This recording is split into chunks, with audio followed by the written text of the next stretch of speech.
But most of the time, we're starting with what do we want to tell a story about? With the medieval social storytelling, medieval society storytelling, we were telling a story about a young woman who wants to learn to fight with a sword and shield in a male-dominated society. Now, this is not fantasy. This is actually taken from a 13th century book that we're working with the Royal Armouries. So we're starting, that's our key point, is that she wants to learn to fight with a sword and shield and defend herself and the castle.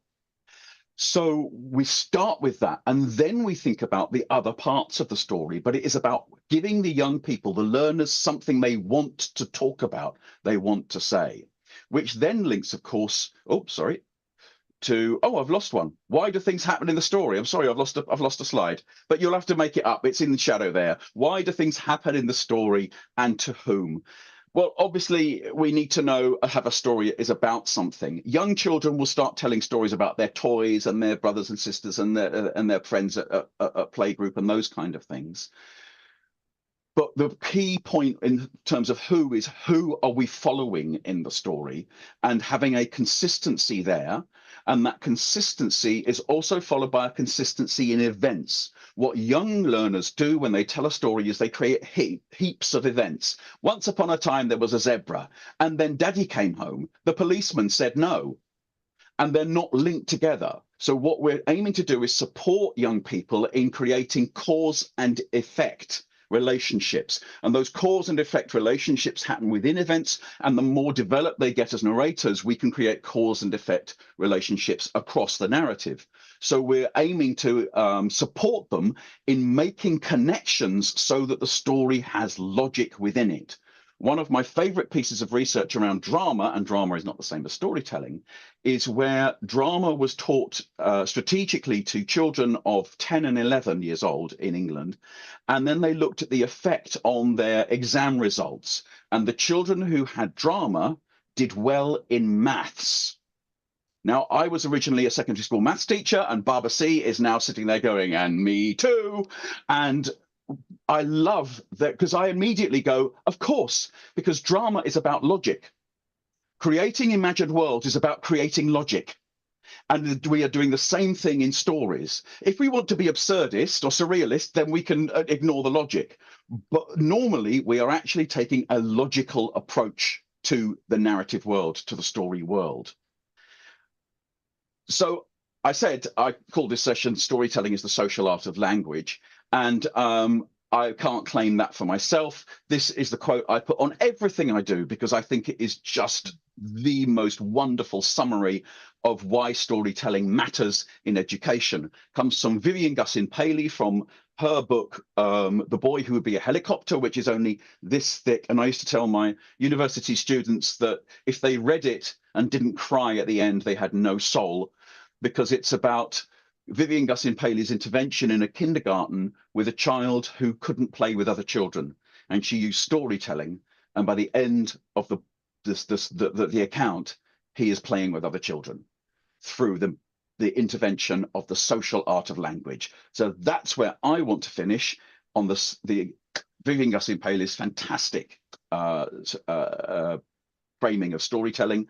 And my presentation there is if anybody wants the references, people can get the references from there. So they can pause the video if they want to get the references, and otherwise I'm going to stop sharing.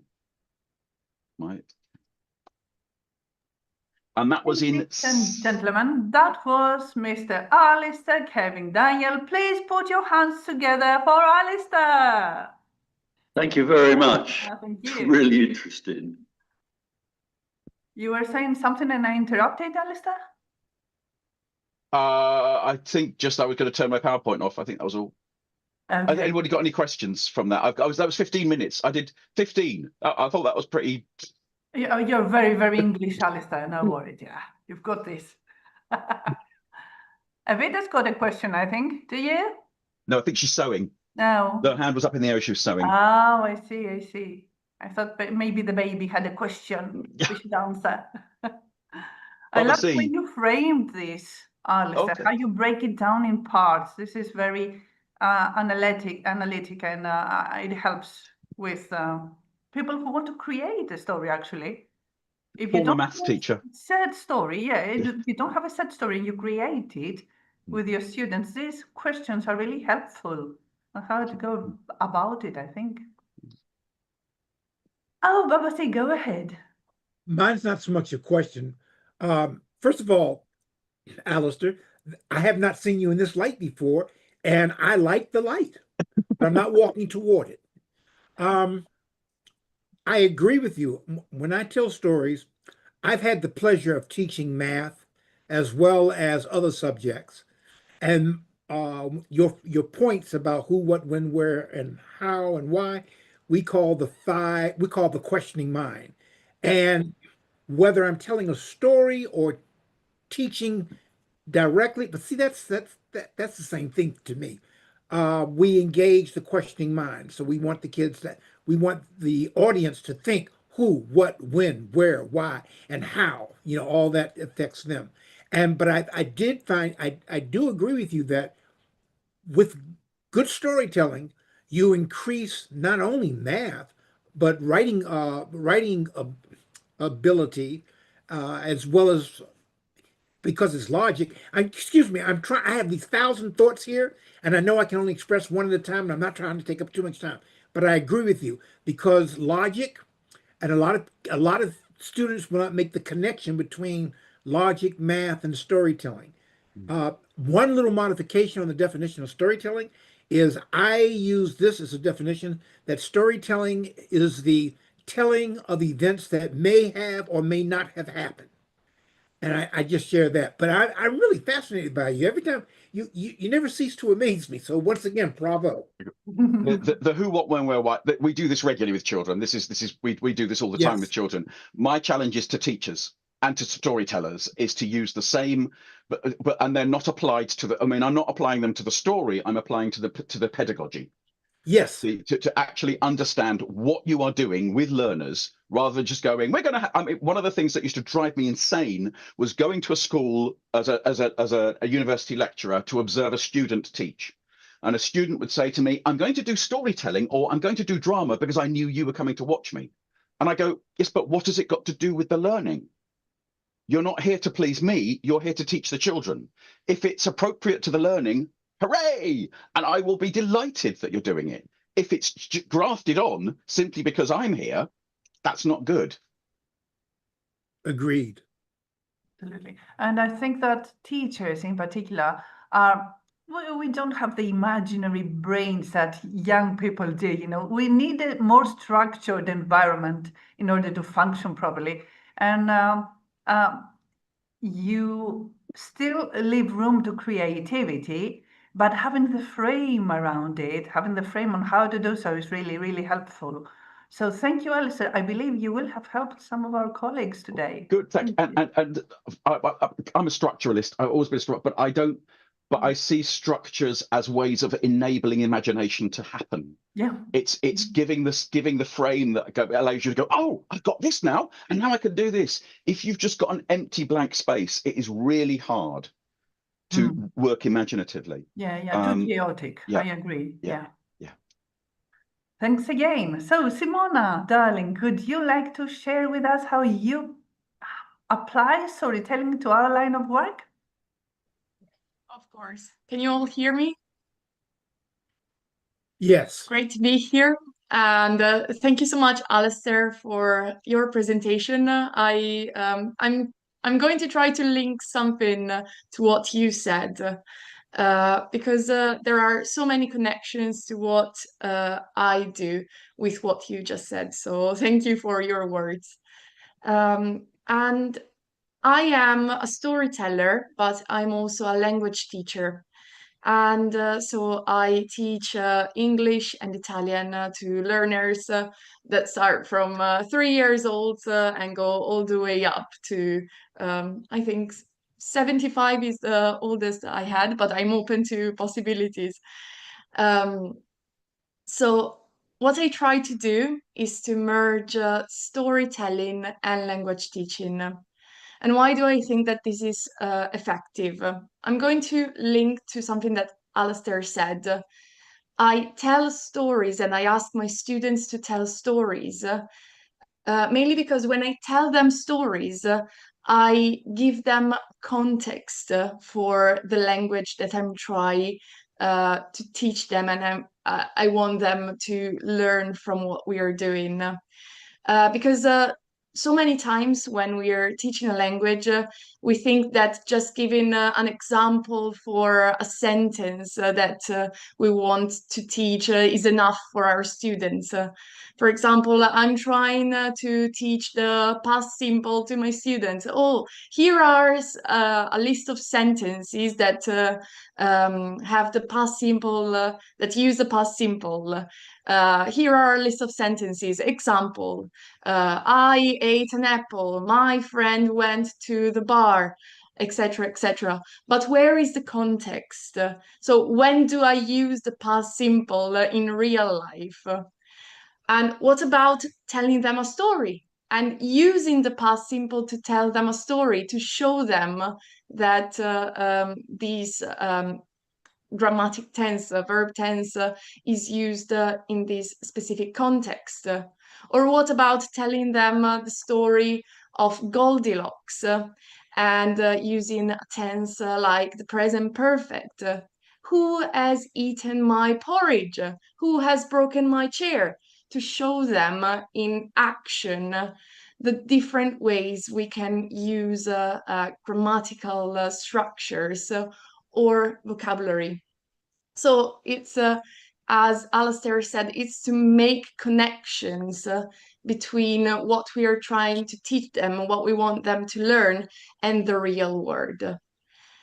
At the same time, it's not just something that I do because it's I think it's effective as a way of teaching and learning, but it also creates a magical atmosphere for the learners. It's a special moment for the learners. It's something where they can be engaged, they can be creative, they can let their minds roam and relax while learning something important for them. So this is why I tell stories to students, but at the same time I try to engage them in the story because, as Alastair said, we don't tell stories to someone, we tell stories with someone. And so it's the engaging part of the students, the one that I like the most, when I see their eyes shine and sparkle and they can be involved in the story with me. So using chants, repetitions, songs, movement, even movement for learners that do not. I am a kinesthetic learner, so for those listening who don't know what I'm talking about, there are different types of learning, of ways of learning. Some people may remember things when they hear them. Some people may remember things when they look at something and remember the picture in their mind. I, for example, am a kinesthetic learner, and you can see it when I speak as well. I need to move when I need to remember things. And this is linked also to the fact that I'm a dancer and I remember things while moving. When I'm trying to learn a story, I walk around, I move. And this is also fantastic to engage those students who will remember the story when they are in movement. Sorry, Rachel? Would you like to say something? No? All right. So movement, but also asking my students questions to involve them. So what do you think will happen now? What do you think our character should do?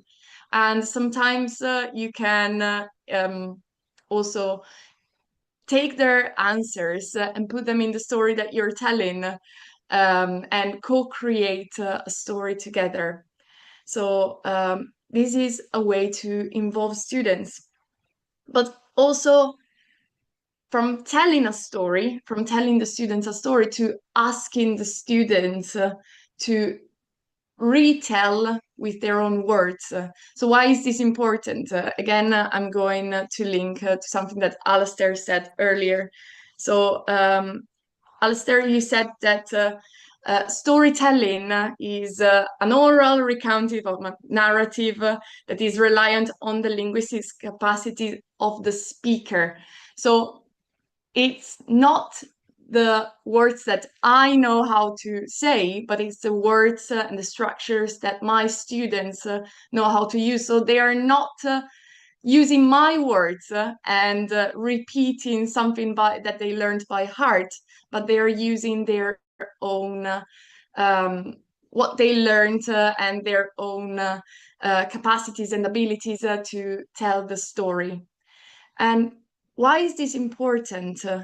Because even at very low levels, with a story, the students have a clear goal in mind. So it's not tell me about your best friend. Oh, what can I tell you about my best friend? I can say this and this and this, but what shall I tell you? In this case, when we ask them to tell a story, that can be a folk tale, a fairy tale, or an anecdote. They have a clear goal in mind. They have a beginning, a middle, and an end. So they know their path, where they have to go. And they have the goal in mind to be able to see their aim and try to go towards it with all the abilities that they have.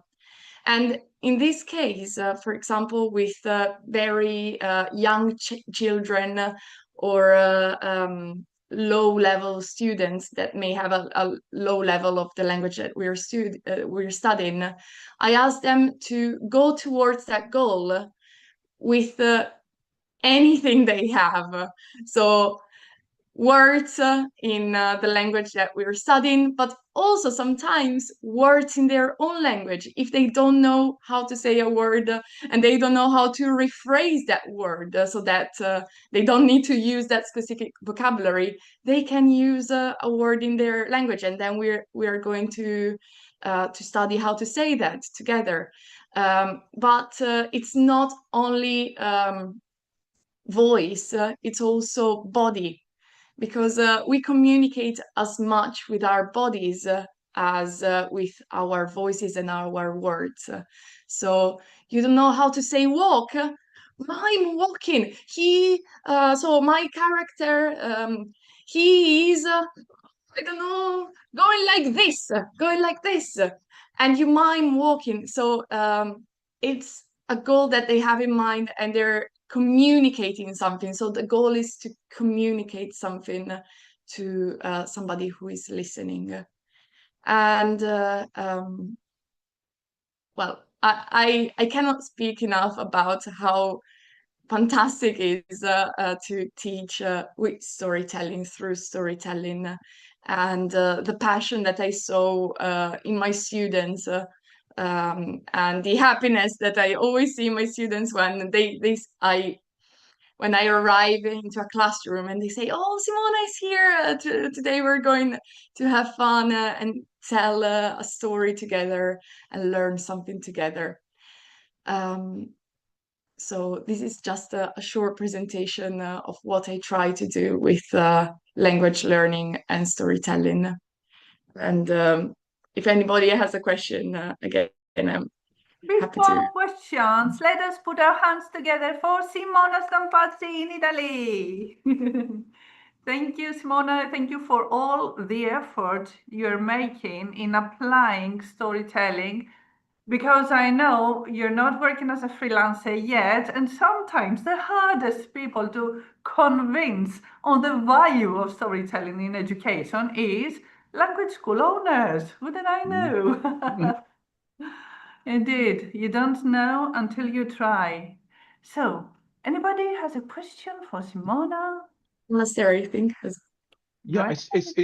it's not a question. It's more of a, oh, rats, I should have thought of that when you were talking, because you're talking about why your students want to engage with storytelling. And it's a principle which is called the teleological principle of narrative, which is the desire to get to the end. The desire to get to a natural end of story is the driving force for us to tell stories.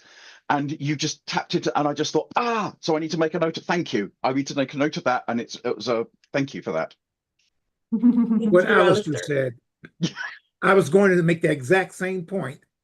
No, seriously though, okay, so I'm experiencing something maybe from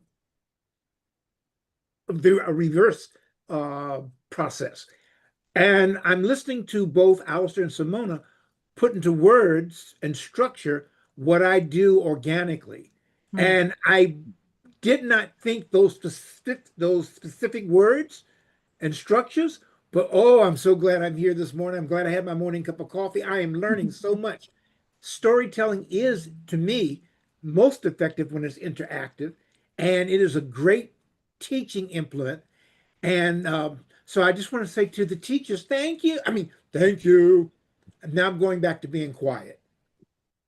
Great, thank you. Thank you. Well, Yeah. that point that Alice raised, oh crap, why didn't I think of that? Is exactly why all three of us are doing this, because we're looking for those moments, right?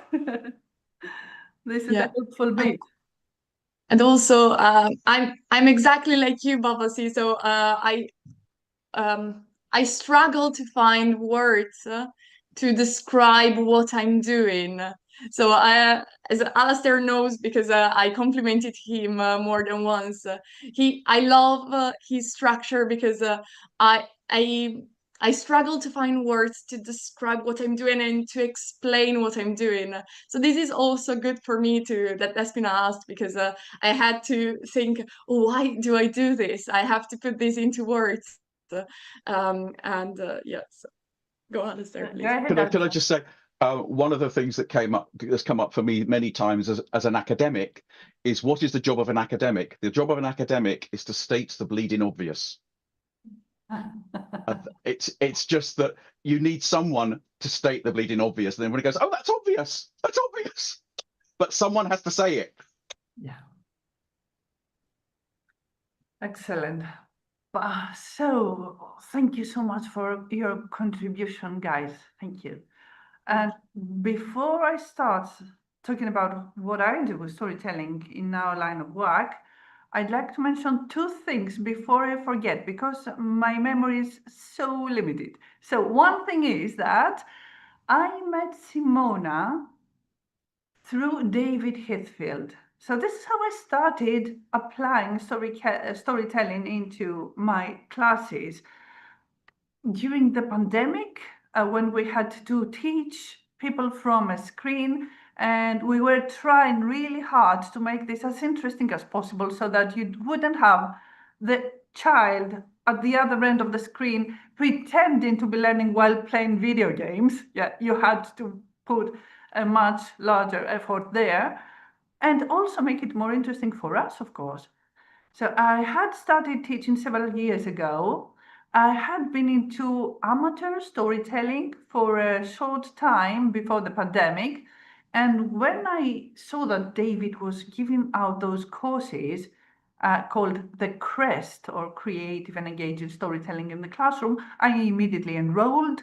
I did both of his courses, CREST and Beyond the CREST, and they are highly recommended for people who are either beginner storytellers, that's excellent. Teachers, educators who want to apply storytelling, it's excellent, because you're given a lot of hands-on experience and activities you can apply immediately in your classes. And from what I hear, David is preparing to give the next CREST in a few days. So do look him up. If you just Google David Heathfield CREST, or I'm sure David can put a link in the chat for people who are here live. It comes highly recommended. So through those courses, I met Simona, and we just clicked. I think we are a very good match when it comes to teaching and our mentality in general. So that is one thing I wanted to mention, David's courses. And the other thing is that Simona and I started this series of podcasts last year called Tell Muses.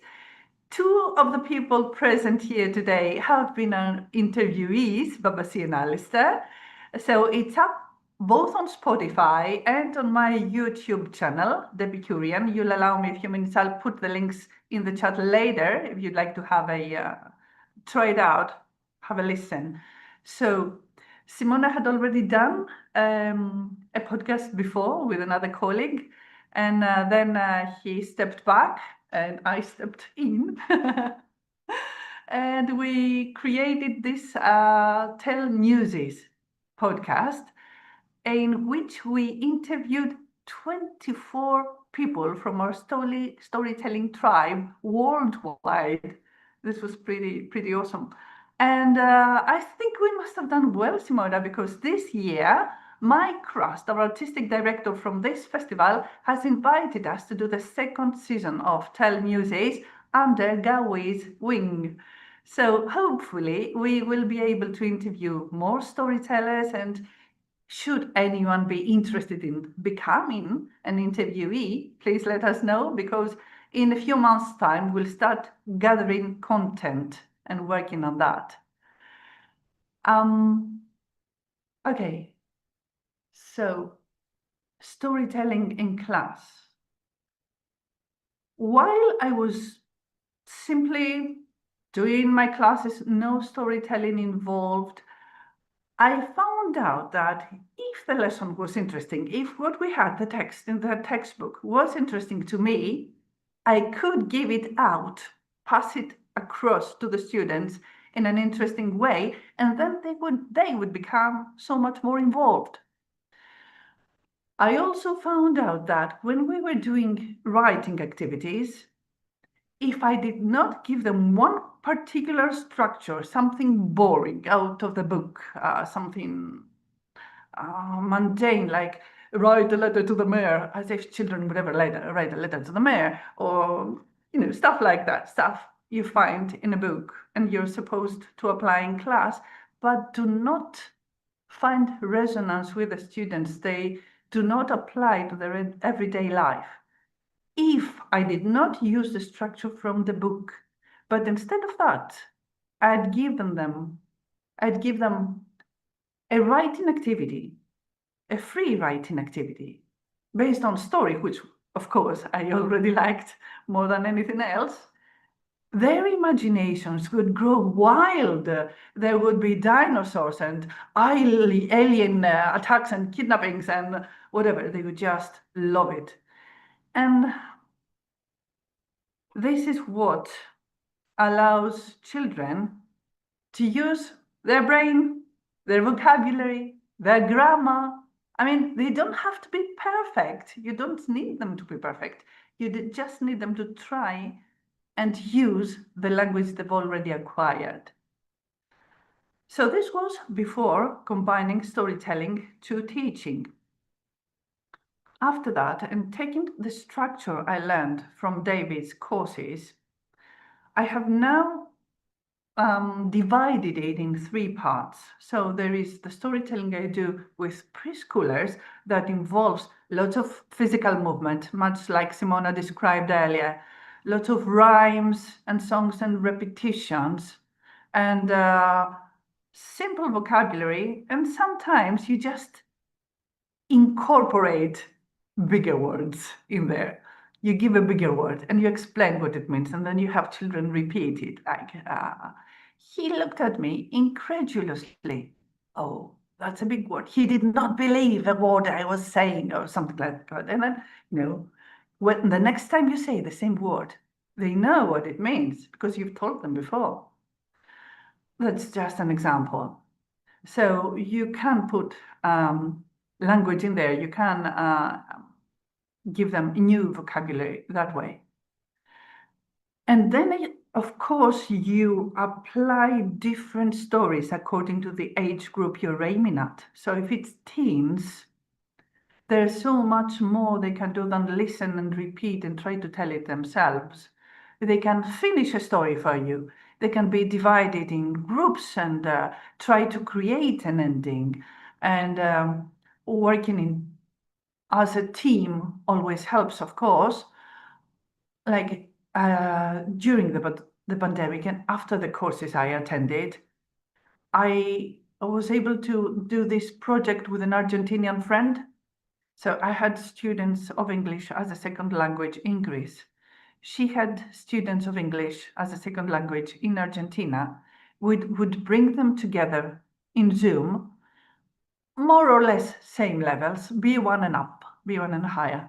And I would give them a story, and then they would have to work in groups of Argentinian and Greek students, so there was no escape. They had to use English to communicate, no way to cheat there.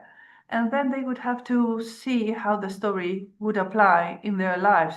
If it was a story about diversity, for example, or inclusion, or they would have to create another ending, or several different ones in groups. And that's teens and young adults. And then, of course, there are adult students with whom, when you work, personal stories work so much better because you get to share. And when you share first, then people open up sometimes. And it's like a relief because now they can share. And sometimes they can share things they never thought they would be able to share, like intimate stories, for example. So divided in age groups was the first thing I did. And then for the younger children, I would do storytelling workshops. So every time there was this topic, Christmas or Halloween or springtime, spring break or whatever, we would combine activities, arts and crafts, or painting or planting seeds with the stories I'd give them. But this is always very experimental. To be honest, most people in education cannot tell the difference between oral storytelling and reading out of the book. Both are great, both have things to give to students, but they are not the same. Looking at the students in the eye and having this kind of interaction with them is a totally different thing because they feel like you're sharing when they look at you and they engage, if you manage to engage them. So one of the abilities all of us, no matter the age, are beginning to lose is, of course, our attention. We have very short attention span. Blame it on technology. Blame it on the short videos we watch and scroll on our screens all day. It doesn't matter what causes it. The fact is that our attention is getting smaller and smaller. So if somebody gets engaged in a story, if they are drawn in and they listen attentively, or if you see that they are not there yet and you ask them to listen to the story and then tell it in their own wording, that makes them pay attention. And this is a skill we are beginning to lose, and it is a skill we must nurture in every age, us included. I'd say that doing storytelling in classes is probably the most interesting thing I've tried so far. Drama also, yeah, drama is helpful, but they have to memorize the particular part. They have to memorize their words and try to act them out. Whereas the difference between an actor and a storyteller is that a storyteller nearly never, if ever, use the same wording.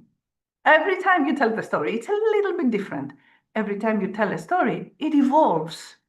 And then when you have the story in your brain and you share it with people and look at them and their reactions, you begin to acquire techniques on how to interact with the audience more effectively. So if you see them getting bored, somebody's looking at the words, somebody's yawning, you shorten that part, go to the next part, which has much more action. If you see them looking at you with wide eyes and jaws dropping, you lengthen it. So you have this sort of intuitive interaction. You receive as well as a teller, and then you give back.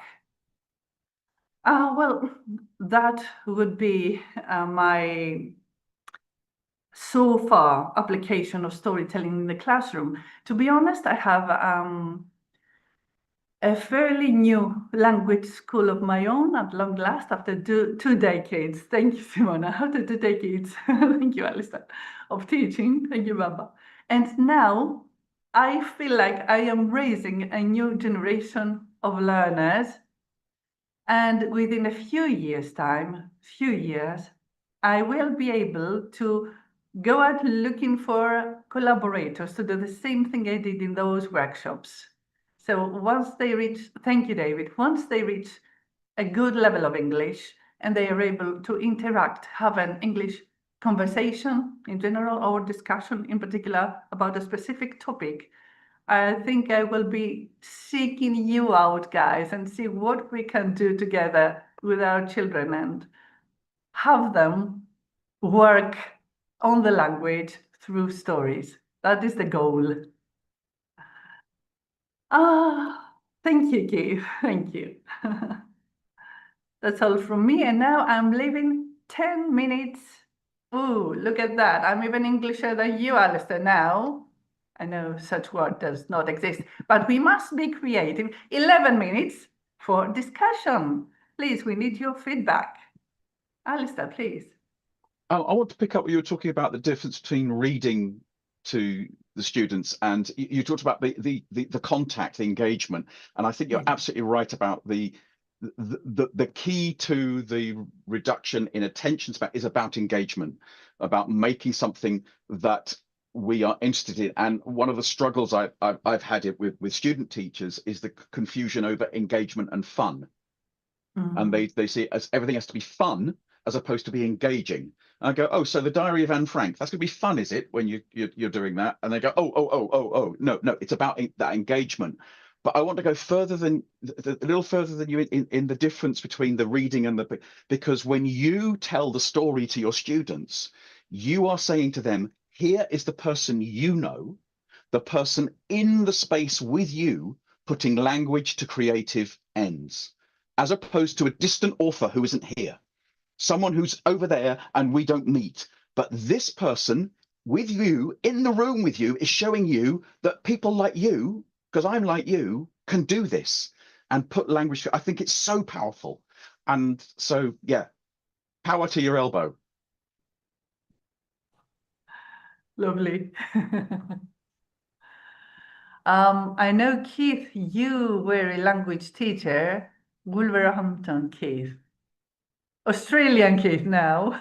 You were a language teacher and you used storytelling with your students, didn't you? If I remember correctly. Yes, we did. We did both. In fact, we read to introduce books and engagement with books. We read at the end of each day. We might have a serialized version, but you are quite right. Telling stories is a different medium, and we just started a project. I say we because Lorna and I have been going into a couple of schools to do this, and I've also got a link with the Montessori International School in Marrakesh, who have embraced this with their storytelling guild, they call it, and they see it as well. I was going to say twofold, but severalfold. The benefits for the children, which they've described in their outline document for parents, is the obvious things you expect of developing storytelling techniques and a narrative structure, and expanding vocabulary and creative thinking, those things that we've talked about already. But they're very keen on building confidence in public speaking, as they put it, and self-expression. Now, the children that Kingsley and I are working with are 8-year-olds, that group of children in elementary school. And the children, we were in a school, Lorna and I, in West Bromwich recently, and I was interested in Alistair's comment about not doing it in a classroom, but doing it in a hall, because we had the children in the hall. And I told a story, and then Lorna asked the children, beginning to notice how I told the story. And they did catch on. They did catch on. They said things like expression and your face and your hands and terms like body language. Now, the children had never experienced this before. we found. We didn't realize when we went there, but we found that. And also the key bit, because they in the Montessori school, they've got a strengthen empathy and listening skills. I've got their resume up on my screen, and that's one thing that's really underestimated. Oh, Lorna made a point to the children that they were the audience, and then so the children broke off after my story, broke off into pairs to tell each other a story, and then a bold 8 children offered to tell stories to the whole group, and they stood up to do that. They sat down in their pairs, and Lorna emphasized the fact that they are an audience, and when someone is telling you a story, they've prepared it, they've thought about it, and also, as far as the children are concerned, they've had the courage to stand up in front of their peers and tell the story. So there was an element of respect there. And so eventually, when we work with both groups of children, the children in Marrakesh, it's done on Zoom. And excuse me, the going forward, they want to work more. The Zoom sessions will be part of it, but they're going to work more on storytelling. They're inviting parents to come in at the end of school on a Friday for a storytelling session with the children. And I mean, most of us told stories to our children as they grew up as a matter of course, but not everyone receives that. And so that's a part of it as well. They've got a parents committee who are part of this. And before they began the project, they had to get not permission, but the agreement of the committee that we should all take part in this, because our next stage, when we've worked with the groups of children, is for them to have a Zoom session between the 2 schools in England and Marrakesh to tell each other stories. And we're hoping, although when I was in an elementary school a couple of years ago at the festival, we asked children about their favorite stories, I was ready to listen to stories I hadn't heard of, Moroccan stories. And we got Red Riding Hood and Cinderella, and because they're universal stories, aren't they? So that was an interesting point. But their purpose also with the link between England and Morocco is to promote cross-cultural understanding and global citizenship.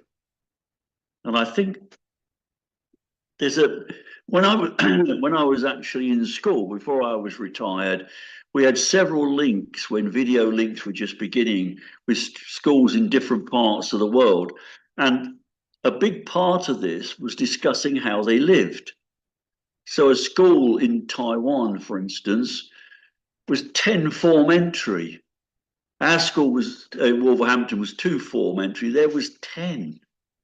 And we had a school in Whitby in Yorkshire, and their school was right on the beach.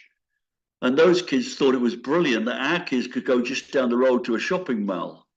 So the whole cross-cultural thing was a trade-off, and that's what we're promoting through. And also, it's recognised in the document that it's Get a Word in Edgeways Festival and the World Storytelling Cafe are part of this process, and that I'm affiliated to it. So watch this space a bit, really, because it's developing nicely. Although our session yesterday, which we had nicely arranged because it was the same time, at 5:30 in Australia, and I got a technical glitch and the link wouldn't work. So maybe that's something we learn as well from the ventures that we have. Well, Keith, we wish you all the success. I know you're going to do great work there. Thank you. Well, it's thanks to the World Storytelling Cafe and the festival that has promoted this, which has been great. And when we get home to Wolverhampton, we're looking forward to carrying it forward. And I say, look, we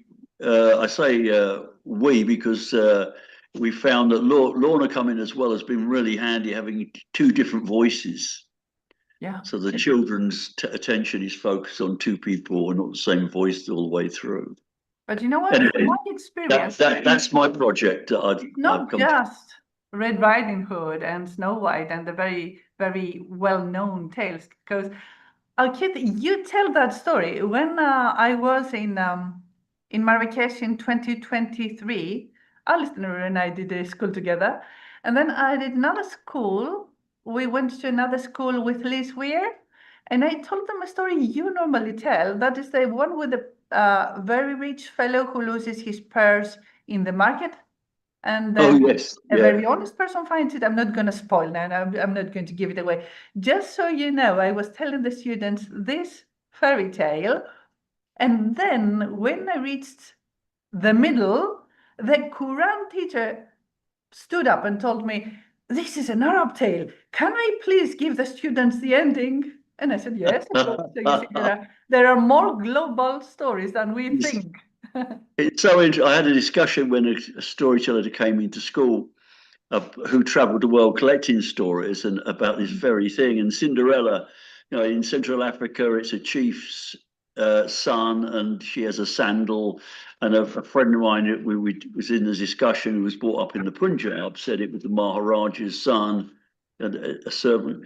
And he said that the stories travelled up and down the Silk Road. Yes. And as the travellers, the merchants told stories, no one knows where they started, where they came from. Beauty and the Beast, Cinderella, all those stories that were collected later by the brothers Grimm and Indeed. And all around the Mediterranean, of course. Yeah. Trade, people, sailors, they would travel the seas and bring their stories with them. Sometimes they brought people with them, not always amicably, but they would bring their stories along. So anyway, we have to that's the point. finish this now. Thank you very much for your contribution. Thank you, everyone. Please stick around. Don't go away. We have an interview with a festival artist for the next quarter, a person you might know already and seen on your screen, but I've got him right here next to me. So please put your hands together for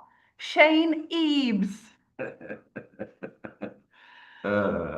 So Shane is one of the festival artists this year, and I know he looks all crumpled up, but he's taller than I, really, taller than me. Anyway, and he's here to give us a little bit of feedback. So, is it your first time in this festival? No, I came to the first one, which is up on the field at Barn. I came to that one, but I haven't been to the autumn one. I haven't been to the autumn one before. Tell the people about your experience, Shane. So it's been great. It's in a beautiful village, which I didn't go into the village before. So much Wenlock is just chocolate box beautiful. It really is. And there's several different venues, and we're going in between the venues, and they're all so welcoming, particularly the pottery.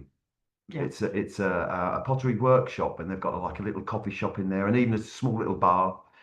And there's a wood burning stove and a beautiful chair for storytellers or poets to sit in. A throne of a chair. Throne of a chair. But the welcome there is what makes it so, the room kind of hugs you. It's one of those places where the people are lovely and the room just does something to you, and it's really helping the stories. And there's been lots going on, poetry and storytelling, and some art workshops and other types of workshops. So there's kind of stuff going on everywhere. A bit spoilt for choice at times. Indeed. Yes. Sometimes they clash. Sometimes they clash and sometimes they don't. But I mean, since the first year, you can see that it's beginning to grow, which is in this day and age, it's good to see that's beginning to grow. Okay, so a very positive experience about the place and the festival. Yeah. What about you, Shane? Would you like to tell people what you do? In what way? Storytelling wise? We do not care about your private life right now. Yeah. It's just you as a storyteller. Well, it varies. So I work in a wood part-time with some of the time it's with a home ed group, and sometimes it's with a group of kids that come to the bushcraft for the whole week. They don't sleep there, they go home at night. They come for the whole week. A day camp then? A day camp, like a day camp. And about 5 or 6 years ago, the chap who runs it asked me if I would tell stories as part of what I do there with the bushcraft. So they have stories every day. They have a couple of stories every day. And you immediately declined, of course, it was so hard for you. Yes, I said, oh, I'll have to think about that. Yeah, Did you I'm not mention sure. that? What's so lovely about it is some of the children have been coming for 2 and 3 years, and they're starting to request past stories to hear them again. You know, the ones that come in like the summer holidays. Oh, Shane, will you tell that one about the Hedgehurst again? Or will you tell the one about Thor when his hammer gets stolen and he has to borrow Freya's dress and marry the giant? And it's so good to have kids ask you to hear the story again. Absolutely, yeah. And Best feedback you can get. Oh, it's the best feedback. And I think when they're a year older, they hear different bits in the story that they perhaps didn't hear before because they were a year younger. Their understanding's a bit more. Indeed. We also do improvised, or I do improvised stories with the kids. I get them to give me ingredients to tell a story with, and they think I won't include the things that they put in, and of course I do, and it makes it crazy fun. And one of the children suggested, and I'm starting to run with it, is that they whisper the things in my ear so that the other children don't even hear the ingredients. So, and that is just crazy fun. And what I like about it is if I forget or I'm stuck in the story or I'm not sure where to take it, I ask the children what happened next, and they tell me what happens next. They take turns in telling the story, yeah. Yeah, so yeah. But you don't ask them to tell the story. It's like more subtle way, a more subtle way of engaging them in the story. Nice. And occasionally you'll get a child that wants to tell a story, and of course I say, please tell a story. Excellent. Which is lovely. We were just doing this thing about storytelling in education a few minutes earlier, and we were discussing about stuff like that. So that is a great idea. You say you tell the students a story they have already heard, and then you pretend you don't remember what happened next. Yeah. That's great. Well, sometimes I don't remember what happened next. Sometimes you can make believe. And I had a lovely thing at a festival a couple of months back where I told Kappa Russias. And it's a newer story for me to tell. I know of the story for years, but I told it and I forgot one little bit at the end. And this girl, she was about 8 years of age. She said, "Oh, I know a version of that." I said, "Oh, would you like to tell it?" She said, "Oh, yes." And she came up. I said, "Would you like the storyteller's chair?" She said, "No." And she stood there really confident, really confident. And she told it in a very confident way. And the bit that the bit that made the story different was the bit that I forgot to say. Awesome. So it was great too. And they have memory, the children. They do. They do. They remember things. Yes. They're little elephants. Yes. Yeah. So I had a storytelling session yesterday here for half an hour, and I wasn't sure who my audience were going to be, whether it was going to be little children or only adults or mainly adults, so it was and in the last minute I had to sort of shift what stories I was going to tell.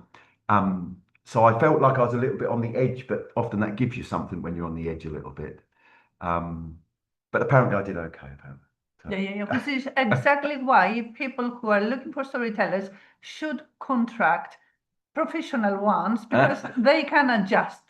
We can. They are very volatile. Yeah. It's what we did with children. You have to be able to shift gear quite quickly, quite often actually. If they're getting bored, you need to switch your story, do something with your story. So they don't often get bored with me, I have to say, because I'm a very physical teller, and I move around and I do a lot of engagement with the children, which I engage children a lot actually before I start telling. I ask them how they are and what's happening in the school, or if it's a festival, I'll ask, are you enjoying the festival? Just to get that little rapport going, so they get used to you a little bit before you begin the stories.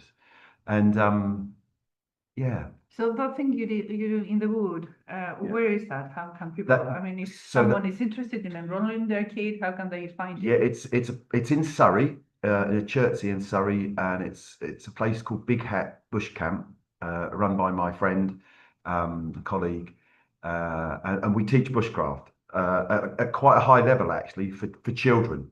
So they use sharp tools, they make fire, they forage, they cook their own food. They do not hurt themselves. They learn how to do it properly. Lots of health and safety rules around how to handle knives and axes. Parents can't believe it sometimes when they come in and see their children with these big sharp tools.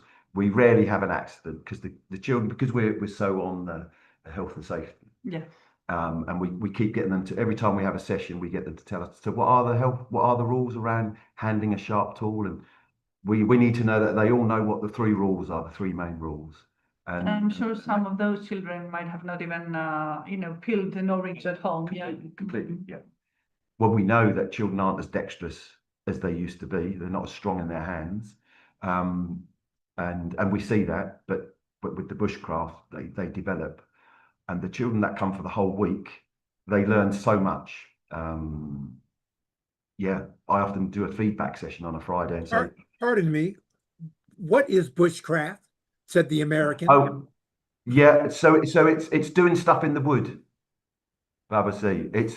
Think of Survivor, let's say, yeah? Yeah, there is a little bit of survival in it, actually. We do teach some survival skills, but it's foraging the wood to make a fire. Then you make a fire. We teach them how to cook on the fire. We teach them how to use knives to whittle, to make things. They make things, little pendants or a spoon and this all comes under bushcraft. Where to put a hammock up, how to put a hammock up to sleep in if you want to. Last time I went to Shane's workshop on the East Anglian Festival, Babasi, was the first time in my 5 decades upon this earth that I learned how to sit on a hammock and not fall for the first time. Yeah. Yeah. So when I taught campers how to make a fire and cook during a rainstorm, I was teaching bushcraft. Yes. All right. I mean, thank you very much. Yeah. So if you were teaching it in the rain, that's kind of a survival skill because lots of people can't do that. We were at a camp. Long story short, we had sister camps. Our bus broke down, and the sister camp welcomed us, but it was around their mealtime, so their kitchen was engaged, and we had a big open place where we could prepare, but it was raining, and our so-called nature specialist, he wasn't that special. But anyhow, I showed the kids what to look for, how to look for it, and we built a fire, and we cooked outdoors. One aside, I'm vegetarian. First, they were making fun of me, but I made a vegetarian stew, and once they got once they got, it was like, oh, I want some. I said, no. But so I've been teaching bushcraft. You've been teaching bushcraft. It's into what you're saying around the food thing, actually. So, Surrey and Chertsey is quite multicultural. So we cater for, different kind of diets.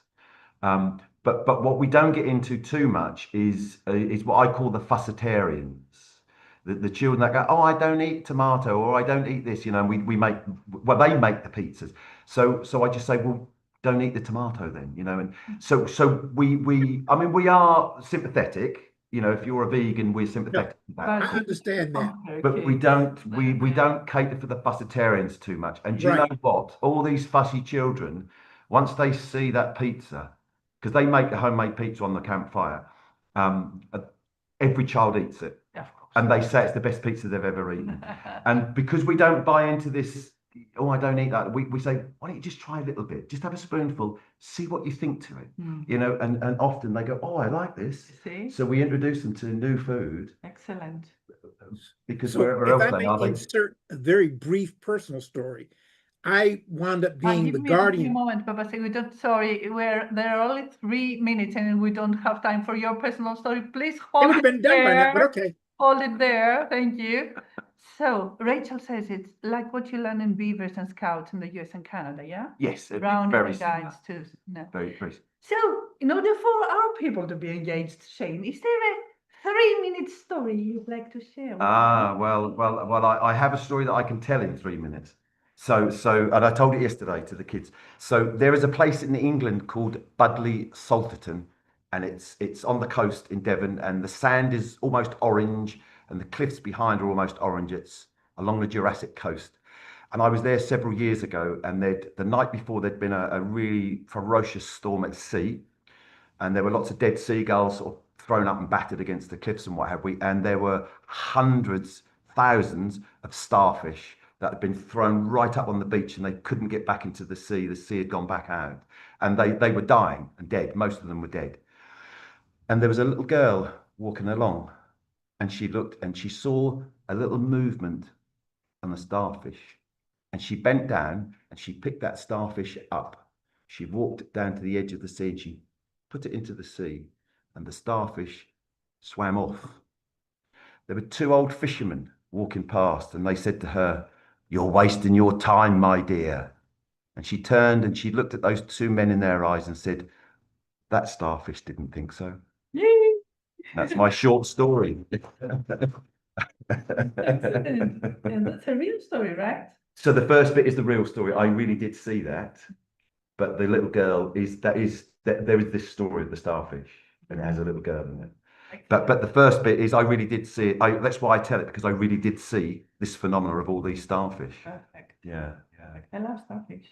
Yeah, they're beautiful. No, when I was a kid, we had this horrible custom of taking them out of the sea and leaving them out in the sun to dry, and then we'd use them as decorative. Oh, that is terrible. It is. It is. I was raised the wrong way. I've gone over that now. Well, we all did probably terrible things to little creatures when we were young, pulling the legs of spiders or something. But now I save every spider that I can. I mean, I don't know if starfish even bite, but I would allow them to bite me back just in vengeance, you know. Yes, they have a right to. We should put you in the jungle and do your jungle thing, you know, when we cover her in starfish. They can be the punishment for.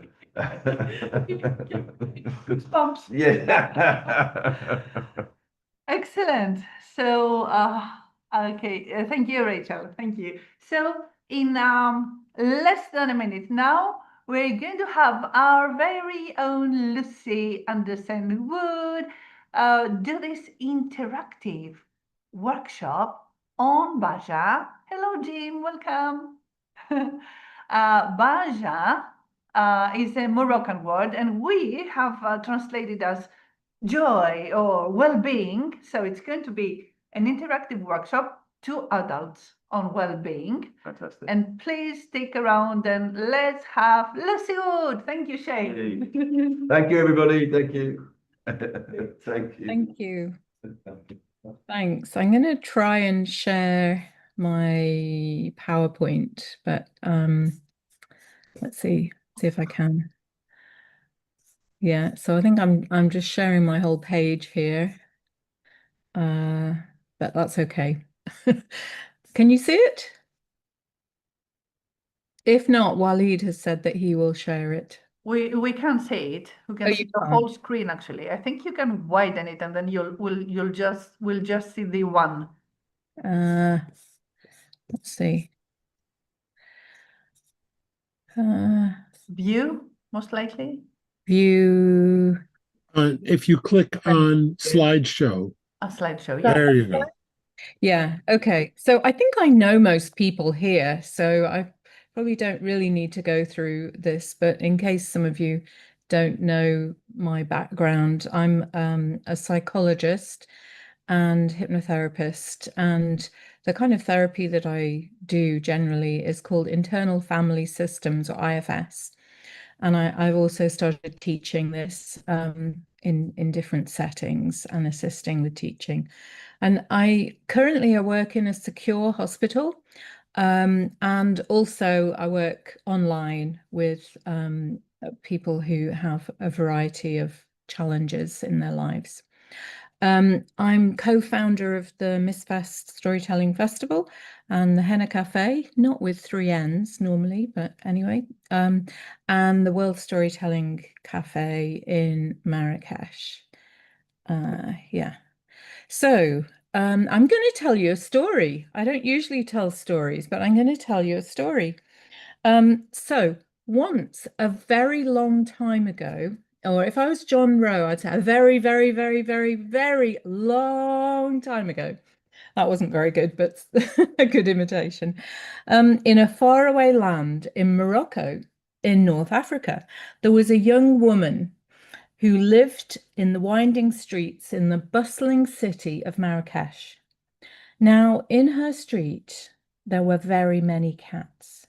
And although she was really poor, she always managed to feed these cats and she would give them a comfy place to sleep, and they loved her.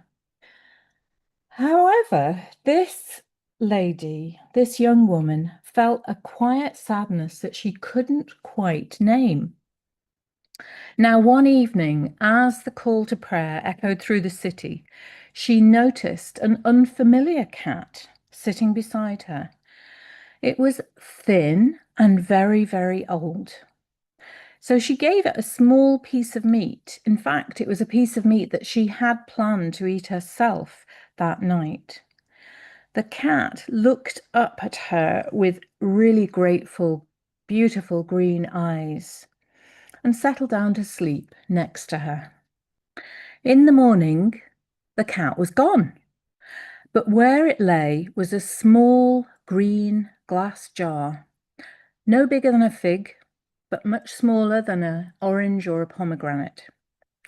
So inside the jar was nothing, or so it seemed. And as she held it up to the light, there was a faint glow flickering within the jar, like evening sunlight, which many of you who've been to Marrakesh will know. She slipped it into her pocket and carried it with her everywhere she went. Days passed by, and she noticed that every time that she cared for the cats, the glass jar flickered a little with this faint glow, and she could even see it through her pocket of her jalaba. She loved to see the glow, and even when she couldn't see it, she felt it. And after a while, she decided that whenever someone smiled kindly at her, she would imagine placing a little spark from that moment into her jar. When she laughed with a friend, when she walked through the palms in the palmery that some of you may have visited, when she stroked a purring cat, she would just add more and more and more little sparks of joy. Now, one time she noticed that the glow was growing stronger and stronger and stronger, and she felt a soft warmth, a loving warmth. And so she took out the glass jar and held it in her hands and remembered every single moment that she'd had during that day. Somehow the light seemed to glow even deeper, and it was as if joy itself was multiplying. She started to forget her sadness and felt more and more joy in her heart. But one day, rushing through the souks, she tripped and fell, and the jar slipped from her pocket, and it shattered into 1,000,000 shards of glass. For a moment, her heart broke. "All my joy is gone," she cried. But then she saw that the light hadn't vanished at all. In fact, it had spread. It shimmered across the stone walls around her. It was now everywhere, in the air, in the buildings, in the gentle smiling faces around her, in the laughter of the people walking through the souks, inside the shops, even on the ground where people walked, and in the kind words that they spoke and stories people told to each other. The glow was everywhere. And she understood at last. Baja, or joy, never really belonged in her own pocket inside her little glass jar. It had always been in the world, just waiting to be seen and shared. This woman had discovered Baja, that joy doesn't live in a jar, but in the stories we live and share together. So that's a little story about Baja. And I've put up a PowerPoint here, sort of more formally explaining what Baja is. And I would like to say that that's a true story of how Baja came to be in Marrakesh. But I did look on the internet to see if I could find a story about Baja, how it came to describe the city, came to describe the people. But I couldn't find anything. So I made that one up. Yeah, so, oh, thank you, Babasi. So those of you who are in Marrakesh in January will have noticed that we created Baja, or we found Baja, whatever way you want to look at it. And it seemed to start very slowly and just gradually build. And at the beginning, I wasn't even noticing it. It was only when people started to say to me, there's something amazing here. There's something brilliant. There's something beautiful here. And gradually, sorry, I've just moved on. By the end of the festival, everybody pretty much, or people I bumped into, seemed to be feeling this strong glow inside that was connecting us all together.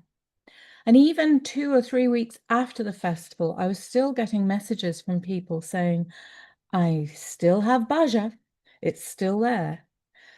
So that was really wonderful and really great. But what I've noticed is, particularly over the last months, that there seems to be something that gets in the way of Baja in our lives. And what is it that gets in the way of Baja? Oops, sorry. Things that get in are everyday things from our own stories. When we feel fear, anger, sadness, envy, shame, or a million other different emotions that either we tell ourselves about ourselves, or we tell ourselves and other people about others, that we're angry with someone, we're sad about someone, we feel shame about something. So we also find what gets in the way of Baja is stories that we hear from other people. It may be that they say, oh, you are late. You're not good enough. You've let us down. You're a bad person. And the other thing that gets in the way of Baja, in my opinion, is sometimes we have stories in our heads that become so rigid, so fixed in our heads that we become convinced that our story is the truth. This is the way it is. These fixed beliefs, sometimes they can be dangerous, and certainly they can sometimes get in the way of Baja.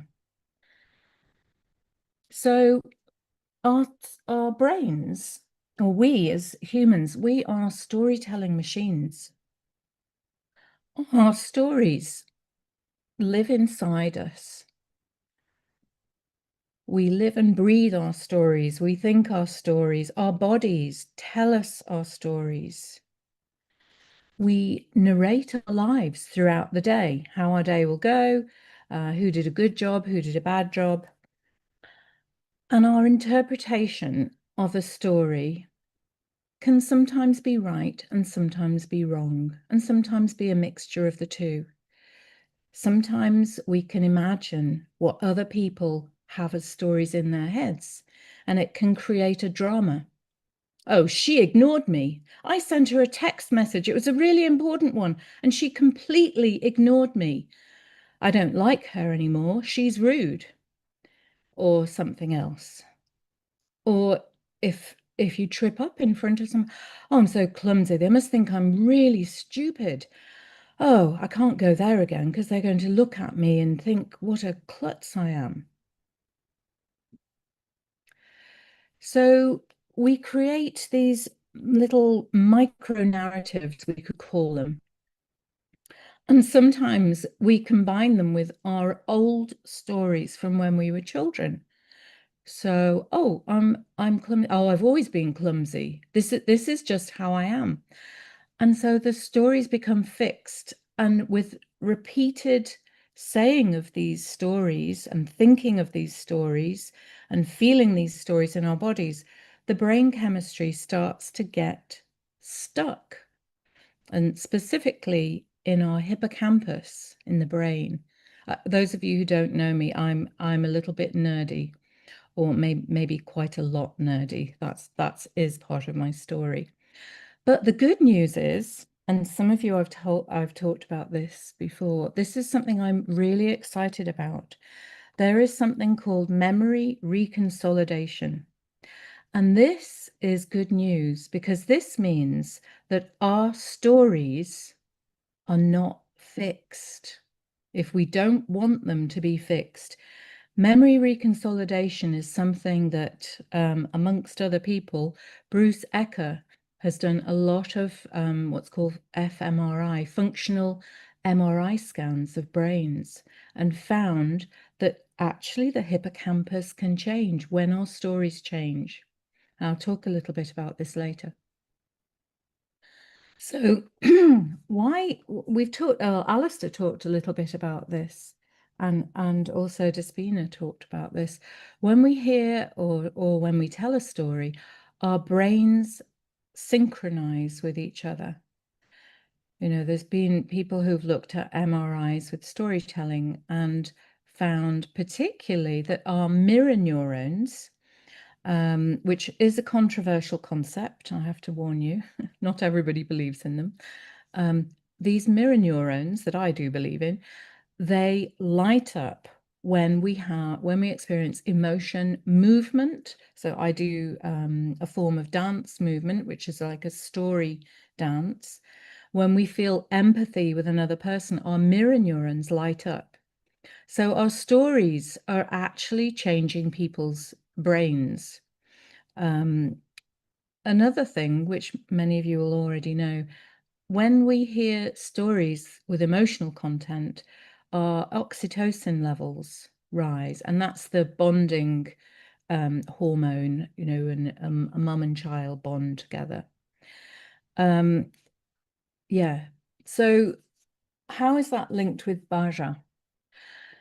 So Bhaja, we can create within ourselves consciously when we're telling stories. If we tell stories that link with other people, stories that generate empathy, we can create dopamine releases, serotonin, and endorphins through our storytelling. And this is, yeah, I had to put this in. I was really, I thought, oh, this is so nerdy, but I just had to put this in. These are just the areas. I think it's a part of me that's wanting to prove that this is a thing.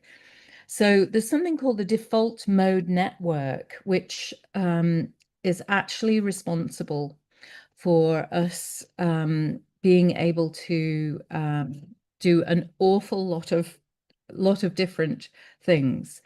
It's basically when we are not learning at school, when we're not doing something that requires a huge amount of attention, our default mode network gets into action.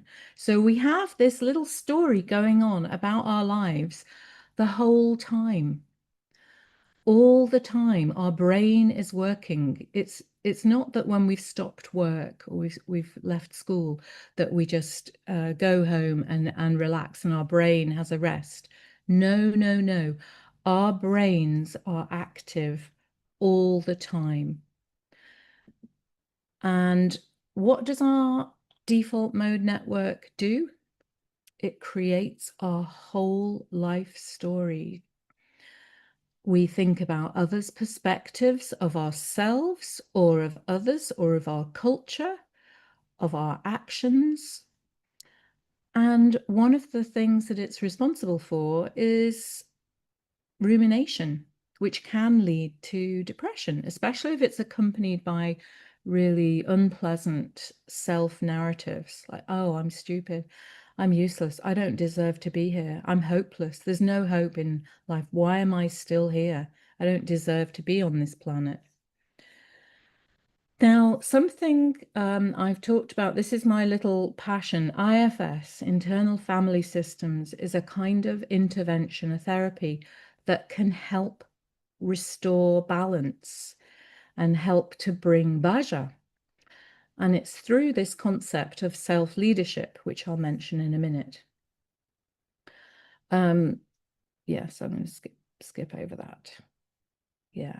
So yeah, no, it's important to know that when we're telling stories together, that our default mode networks link up together, they synchronize. And that synchronicity can create connection and Bhaja, in my opinion. So I'm going to tell you a little bit, for those of you who don't know yet, about IFS. And this, to me, is very exciting on a personal level for each one of us, but also for the world, without wanting to sound too grandiose. So the assumptions about IFS is that this whole model sees us as not just being a mono mind, as in the past we've been viewed as, but seeing us as multiples, seeing us as having many parts.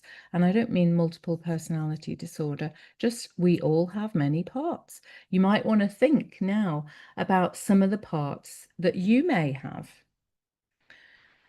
So I know I have parts that are, right now I have a part that's pretty nervous, doing public speaking. I have a part that's a bit hungry because I forgot to bring my food over from another place where my food is. If Mike's listening to this, he might even come over and deliver me some. I have parts that are really kind and generous. But I also have parts that are quite mean and stingy and kind of bargain hunter parts. So I shop at Super Saver stores, if I can find them, and TK Maxx. So those are some of my parts. I haven't revealed some of the parts that I feel a little bit uncomfortable about. But think about, if you want, you might even want to write down some of the parts that you're aware of. So all our parts are like characters in a story.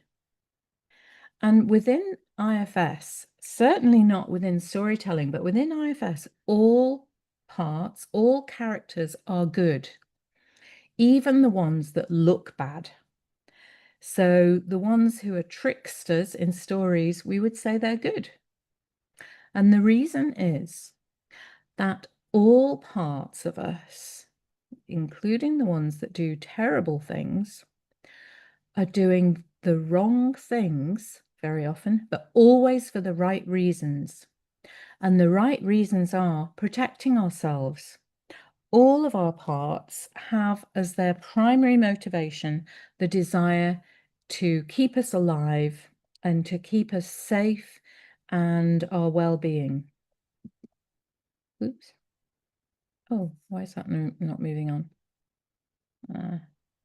Okay, so exercise. See if this is an invitation, and it's an invitation for those people who'd like to explore. But if you feel uncomfortable with that, please don't do it.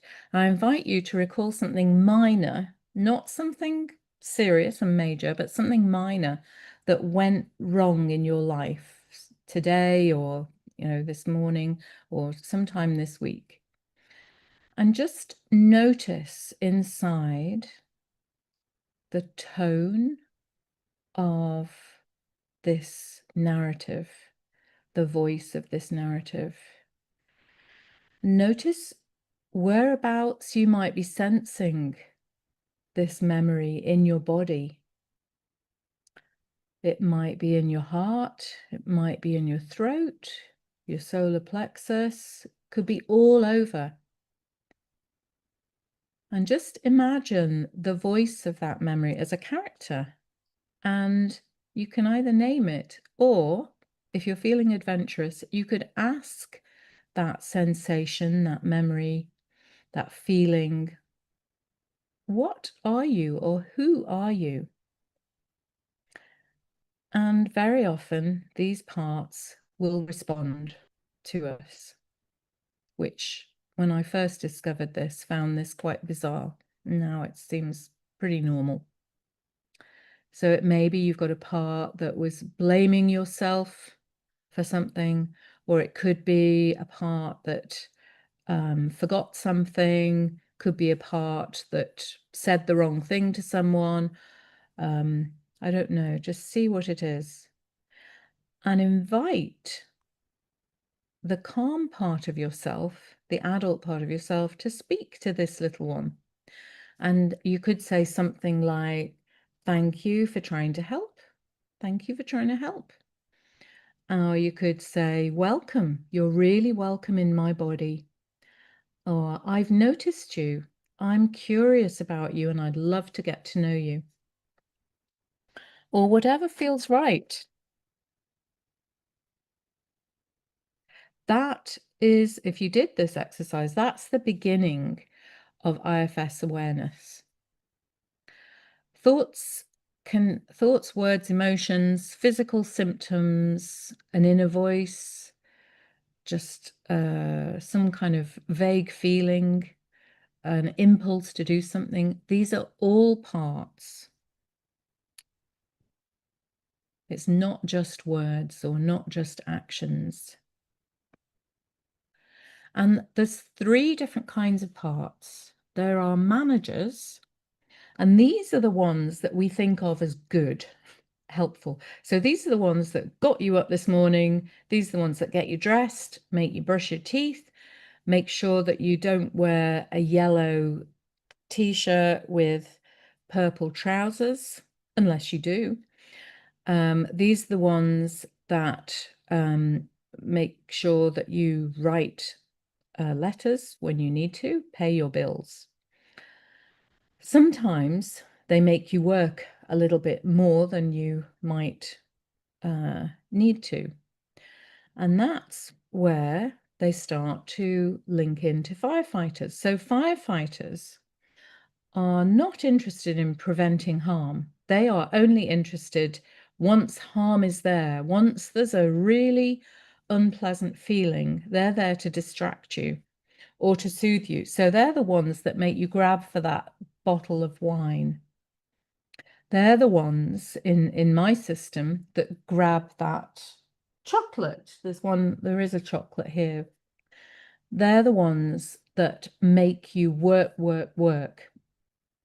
And then the 3rd type of parts are called exiles. And these are little ones. These are children that carry the pain from our childhood and sometimes from adulthood too, but most of them are from our childhood. Even if we had fantastic parents, and even if we went to a school where the teachers were really pleasant, all of them, these exiles, very often we're not aware of them.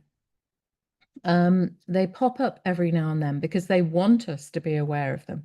They need healing. They want healing, and they know that, well, they want to find someone somewhere who can help them. Now, in the middle is this concept of self, and this is our wise self. It's a concept that's in every religion, pretty much, as far as I know. And this is not a part, it's our essence that we're born with. And, not everybody will agree with this, but it seems to be, how do I go back? Here, there. It seems to be that it's all over the place. It's in every culture. Everywhere, and this, I view it as our essence, and it's who we would want to be, our best self. And this concept of self, this is kind of our salvation, if you like to look at it that way. If we're able to recognize ourself and recognize it exists, this is what can heal us.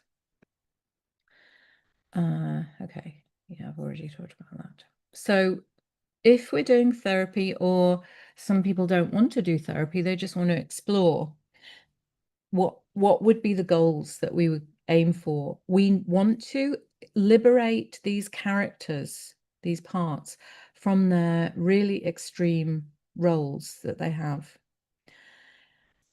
And we want to let our system know that there is a self, and that self is the true leader of our system, so that we can then find balance, harmony, and wholeness, and bhaja. And we want to bring more self-energy into external systems. This is a slightly political view, and not everybody will want to do this. Whoops. But the founder of Internal Family Systems, Richard Schwartz, is very keen to try and bring self-energy into our homes, into our businesses, into our political system, into the world. And in order to do this, we need to learn a new language. We need to learn how to talk to parts and how to talk from our parts. Oops. I'm just going to skip here. Oops. So what do I mean by speaking for a part? I'm going to give you an example here of the difference between me speaking from a part, let's say an angry part. I've actually got a little, I want to show you this character. This is from Inside Out. He's on the picture there as well. So this is an angry part. So say if I was feeling really angry, then I have two choices. So I'm not sure if Mike's still here, but say if my husband has forgotten my birthday, I might behave like this. So you've forgotten my birthday? Yeah, I know your ex-girlfriend was March the 5th, but I'm March the 4th. Yeah, okay, you haven't got me a present? Okay, fine. Okay, yeah, you can make your own dinner. I'm going out. It's my birthday. I'm going out. So that was a little bit that's a part of me, an angry part of me. That isn't something that's happened, by the way. But well, I think he has forgotten my birthday once, but a long time ago. So that's me being taken over by a part, or in technical IFS language, being blended with a part. Now, if, on the other hand, I felt angry, felt this part coming up, but instead I was aware of it, and I asked the part to soften back so that self, the wise self, could come in and be with me and be me, give me space to be able to talk to the angry one, calm it down. It would then allow me to talk like this.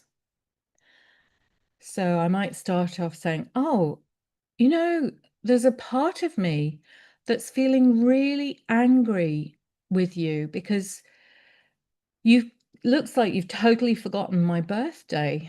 And there's, oh yeah, and there's a part of me that feels really sad as well, feels alone. And I just wanted to let you know, because I imagine it's, it's just a mistake because your ex-girlfriend's birthday was on the 5th of March and you probably got mixed up again. But I just want you to know that those parts are there. And then that opens the door. Instead of him replying, well, stop shouting at me, or something like that. Or don't be so stupid. You always bring up my ex-girlfriend. Instead of that, and again, I should emphasize, this is not a conversation that we have in reality.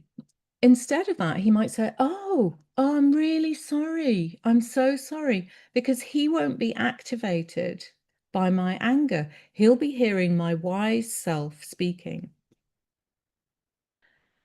Yeah, so you might be able to think of examples in your own life where you've got taken over or blended by a part. And if you have, you might want to jot it down and just think about how you might want to talk to that part. So these are, this is a description of self. This is what self looks like.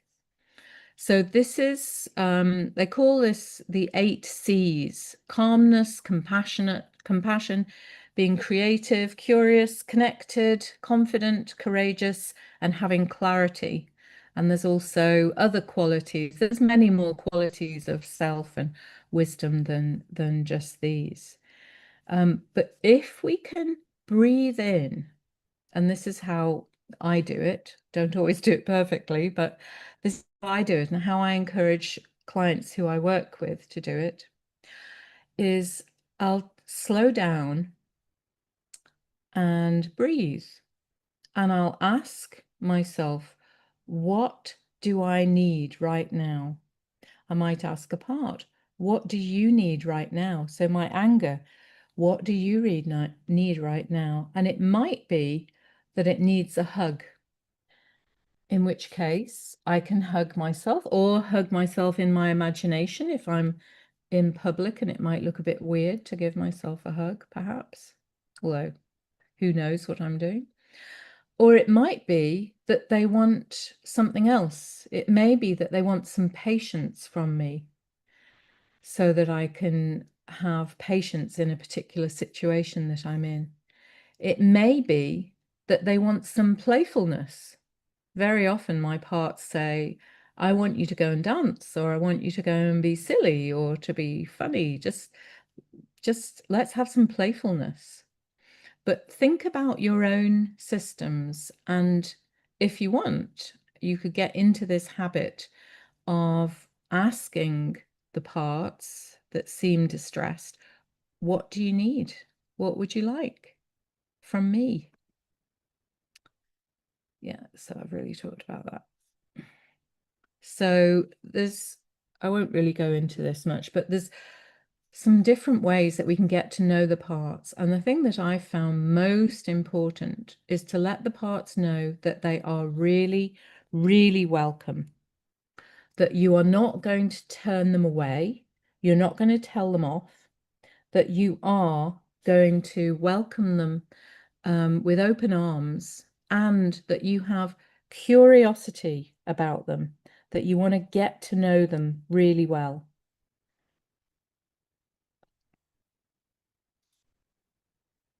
Let's move on there. And I'm going to tell you something that I think is magical. This is where the bhaja comes in.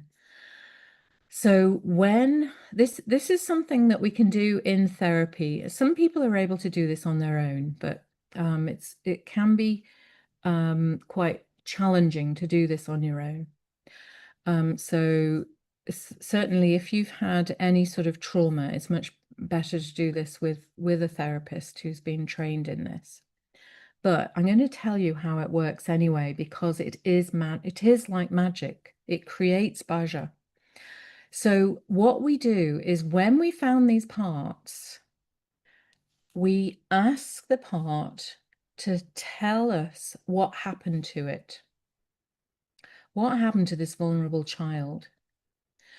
And then when they've told us, we have witnessed that child. It may be for the very first time that their trauma or their upset, whatever's happened to them, has been witnessed. That is so important.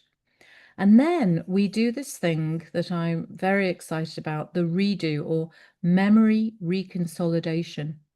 When we're witnessing the child, what happens in the hippocampus is the synapses open up and they become receptive for 4 to 5 hours, maybe longer. And when they're receptive, that's the time for a new story to enter into the hippocampus, the memory center of the brain. So what I would ask, or a therapist would ask, is the part, what is it that should have happened in that time?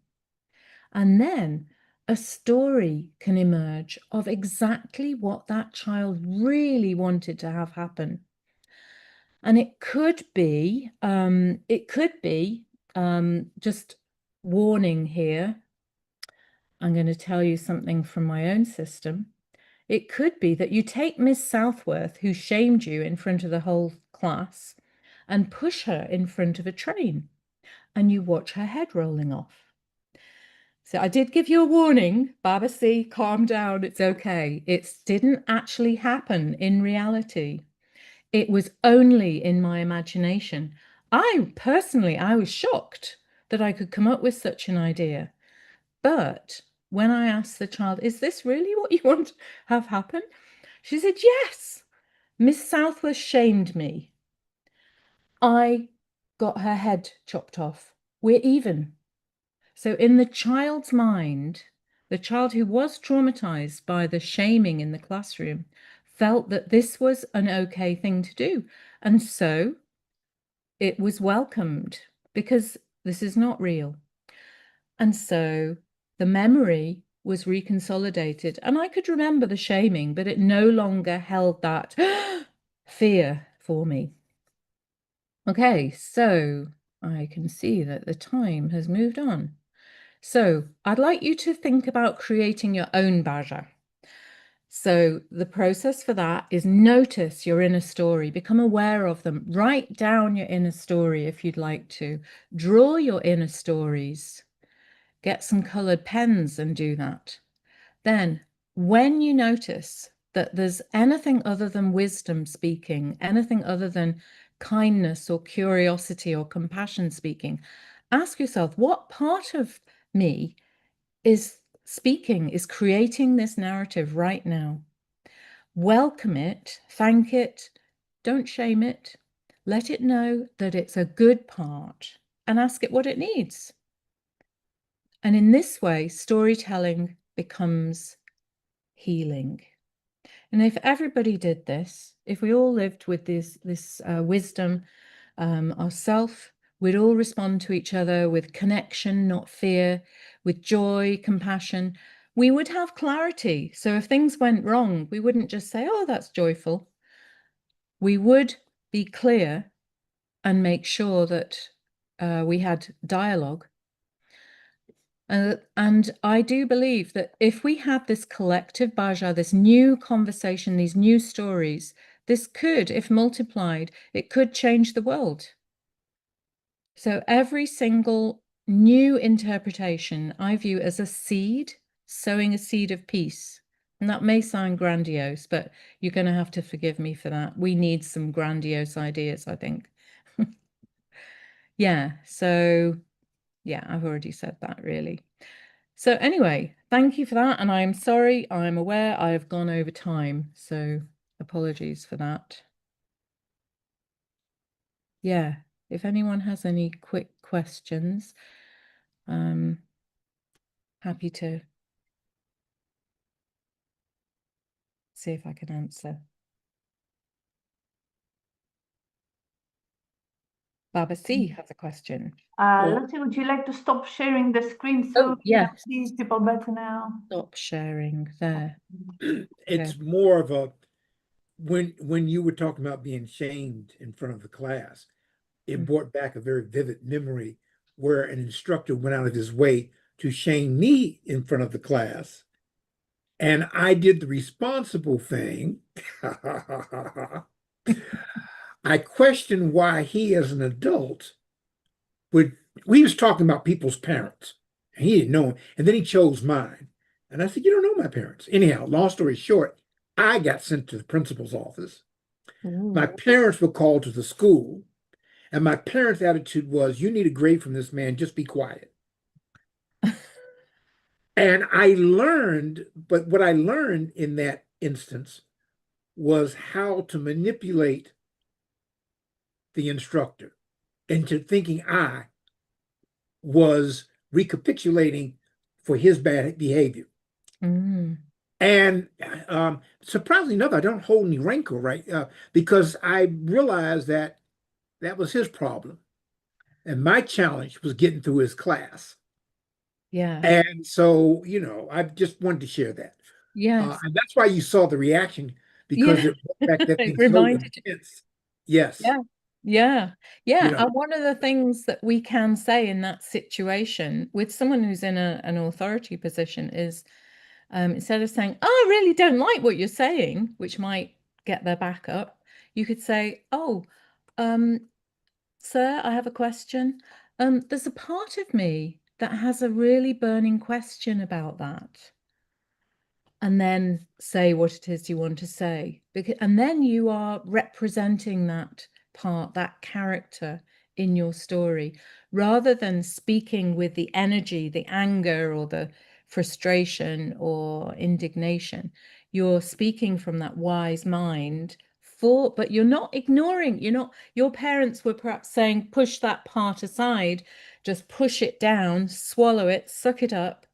But there is an alternative way of speaking which can allow you to honor that part and its feelings. But obviously, as children, we're not taught to do that. It's a challenge to teach children how to speak for their parts rather than from their parts. Sadly, when I was growing up, children had two responsibilities: be quiet and don't speak back. Yeah. However, I learned not to, at least I think I did, learn not to internalize that on a negative, because I realized that the person who was stuck was the adult, not I. And I had to learn coping ways of dealing with adults like that. And I did. Thank you. Thank you for that. Yes. Moira, I think you had a question or something you wanted to mention. Yes, thank you so much, Lucy.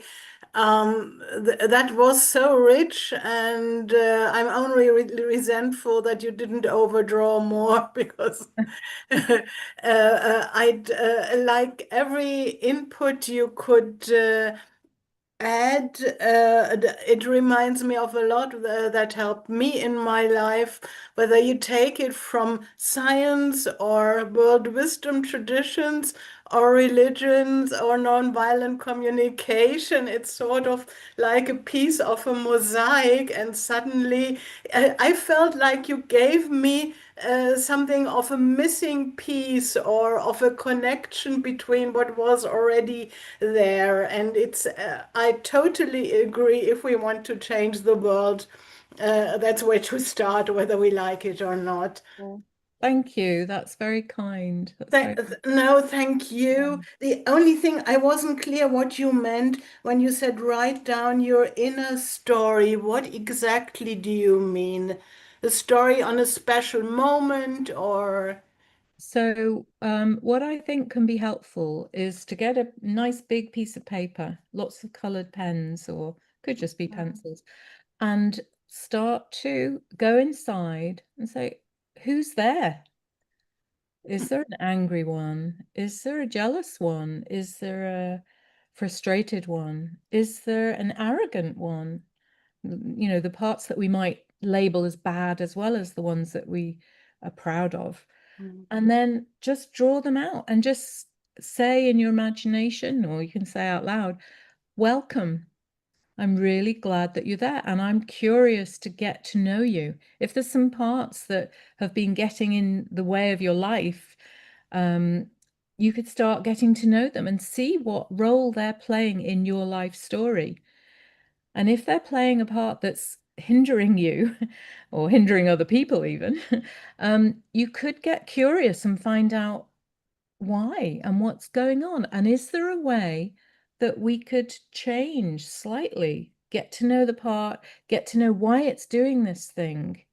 And then sometimes I'll have parts sit around a campfire, or if it's right for the client to sit around a, you know, in a business situation, around a conference table, or just around the kitchen table, and they can have conversations with each other. There's one part that's saying, you need to go out and be more assertive, be more in the world. Another part that says, oh, I'm shy. I don't want to be seen in the world. I want to hide. I just want to be quiet. And they could have a little conversation.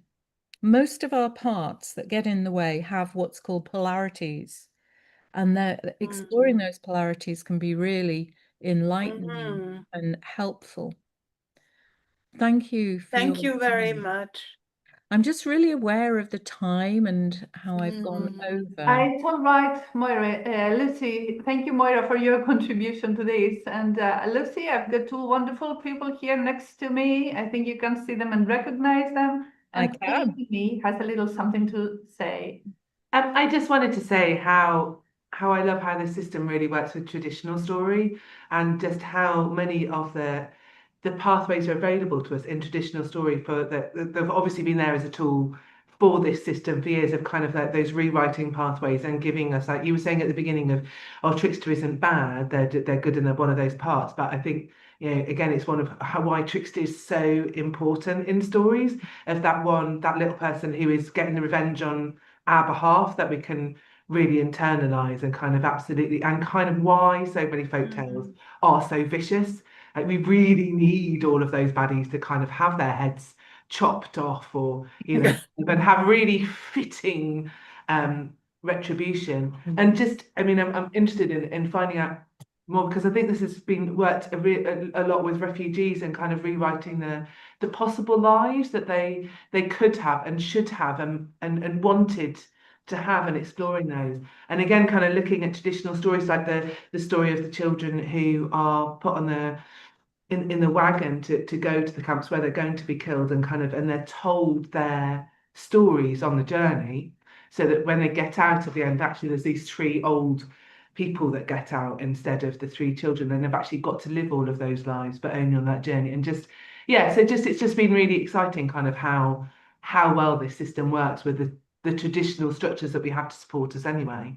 Yes, no, that's really interesting. And hearing stories allows people to recognize and resonate with parts that might be buried very deep inside them, that they might have no idea actually existed before they hear a story that's, oh, yeah, when that part of the story is told, I feel really angry inside. Our body keeps the score. That's the title of a very well-known book in therapy. And our bodies hold on to emotions that, especially if we were pre-verbal when something happened to us, maybe we were not picked up when our parents were too busy or whatever, or as in our case, we were taught, oh, you mustn't pick children up right away because they have to learn to self-soothe. So that child that's left there screaming, needing to be cuddled, needing to be held, feeling abandoned, it doesn't have words for that. But if somebody tells a story about someone being left or abandoned, or the parents dying or something, then the person can feel that there's something really powerful, something really scary inside my body. And it can make them start going on an exploration of discovery for their own story. Yeah, and the archetypes that appear in stories they're all parts and many of us share the same parts. And in the background I've got the Inside Out little characters, from that movie Inside Out 1 and Inside Out 2. And these we've all got these pretty much. Yeah, thank you. Oh, thank you. I kind of think one of the criticisms we get as storytellers is, why have Wonder Tales always got a happy ending? And I think that's the point of it. It's that rubbish stuff will happen. And I mean, you must get this in the secure unit. I certainly got it in prisons where people would be feeling, like they couldn't even find the spark, just that little bit of ember to just get going. And Wonder Tales and fairy stories are about sort of keeping that spark alive, because in the end it might work out. And that was just what parents gave to their children when they kicked them out of the house at 12 years old or 8 or 8. Yeah, and you're making me think of the label that some therapists give themselves. Instead of calling ourselves therapists, sometimes we call ourselves hope merchants. And I'd say storytellers are also merchants of hope, either knowingly or not knowingly, because in our stories, very often, apart from some of the really dark tales where there's no hope, particularly around Halloween time, but most stories carry a thread or nugget or sometimes dishes of hope that people can latch onto, and they can bring that, with that resonance, especially if the storyteller looks in the person's eyes, or if the audience are able to connect physically by laughing together, or if the storyteller gets people to move together in whatever way, the actions, that synchronicity really helps with our mirror neurons and creates that sense of togetherness. And I think that's somehow linked into a sense of hopefulness. You know, we're not alone. There are things that can be accomplished together that maybe we thought, oh, we can't do this, but together we can. I'd love to get 3 R's on the end of, you know, we kind of had the APs and everything, and just the right-hand side of that page have 3 R's of kind of resolution, redemption, and resonance. Oh, I like that. Oh, I'm going to write that down. Yeah, thank you for that. Right, I've got resolution, redemption, and Resonance. resonance. Yes. Revolution, the first one, was it? No, resolution. Resolution. And I've got a part now that I've got 2 parts. I've got one part that's saying, Lucy, this is what you want to say is really irrelevant. But then I've got this other part that's kind of a hobby horse part, and it's also a part that's a little bit ashamed that I can't ride a bicycle. And let me explain these 2 parts, what they're having this kind of conversation with each other. There's one part that's saying dancing has been shown to be better exercise than cycling. And for somebody who can't ride a bike, this is great news because I can dance and I love to dance. And so the reason that dancing is better in many ways than cycling is because we are able to do that together. Whereas when you're cycling, you're kind of competing with each other and you're kind of just going straight ahead usually, unless you're the kind of cyclist who chats with the person next to you. But also in dancing, you're learning routines. And those are kind of little stories. So you can do these routines together, you know, like the YMCA. When we're all at a party, a gathering, people do that together. And that creates social cohesion and laughter, very often laughter together. And so memorizing these little sequences is very good for preventing dementia. So anyway, that's the end of my that part's rant about cycling versus dancing. But storytelling creates that, creates something really similar. And I suspect, I don't know if anyone's ever done research on this, oh no, he's not here. So if anybody did do research on it, what I think they would find is that people who tell stories and people who regularly listen to stories are going to have lower rates of dementia than people who don't tell stories or people who don't listen to stories. Let's hope that's the case for everybody here. Yeah, so I'm really worried about time now, Despina. I hope I apologize to. It's all right, love. We had already made provisions upon it. So, okay. yeah. Oh, good. Thank you. That's very No kind. worries, no worries. So thank you very much for this workshop. I hope it really helped some of us put our ducks in a row or our parts in a row. Yeah. Yeah, or around the campfire. Absolutely great. So let us put our hands together for the wonderful Lucy Anderson.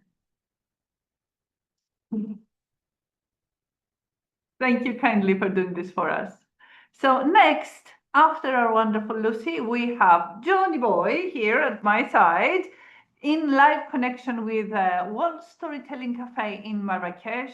Omar is already here. Hopefully more people will be joining us shortly from the younger generation, new generation of storytellers in Morocco. So, John, the floor is yours. Oh dear. Hey! Good just past morning, but it's about to be morning somewhere in the world. Bubba C, it's definitely morning for you. So I'm hoping some people will join from Morocco. Omar, you're here. Omar, oh, you're actually live. You were just sitting very still. I thought that was so. I thought what we'd start this hour with probably with our resident storyteller from the cafe in Marrakesh. And Omar, would you care? I'm dropping this on you at short notice, and we didn't talk about this, but do you want to talk about your journey into storytelling, and what brought it about, and how you got here?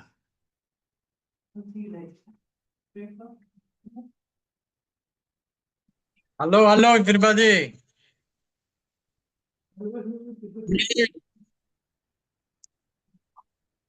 Okay, so this is a good question, and I like that question because some people all the time asking me how you became a storyteller, and I say to them, okay, here's the story about how I became a storyteller.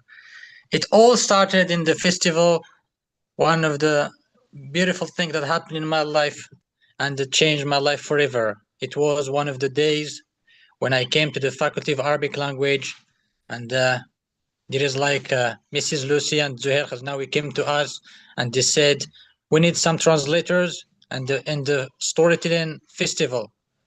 I raised my hand like this, and I said I want to participate because this is a new experience for me. This is something new. I have never met with storytellers. I don't know what does it mean, a storyteller, storytelling, but all what I've interested in is translation and languages and meeting with new people. It was about a week, then Zuhair created a group in the WhatsApp, and he said to us, come to the storytelling cafe. I came here the first day, and then there is like one of the like Zuhair and the other of the team, and they tell us a story in Arabic, in English, and they said, who from you wants to translate and practice a little bit of translation? I raised my hand again, and I said yes, I want to translate that story into Arabic to those people who don't speak more English. And I translated for my first time. I do the translation from English to Arabic as a storytelling like this. Then it was in the festival, the first day of the festival. It was Sunday, 19 February. I still remember that day. I was in Marrakesh. I was in the tent, and then I was sitting there, and there is two girls with me there, two of my friends, and there is a man who is like charged of the logistic things and store and volunteers, and he is very upset because he did not sleep all the night. And he said to us, we need a storyteller in Henna Cafe right now. Then two girls came to him and it said to him, we need to go. We want to go there. And he said, just one girl. We don't need two or four, just one girl. And he was very upset. And to calm him down, I said, I will go. Promise I will go. Just for me, I'll just go on my own. And he said, okay, do you know the place? I said, yes. But in reality, I don't know the place. I don't know what's going on. I just said yes because all my intention is that to calm him down because he was very upset. And his name is Muad. He's one of my friends now, best friends right now. And then I said yes. I went to ask a lot of people on the alleyways of Marrakesh, and you know the alleyways of Marrakesh all the time. You know, you ask a lot of people to get there, and they went the first day of the festival, and I went to the Henna Cafe, and I found Mr. Tafe Thomas. And guess what happened? I'm going to tell you a story about Tafe Thomas, because before that, I was one of the students where when there is something new for me, I did the research before that and did a lot of research about storytellers. I did about Mr. John Rowe, about Tafe Thomas, about other storytellers. And I concentrated on Tafe Thomas because he is the guest of honor of the festival. And then when I did that research, I found something very similar to my heart. And then I felt something very in that connection. And that is, he is suffering from a massive stroke at the age of 36, and he has a massive stroke, and his left of his body stopped working, and he cannot see a word. And one of the psychologists advised him to use storytelling to speak again. And I say to myself, I did this relation, this connection between me and him. And I said, when I was young, I was stuttering. I don't speak clearly as I speak right now. And I say to myself, he stopped talking. And he used this kind of storytelling therapy, and he speak again to the world. I'm just stuttering. Why don't you use this kind of storytelling to heal me from this stuttering? And I use it, and I think I succeeded for me. when I met with Mr. Tafi Thomas in Henna Cafe, I was very happy because I said to myself, this is something, a sign from God, because it was one of the things that give me courage and I'm very happy to meet with him. So when I met with him, I translated the first story, the king's own storyteller ever, and I translated that story, and I was very happy, and he was very happy to the kids, and we have a lot of beautiful stories we translated together. And from then on, he said to me, why don't you be like to accompany me the whole festival, and we can work together to translate the stories from the kids? And I said, okay, yes, again. And this is my this is how it started my storytelling journey with storytelling with Mr. Tafi Thomas. Then with the whole festival, I translate a lot of stories, and we have a lot of chat about storytelling, and a lot of beautiful things about storytelling. And I've read a little bit about storytelling. At the end of the festival, he gave me his book, the Tafi's Code Tale, and this is one of the books that I work into my thesis in my master degree. I've translated 5 stories into Arabic, and I work in the comparative analysis of that storytelling, of the storytelling. I did like a human translation and AI translation of the book, translation of that book from English to Arabic. Then it came like an experience with Zuhair, because now we're in his startup company, where I translated a lot of stories, and I read a lot of, and I write a lot of articles, and we used to meet a lot of times, and we speak about storytelling, and we have this beautiful things about storytelling. And then I go deeper and deeper in storytelling. Then it comes an experience to work in to be one of the students of the festival of the storytelling Marrakesh International Storytelling School, where I had 12 months of storytelling, learning a lot about storytelling, how to be a storyteller, how to use your tone of voice, how to convince people to listen to you, how to recite stories, how to work a lot of stories. Then it came like one of the best things happening in my life again is like when I have the when there is a time when I need to work. So I had this kind of like obligatory time to work, and I need to, because as some people of you need maybe know that I have some medication, so I need in time to buy some medication. I say to myself, I need to work. I prepare my curriculum vitae, and I put it on Facebook and WhatsApp, and 2 hours later on, Mr. Mike send me a message and said we need some storyteller in the cafe, storytelling cafe. And I said okay, and then it started like this, and now it's like this is my anniversary year of it was in October last year, and now this is 1 year like of working in the storytelling cafe. And I guarantee you that it's a lot of things changed in my life since then, because I gained a lot of experience in storytelling. And let's go to the storytelling and how it can change people like lives, as it changed my life, because a lot of people say to me, you were very shy, don't speak to people, you are very introverted, you don't have a lot of experience in speaking to people, and some stuff like this. But when I use storytelling, it gives me this power to speak to the world and have this like a lot of, it gives me courage. It gives me this kind of speaking to the world and explain what I want to say, and also in the language, because the storytelling gives you like the language, and it gives you this richness in the words and the vocabulary that you use in normal days and in lives, in daily life. So story. Let me Yes. correct you there. And we are very, very proud of your storytelling journey. And Yeah. congratulations on what you've done so far. We will need a little time to talk to Zakia, and you can tell us more about it later on. Is that okay? Of course. Excellent. Thank you. You're welcome.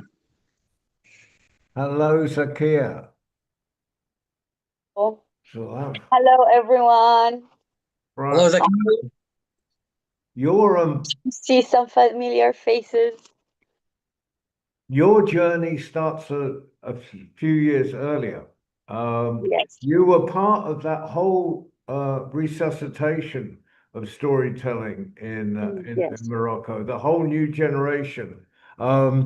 Where you're based in Fez, aren't you? Yes. Yeah. Yes. So, and that was one of the two places. The Cafe Clock was in both Marrakesh and Fez. Yes, it started in Marrakesh and Fez. The program was called Keeping the Heritage of Storytelling from Dying, in which they brought like storytellers, the ones who tell at the square, and we learned from them.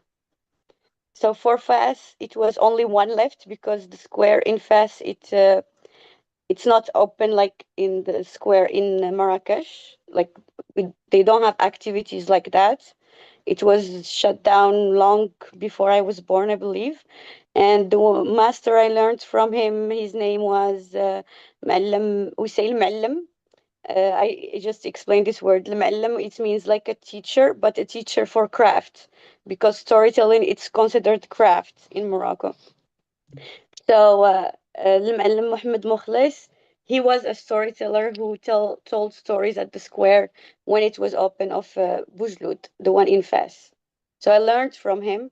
And of course, in Marrakesh, there was another storyteller they learned from him, and the program went from there. It started, I believe, in 2013. Yeah, that's how it started. Well, that was around. Did I met? I think I met you in Cafe Clock around that time. Because you came, you used to come to Marrakesh, didn't you?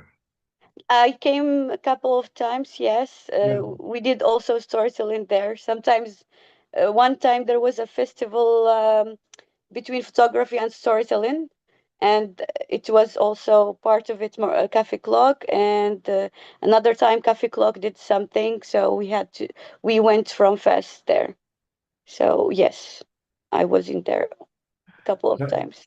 So, Zakia, would you like to tell us a story?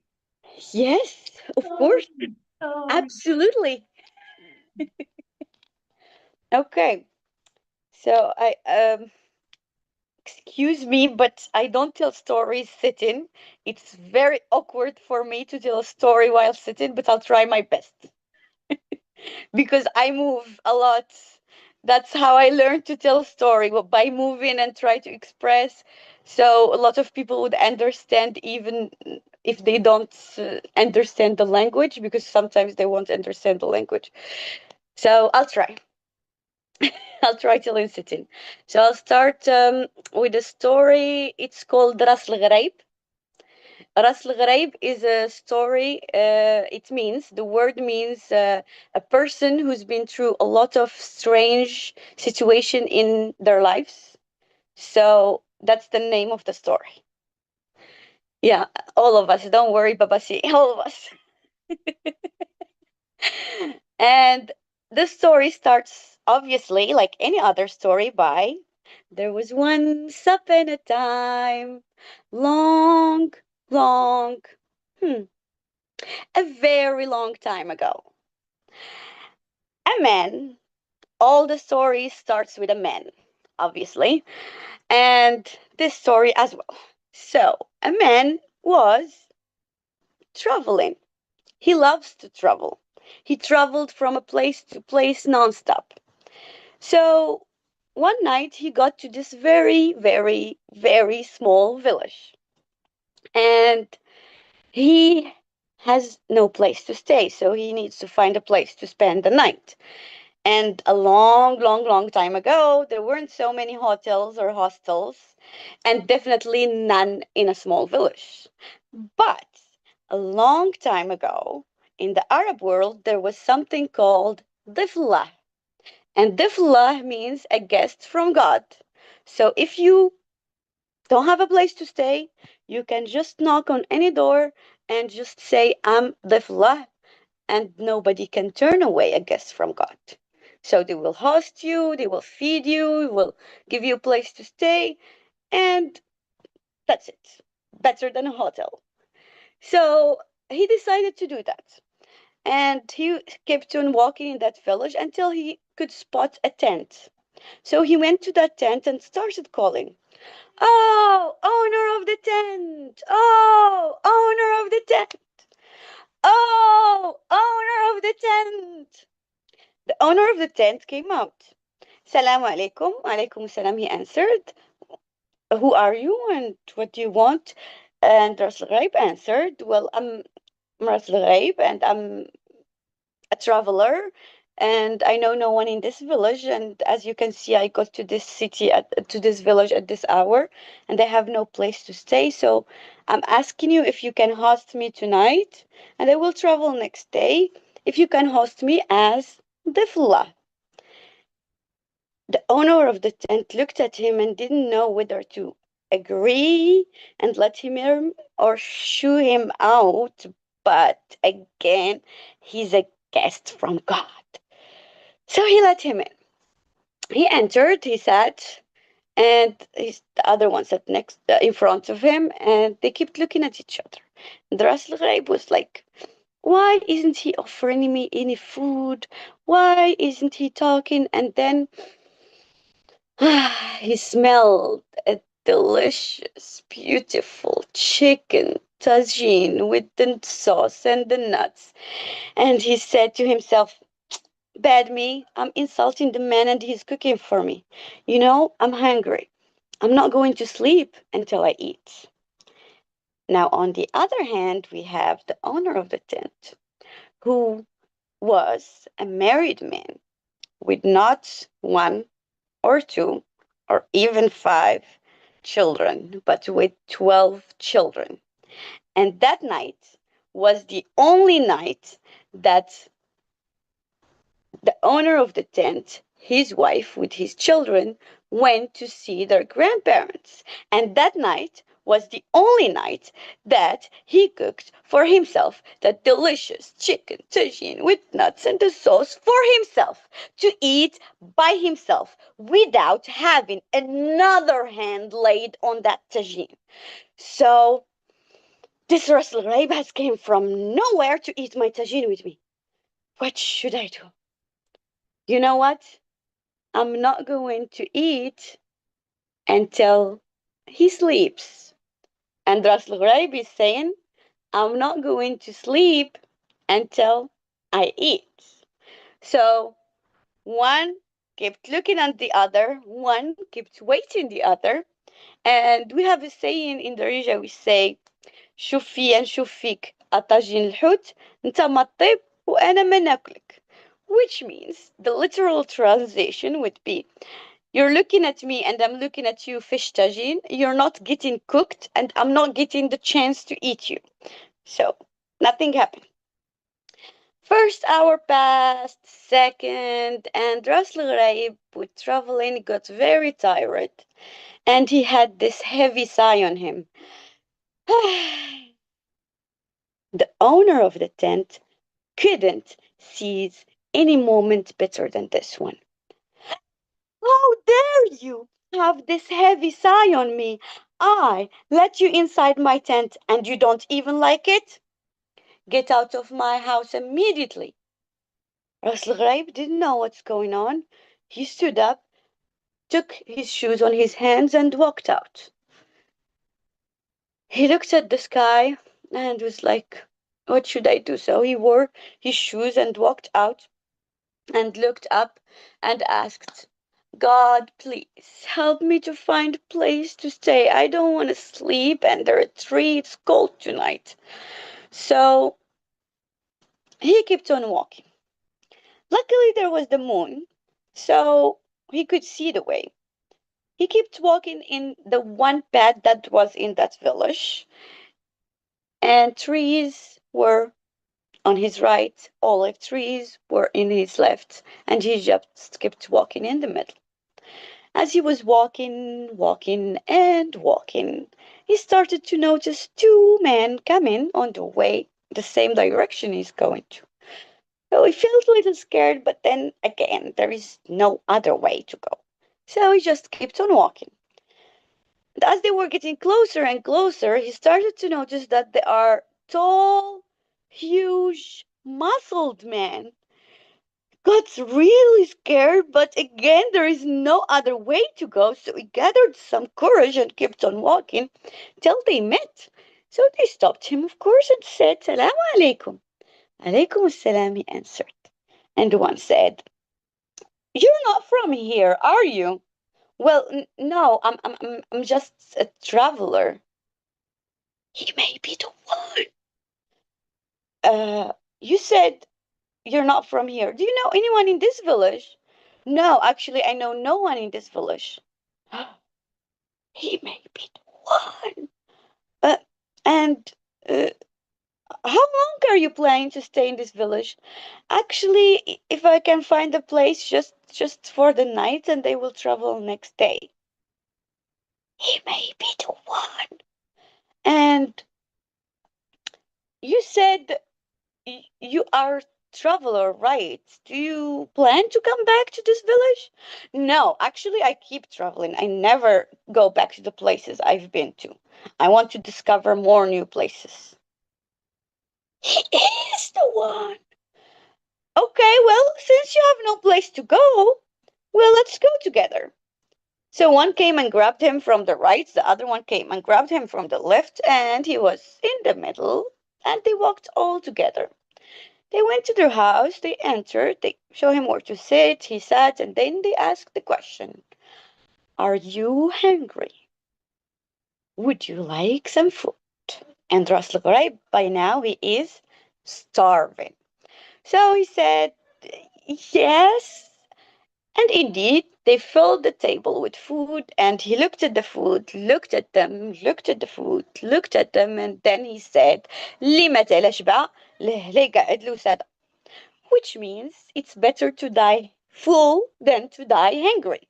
And he dug in that table and started eating. He ate like never before, and when he finished, he was super full, and they asked him again, Would you like some more? No, thank you, I'm full. So one came and sat next to him from the right, the other one came and sat from the left. And Ras Al Ghraib was sitting in the middle.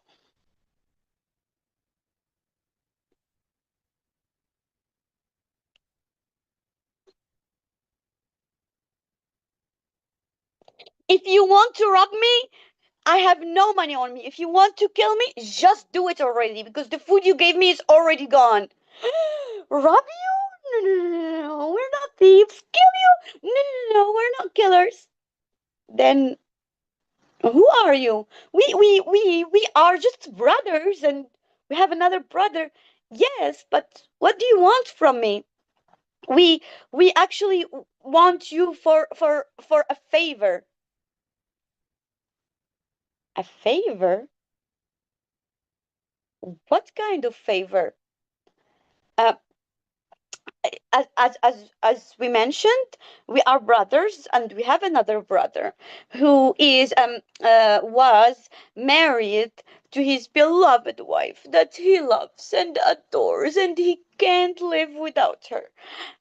But he gets angry sometimes, and he divorced her not once, not twice, but he divorced her 3 times. And for those who don't know, between brackets, in Islam, if you divorce your wife 3 times, you cannot marry her again unless she married someone else and that one else divorced her. Then you can marry her again. Closing the bracket. So, since you are not from this village, and as you know, it's a very small village and everyone knows everyone here, you would be the perfect fit to marry her and divorce her next morning. And as you said, you're a traveler, so we can help you with your travels if you want. Ras Al Ghraib, his eyes were opened wide. Of course, we are all brothers and sisters in Islam. Of course, I do this favor for you. So, indeed, they got him married, left him in the house with his wife. He went to have a showering, so happy, so thrilled. Like, he is full, he is clean, even married, and getting money out of this? Oh my God. And that owner of the tent don't even know why he kicked me out. It's the best day of my life. So when he finished showering, he went to the room where his wife was, and he looked at the ground. And his wife said, "You're my husband." Anyways, they had a peaceful or a war night. I have no idea. I definitely was not there. But next day, he divorced her. They gave him some money and he traveled again. Next day, he got to this town at the calling of the prayer of Leisha, which is the last one. For those who don't know, there are 5 prayers. The last one is Leisha, the 5th one. So he decided to go to the mosque and pray, and he went and prayed. And when he finished, he was sitting looking at people. Should I ask this one to host me as a guest from God? Or this one? What if I can get married again 2 nights in a row? That would be absolutely amazing. But what if I can get someone who can kick me out like that owner of the tent? You know what? I'm full. I really need nothing. I just need to sleep. And this mosque looks really clean, nice carpets. I can just spend the night here and go out in the morning. So he sneaked behind a pillar, a very big pillar, and waited until everyone went out and the door was closed. And then he came out, but it was dark. He couldn't see a thing. Luckily, he had a match. So he turned on the match and kept looking where he can lay down. And then, oh, there is another man sleeping at the mosque, not just me. At least he has a blanket. I have nothing to cover with. You know what? I'll sleep right next to him. And went and lay down next to the other man. So few hours start to pass and he started to feel cold. And the man next to him has a blanket. "Oh man, can I cover with your blanket just my feet?" He's in a deep sleep. He wouldn't mind. So he covered his feet. More cold. Covered a little bit more, and a little bit more, and a little bit more, until he covered all his body, and he was sleeping next to the other man. Next morning comes the muezzin. The muezzin is the caller of the prayer. So he came in the first one, which is still dark, in down, and he opened the door and entered. "Oh my God, yesterday I left one dead body, now there are 2 dead bodies. How did that happen? I was the one to close the mosque myself." Ras Al Ghaib entered the blanket. "What is he talking about? A dead body? I'm not dead. I'm sleeping next to a dead body." And he stood up. And as he stood up, the blanket was covering him. So the muezzin was like, the dead has come alive. The dead has come alive. And he started running and screaming, "The dead has come alive." And the Ras Al Ghaib threw the blanket away and started running after him. "Wait, I'm not dead. Wait, let me tell you my story. I did not know." And the muezzin was just running and screaming, "The dead has come alive. The dead has come alive." Until the muezzin got very tired and fell on the floor. And Ras Al Ghaib got on him and started telling him the whole story. "I'm not dead. I'm just a traveler. I did not know he was dead. I just wanted to sleep at the mosque." And when he finished,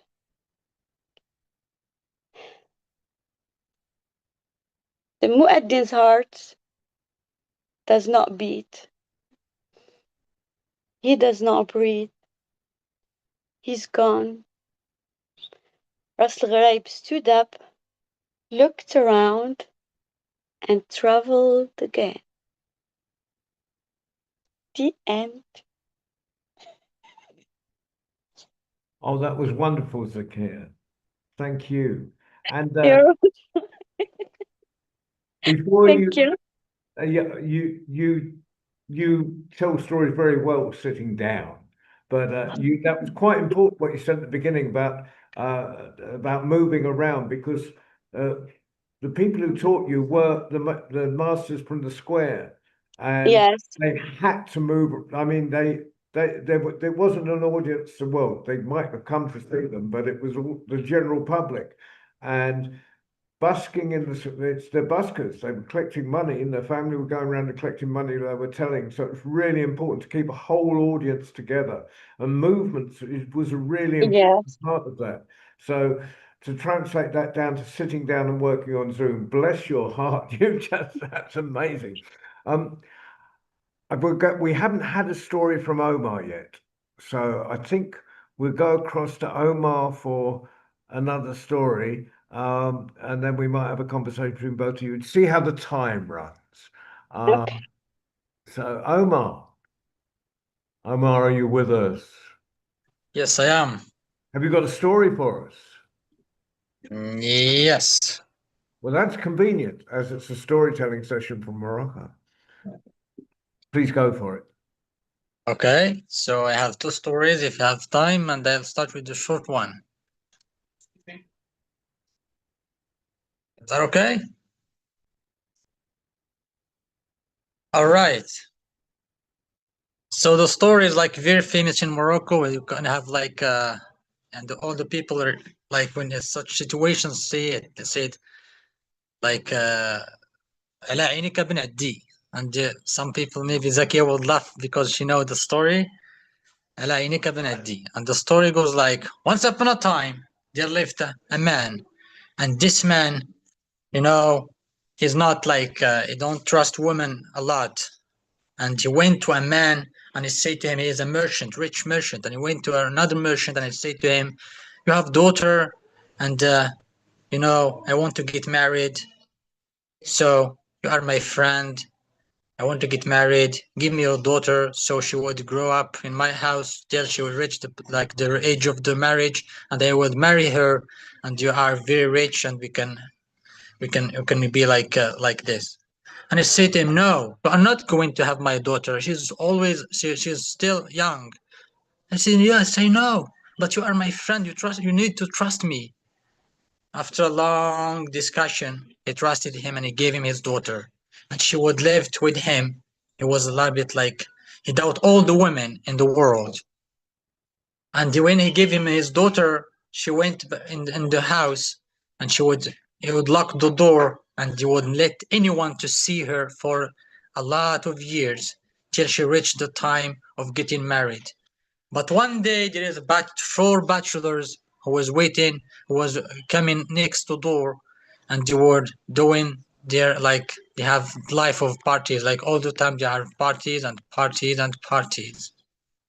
One day she said to him, there is a small hole in the wall, and she would listen and she would look at them, and one of them say to her like this, and they say to her, hello, and she wonder, they see her, they fall in love with each other, and they would look at themselves like this for this long time. And that man went back into home, she just like sit down as normal girl, and you would cook for him and you would do housework, and that's it.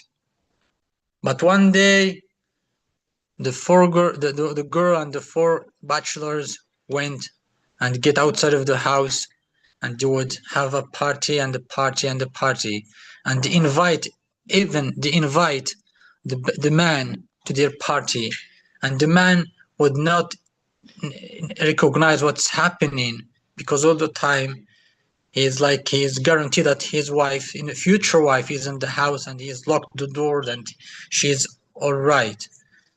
He went outside of the home and he would have party, and he would say that girl and say to himself, this is my my future wife. And he would run to home, and she would go in that hall to the house, and she would pretend that she is sitting or doing cooking or something like this. And she would say to her, are you back? Are you there? And she said to her, where? You lock the door, and I'm never out of my house, of this house, for this long time, and you see that I'm there. No, I'm not.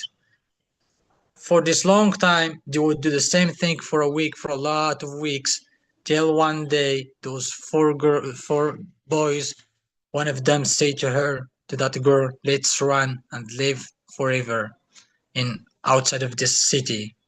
And this is what they did. They went, and in front of Ben Addi's eyes, and this is like على عينك Ben Addi, they would sit in there and they would have fun. And then the Ben Addi would see everything, and he would not recognize what's happening in front of his eyes. And one day they decided to go far away from the Ben Addi forever. And this is what they did. They would do what they did, and they would run far away from Ben Addi. And this is a lesson from Ben Addi, that you cannot lock people, like to possess people. You need to make them free. And this is the story of Ben Addi's eyes. And we will tell the story like quietly to the people. And when there is a situation, we say all the time, على عينك Ben Addi, the eyes of Ben Addi. And this is the first story, very short one. And I like to start with that story, and I hope you like it. So, yes, I can't hear you, Mr. John. I'm mute. There you are. I'm unmuted.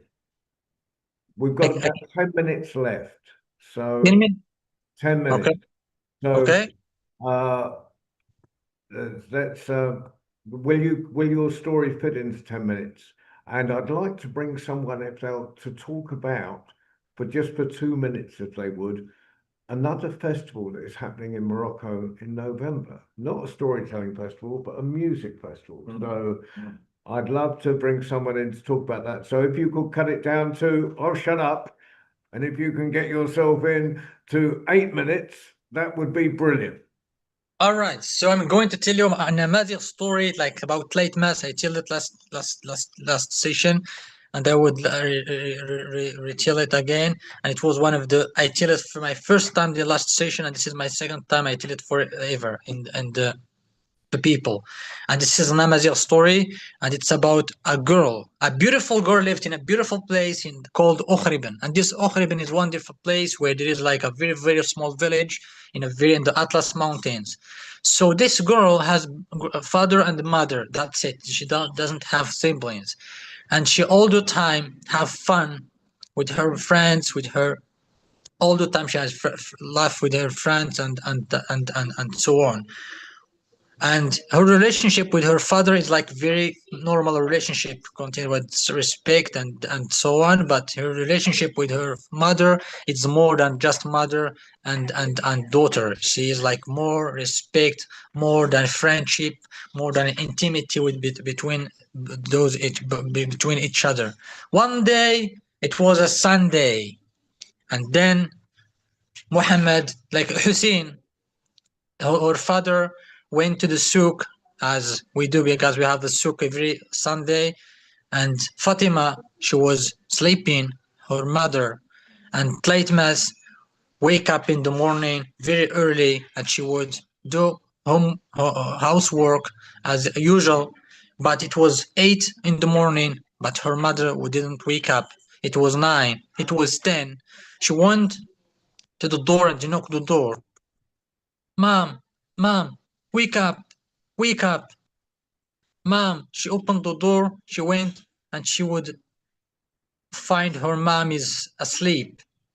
And then she would put her hand on the forehead, and she was very cold, and she would touch it like this, Mom, wake up, wake up. But she didn't move. And then she would run to the faqih, and the faqih is like the one who is responsible of the religion thing in the village, and he is the knowledgeable man. He knows everything, and everyone, if he needs something, he went to the faqih, he went to the imam and asked him for everything. When they went to the faqih, she went back with her to the house, and then he told her something very bad. He told her that her mother is dead, and Tleitmas cannot stand it. She would cry and screaming, "My mom is dead! My mom is dead! My mom is dead!" And she would cry and cry and cry till she cannot stand it.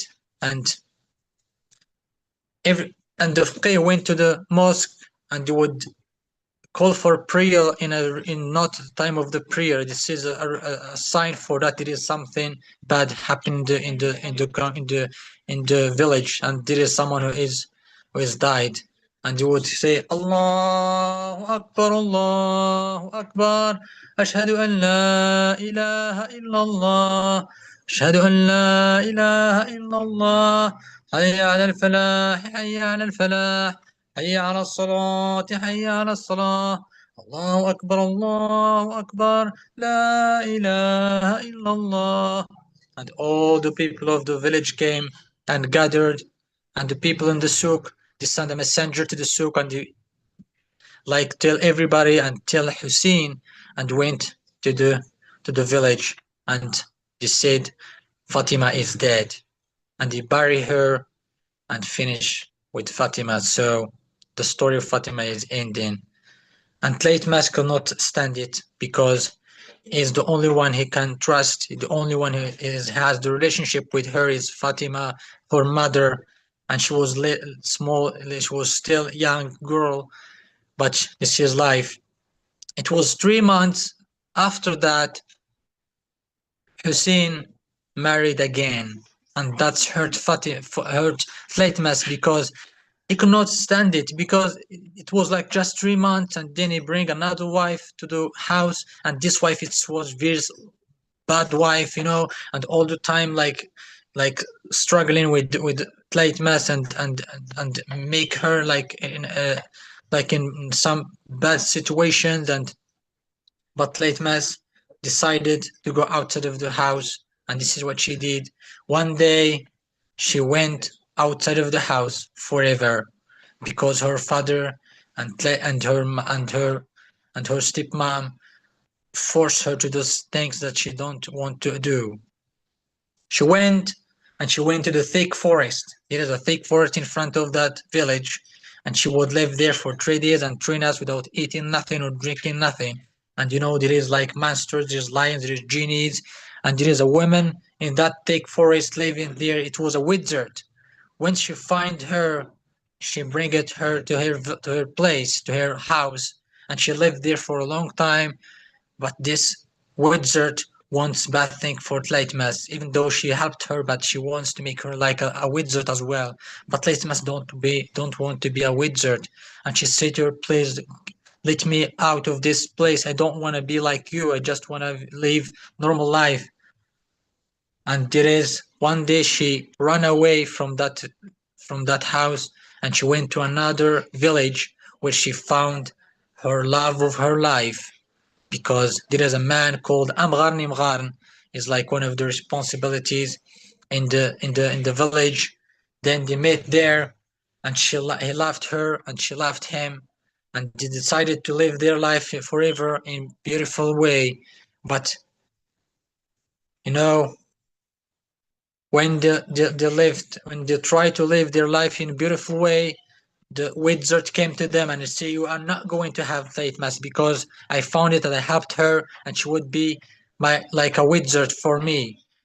And but the Amgar Nimran, he said to her no, and she said to him, if you want to do this, if you want to have her as your wife, all you need to do is very simple. You need to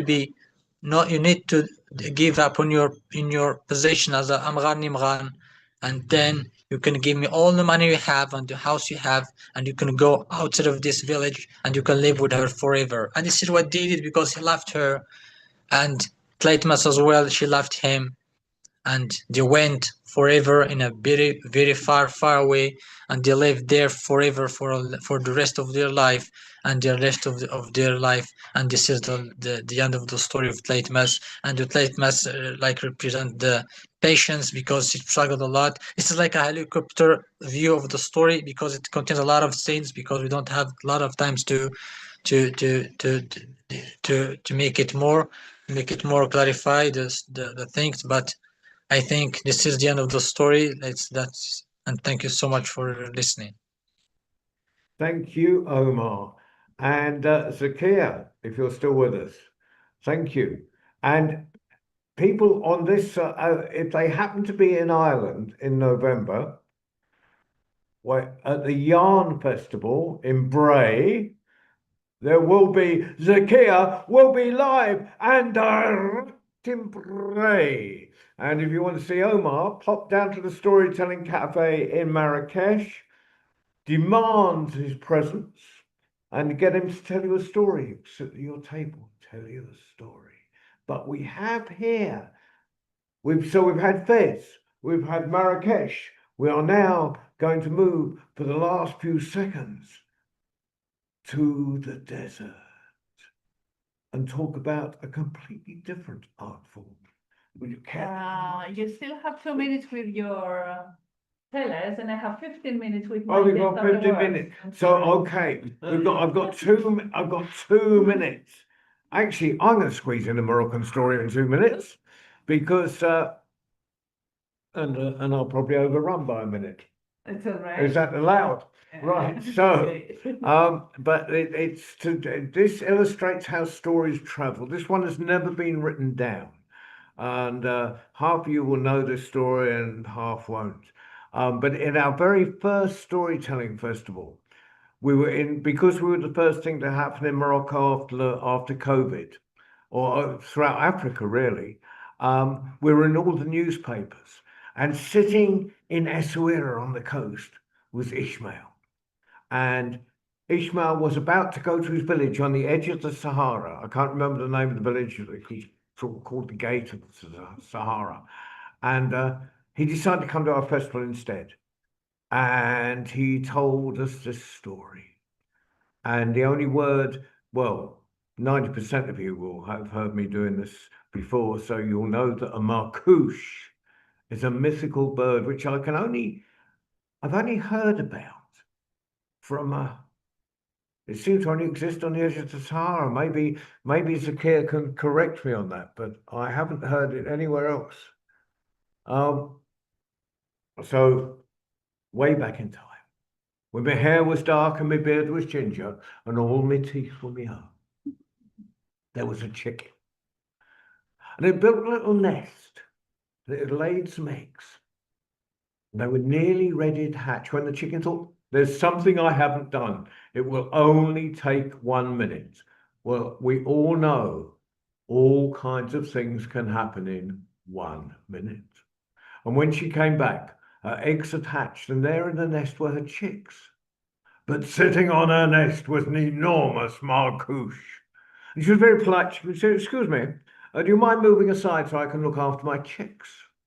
And Marcouche said, not at all, not at all. If you go to the cow and get me some butter. And she went to the cow and said, excuse me, can I have some butter to give Marcouche? Marcouche move aside and I can look after my chicks. And the cow said, not at all, not at all. If you go to the alfalfa field, get me some alfalfa. She went to the alfalfa field and said, excuse me, can I have some alfalfa to give the cow? The cow give me some butter, I'll give the butter to Marcouche. The Marcouche move aside and I can look after my chicks. And the alfalfa said, yeah, but we're really dry. Could you get the canal to water us? So she went to the canal, said, canal, water the alfalfa, get the alfalfa to the cow give me some butter, get the butter, Marcouche move aside, and I can look after my chicks. And the cow said, yeah, but really dirty. Could you get the workers to clean us? So she went to workers, can you clean the canal, can you water the alfalfa, give the alfalfa to the cow give me some butter, get the butter, Marcouche move aside, and I can look after my chicks. And the workers said, yeah, but it's really boring here. Could you get the dancers to dance for us? And I love the idea that workers' rights should be, we have dancers before we work. So she went to the dancers, dancers, can you dance for the workers? Workers clean the canal, bought the alfalfa, give the alfalfa, the cow give me some butter, give the butter, Marcouche move aside, and I can look after my chicks. And the dancer said, yeah, but it's really stony down by the canal. Can you Can you get the shoemaker to make us some shoes? And he said, the shoemaker can make some shoes. Dancers, for workers clean the canal walk the alfalfa, get the alfalfa, the cow give me some butter, get the butter, Marcouche, the Marcouche will move aside, and I can look after my chicks. And the shoemaker said, yeah, but I'm really hungry. Could you get me some chili couscous? Ishmael was very concerned that it should be chili couscous. So she went to the party down the road and said, excuse me, can I have some chili couscous to give to the shoemaker? The shoemaker makes some shoes. Dancers, for workers, clean the canal walk the alfalfa, get the alfalfa, the cow gives the butter, get the butter, Marcouche, and I can look after my chicks. And said, yeah, we've got no wood for the fire. Could you get some wood for the fire? At this point, she went to all her chicken friends, and this is the wisdom of cooperation. Excuse me, can you get some wood for the fire? Take some wood to the party where they heat the chili couscous. Some chili couscous will be given to the shoemaker. The shoemaker makes some shoes. Dancers for workers clean the canal walk the alfalfa, get the alfalfa to the cow give me some butter. I'll get the butter to Marcouche. Marcouche will move aside, and at last I can look after my chicks. Now you will be relieved to know, and so will everyone else, because this program was supposed to probably end 4 minutes ago. That at this point, every chicken took one piece of wood in its mouth and took it to the party where they heated the chili couscous that was given to the shoemaker. The shoemaker made some shoes for the dancers danced for workers cleaned the canal watered the alfalfa was given to the cow gave her some butter, she gave the butter to Marcouche, she said, you took your time, and Marcouche moved aside, and at last she could look after her chicks. Yay! And that story has never been written down, but it's now been passed to all the people at the festival. I've told it in Romania, I've told it in Ireland, and I've told it all around this country, and that's how stories travel. They don't miss. That is the oral tradition. Yay! Thank you, Tony. Thank you. Thank you, everyone. Thank you, Sukia. Thank you, Omar.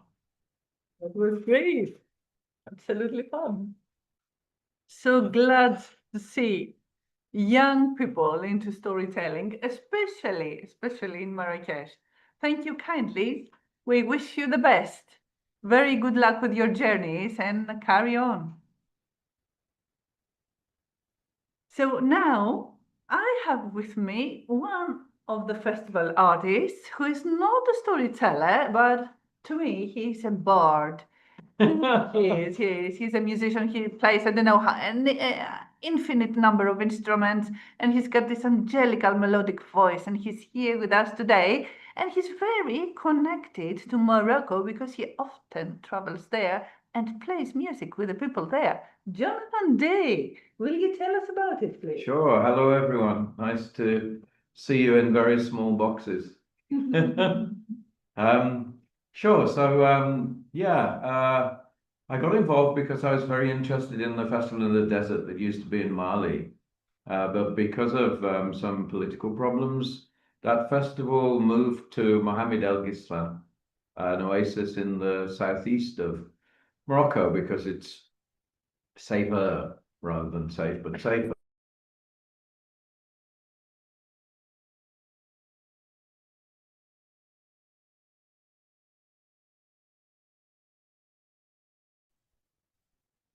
Oh gosh, terribly sorry. Here we go again.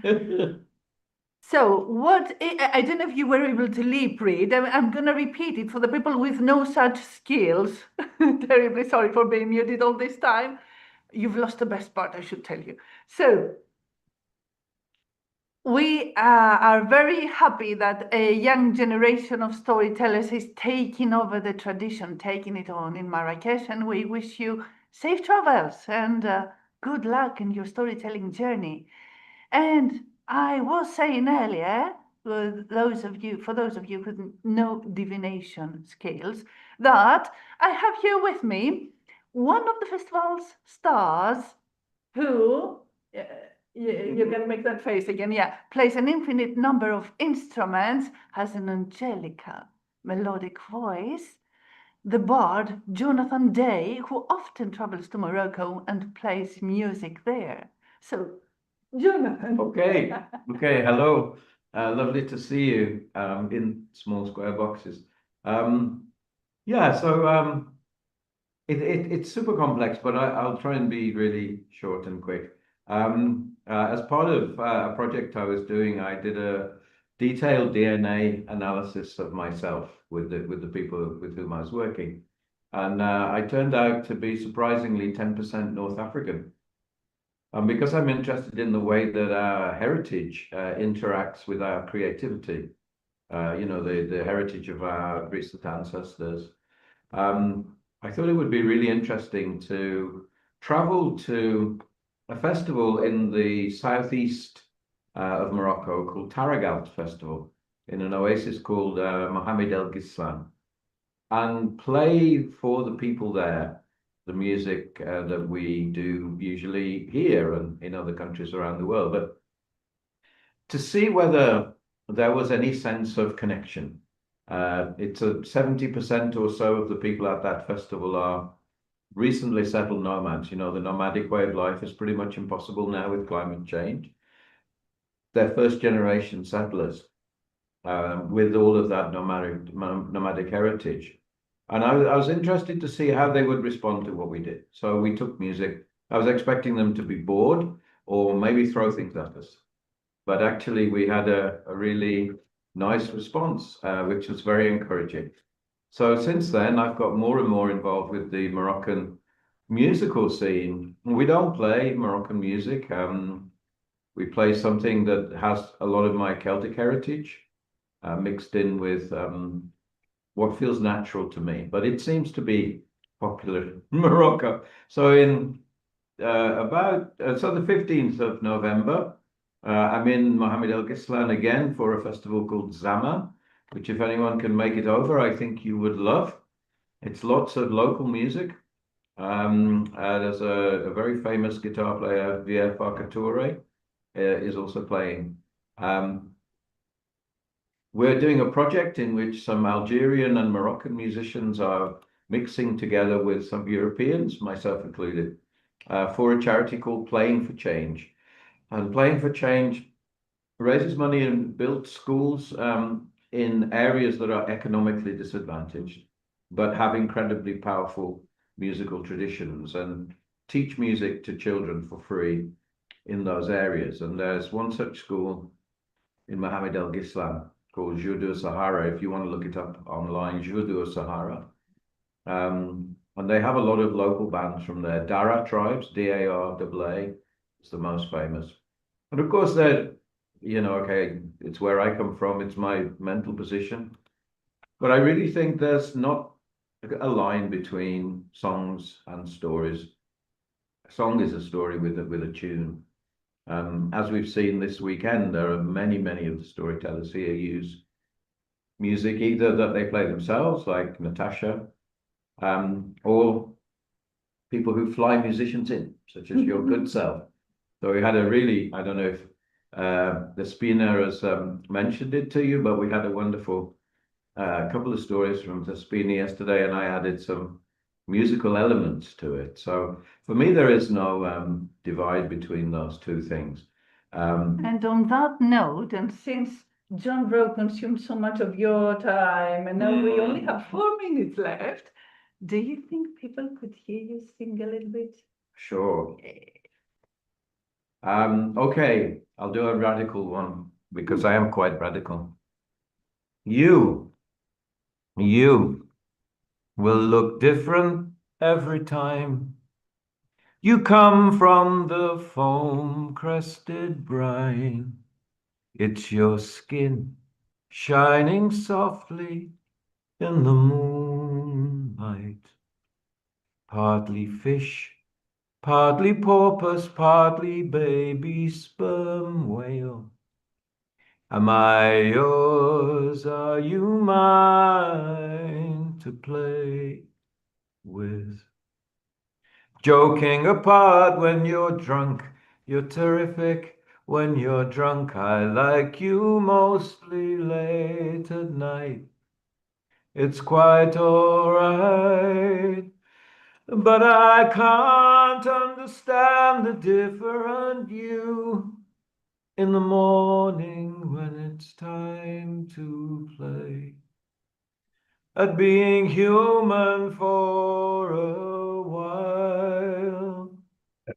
We smile, and you look different in the spring. I know you're a seasonal beast, like the starfish that drift in with the tide, with the tide. So until your blood runs to meet the next full moon, your madness fits in nicely with my own, with my own. Your lunacy fits neatly with my own, my very own. We're not alone.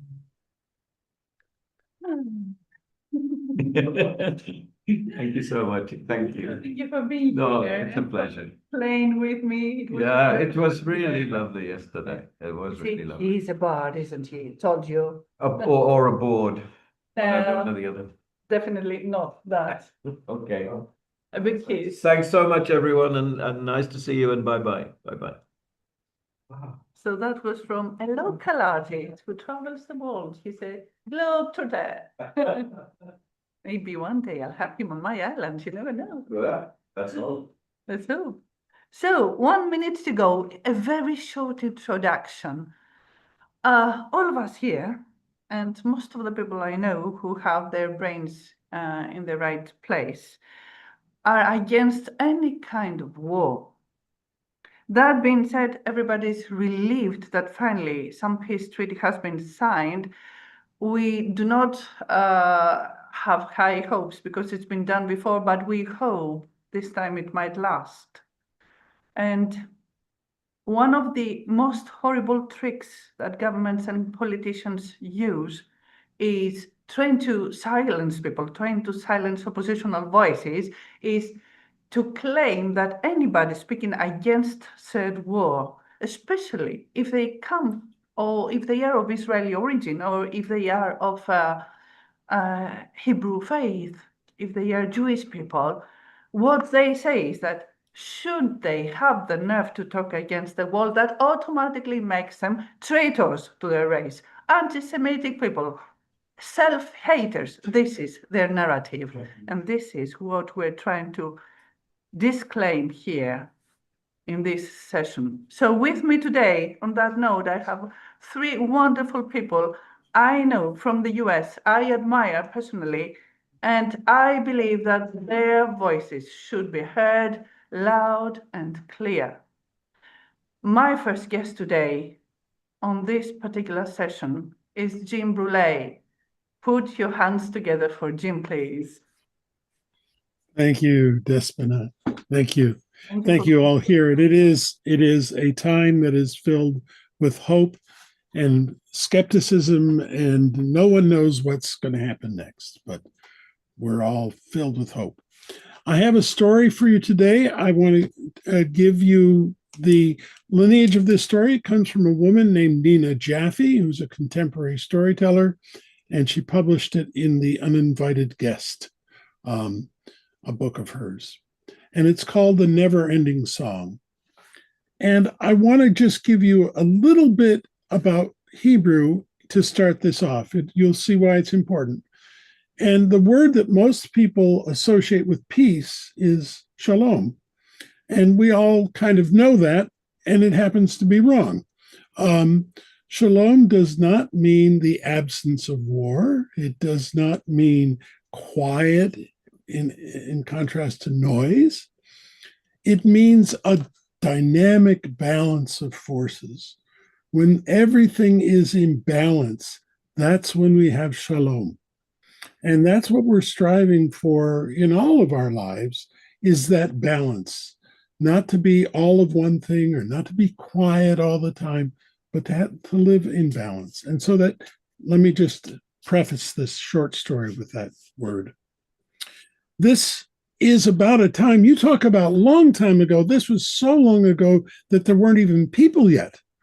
There were only animals and flowers and all the wonderful natural beings and forces that were out there. There were great beings that lived on the earth and that lived in the water and lived in the sky. It was an amazing, amazing time. Amongst the beasts that lived on the earth, the greatest beast was called the behemoth. And the behemoth was this long, and make a dinosaur look small.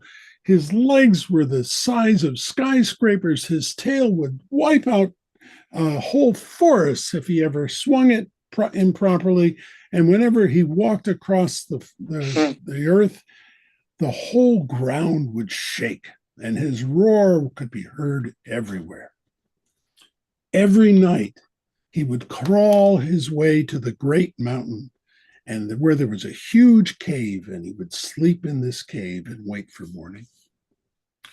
Now, there was another great beast. This was a great beast of the air called the Ziz. And the Ziz had great wings that would cover the entire earth if he was in flight. And if he batted his wing down, there would be whirlwinds and hurricanes and just tremendous damage that could be done with his wings. And if he screeched, his voice would reach throughout the world.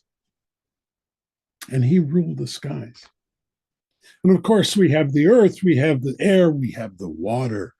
And in the water lived Leviathan, the great, great sea monster, sea snake. We were told that Leviathan had 365 eyes, so that it always knew what was going on. And its tail would wrap itself around the earth more than once. And when it rumbled its voice under the water, the whole ocean would shake. Now, I forgot to mention the Ziz would come and sleep on the mountain, wrapping its wings around the mountain. The Leviathan would come and curl its tail around the base of the mountain under the water. And every night, the angels would appear at the top of the mountain and sing. So this was the world. And in this world, there are great beasts and there are small beasts. There are those who eat each other. There's those who eat grass and other things. And there was a problem because in the early days, the beasts who ate other beasts didn't know when to say no. They said there was food everywhere. They just ate and ate and ate and ate. They were so selfish. It was terrible. They were running out of food. They didn't realize it, but they were eating so many of the smaller animals that they were going to run out of food. And of course, the other animals is not just that they're sad that they won't be able to feed these big things, but they're being killed. It's terrible. So all the small animals of the whole earth got together. And the animals of the ground met under a great tree, and the animals of the air flew in, the birds, and the little fish and the crabs came up to the beach and crawled their way to the tree, and they had a council. And they say, what can we do? We're being killed here. It's terrible. It's terrible. What can we do? And they thought and they thought and they thought, and someone remembered that there were these great beasts of the earth. And they said, we should go to the beasts of the earth and ask for their help. And so they made a group, the smallest bird you can think of, maybe it was a hummingbird. The smallest fish you can think of, maybe it was a herring. You know, the smallest animal you can think of, maybe it was a chipmunk. And they all made their way to the great mountain. And when evening came and they all arrived there to have their rest, they presented their case. And the great animals were very concerned. And they said, of course, this is a terrible thing. We'll have a word with our brethren. And so it was in the summertime that the behemoth came out.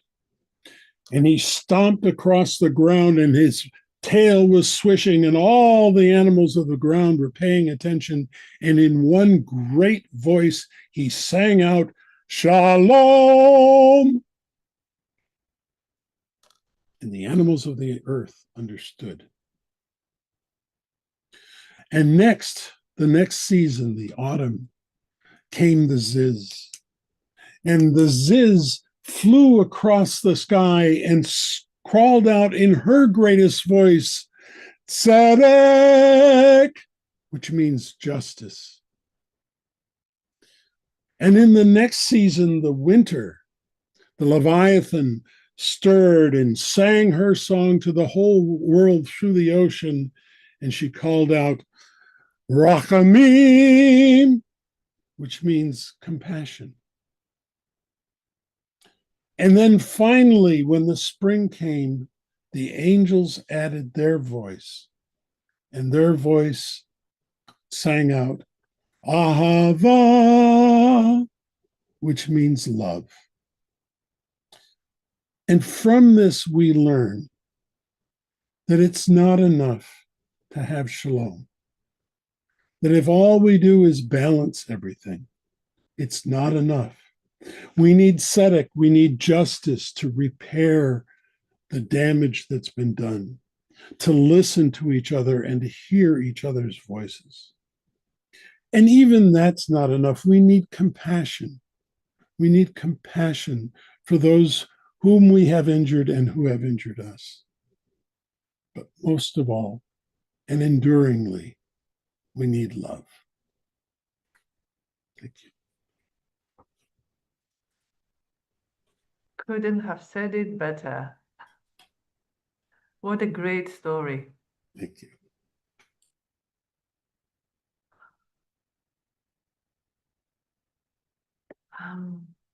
So, Jim, I know that usually when you tell a deep story like that, you ask for people to sit with the story for a little while.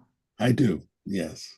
So, as my friend John says, I'll shut up for a minute and let people do that.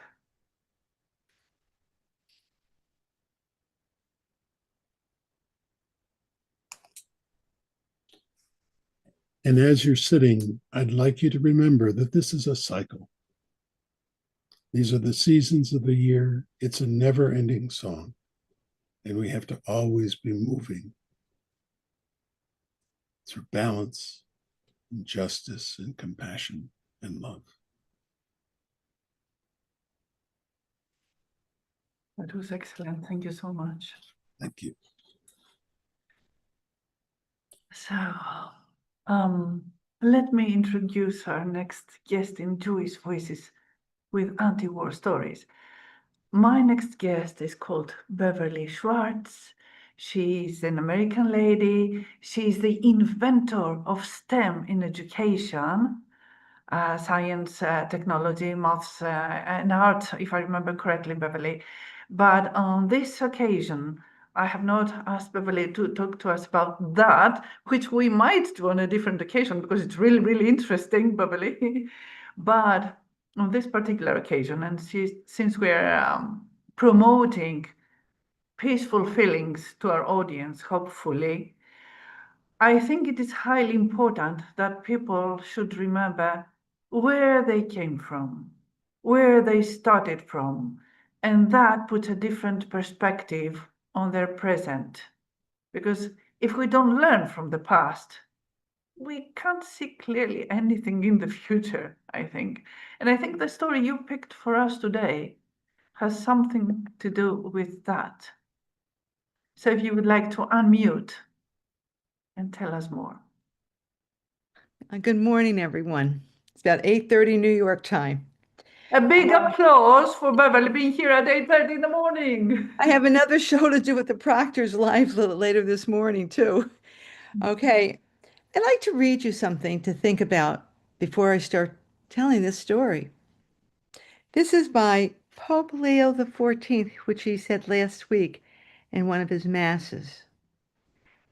We are to remain without fleeing for the comfort of our individualism, to remain so as to look upon who arrives from banks that are distant and violent, to remain and open our arms and hearts to them as brothers and sisters, and being for them a presence of consolation and hope.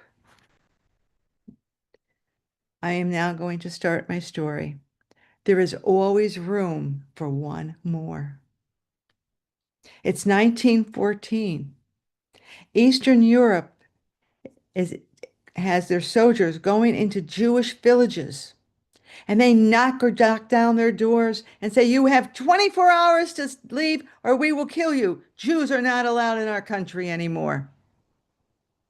And there was an exodus from all over Eastern Europe, from Romania, Poland, Russia, and they would gather their group in carts and bicycles and walk to the ports of the cities near the western part of Europe. They got there with only the clothes on their back, and they would look around and see what ships were available and where they were going. My grandmother was a young teenager, about 15, 16 years old, and she chose to take a boat to New York City. And so did my grandfather, Meyer. So Meyer and Rose went to New York City on a boat with a lot of their villagers.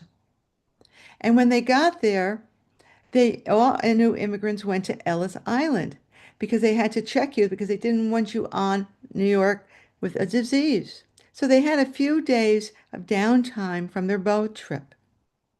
They would take your information and what type of job.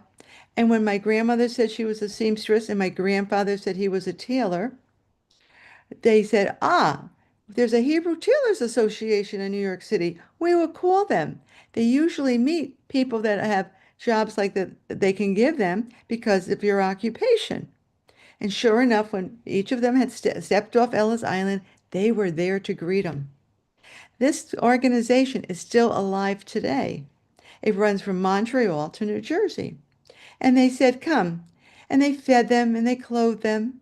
And they started teaching them a little English. And they welcomed them and tried to settle them down from their journey, which was horrific. Then they said, where do you have relatives up and down from Montreal to New Jersey?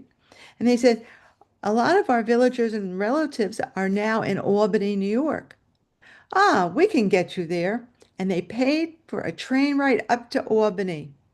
And they made sure that the people they knew would greet them as they got off the train.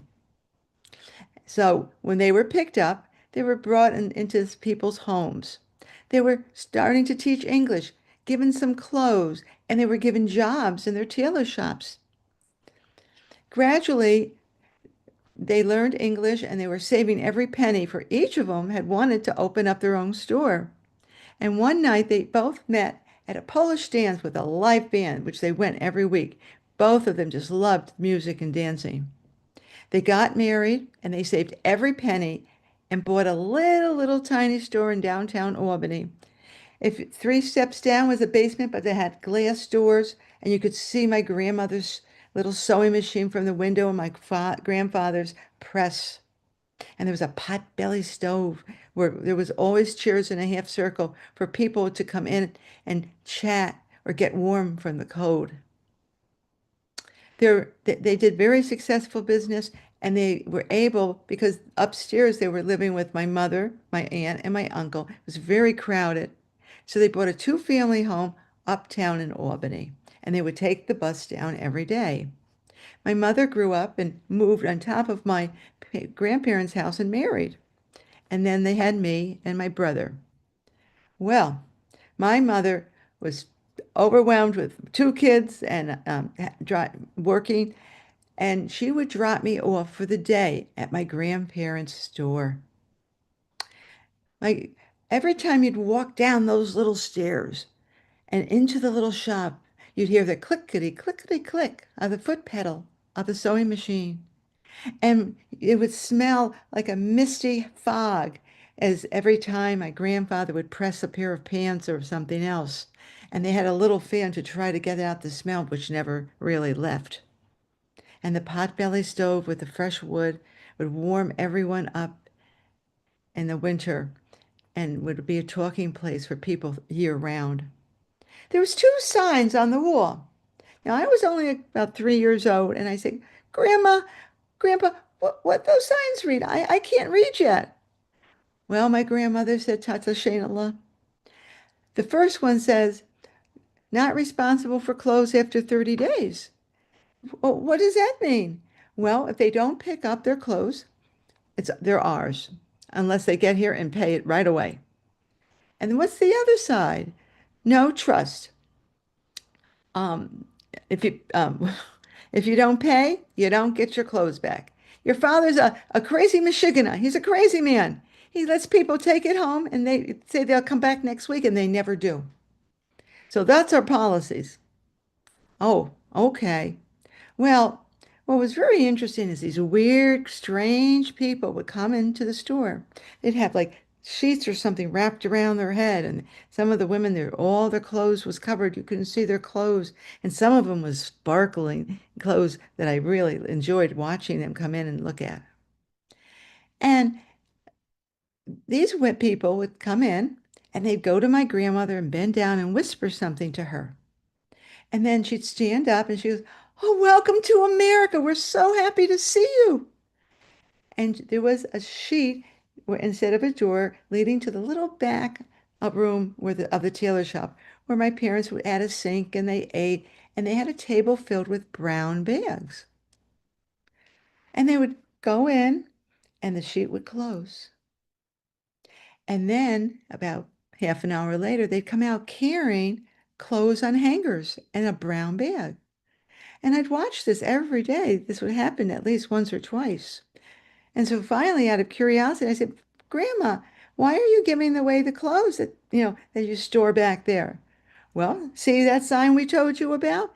These are clothes that were left and nobody ever came to claim after 30 days. So we give it away to new immigrants because these people are just coming from all parts of the world for whatever reason. There's violence in their countries or they're at war, and they have nothing but the clothes off their back. They might need an outfit for a job interview.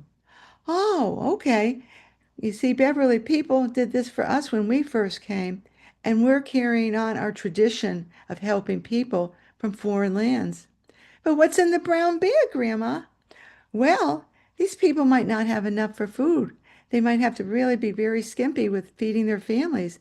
So we have a garden in back and we grow food, and we other people from the area, from our synagogue, always donates, and we give them a bag of food to take home. Ah, I see. Well, we're being Jewish. Friday night was Shabbos. And every Friday night, my aunts and uncles and cousins, we had that huge table, but we're a little squished with the numbers of people that came. And the doorbell would ring, and my grandmother said, Bev, go get the door. And I'd open the door, and there were some of those strange-looking people in their strange clothes and had accents of the English they used. And my grandmother said, oh, welcome, welcome. I'm so glad you're here to enjoy our Shabbos. Well, I asked my grandmother, Grandma, why are you keep inviting these people that were squished like sardines? We can't fit many more. And she said, Beverly, these people are new in the country. They need new friends. They need to make new friends and connections and get jobs. They need to speak English. They need to meet people and feel welcome. Beverly, it's our family tradition. There's always room for one more. Well, my parents, 5 years, when I was 5 years old, moved to what's Latham, New York, the suburbs of Albany. They had to work 6 days a week, but on Sunday we held the family dinner. And I'd be helping my mother with dinner, and the doorbell would ring. And there would be those funny people again. Oh, come on in, my mother would say. So happy that you're joining our family dinner. And they would sit down, and I said, Mom, later, after, why are you feeding these people? Because we have coupons on Friday night we cut, and we don't even ever have leftovers or anything. That's how little you serve us to be able to survive. And she said, Beverly, let me tell you a story. And she tells my grandmother's story. And she said, we're trying to help these people. help these people learn English and make friends with them, for they are new, and their children and their children's children will be making America their home, and we're trying to make them feel comfortable in America. And Beverly, remember this. This is our family tradition. There's always room for one more. Well, I grew up, I live in the home now, and usually I get invited someplace for Christmas Day, even though I don't celebrate Christmas, and I loved going. But one year, no one invited me. They probably assumed I was going somewhere. So I said, I wonder how many other people are sitting home alone. Well, I started calling friends, and some were. And I said, if you know anybody new in the country that just immigrated, try to invite them over as well. I ended up with 17 people. We had to take my kitchen table and T-bone it to the dining room. And I said, tell everyone to bring a dessert from their country, and we'll all tell about our dessert and where we came from. Well, we had a blast at dinner, and people started telling their stories. And at the end, when we were all done, someone took a pencil or a spoon or whatever and went tap, tap, tap, tap, tap on a glass. Can I have everyone's attention? And everyone became silent. Beverly, everyone here wants to thank you for such a wonderful dinner and making new friends and meeting new people from different countries. Why did you do it? Well, I said, it's family tradition. I tell the story of my mother, the grandparents. I tell the story of my mother. And I said, I'm carrying on our family tradition to welcome new people that are going to make their home, their future children, their future grandchildren's home for the rest of their lives. And we as Americans should be lucky we have such a free country and the democracy we live in. I'd like to end again with what I said in the beginning. We are to remain without fleeing to the comforts of our individualism, to remain so as to look upon those who arrive from banks that are distant and violent, to remain and open our arms and hearts to them as brother and sisters, and being for them a presence of consolation and hope. Pope Leo the 14th, in Holy Mass, may peace be with you, all of you. Thank you.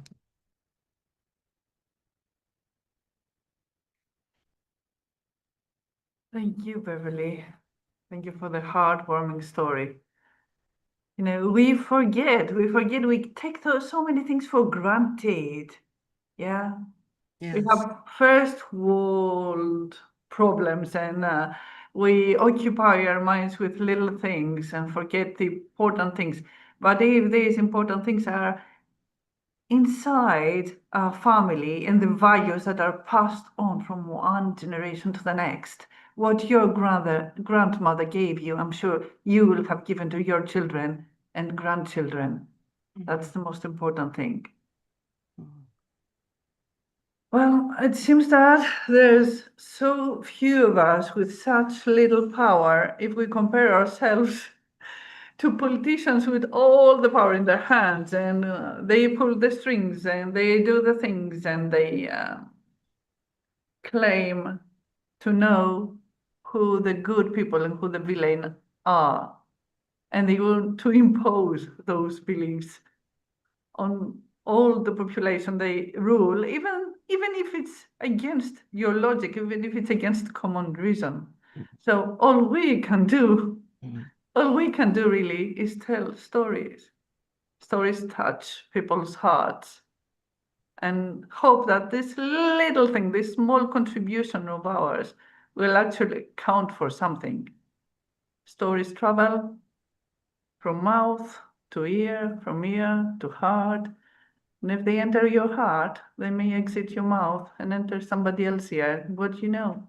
Maybe it does make a difference after all. Well, our next guest is a lady I met through Artists Stand Strong together during the pandemic many years ago. Luckily, we left that behind us.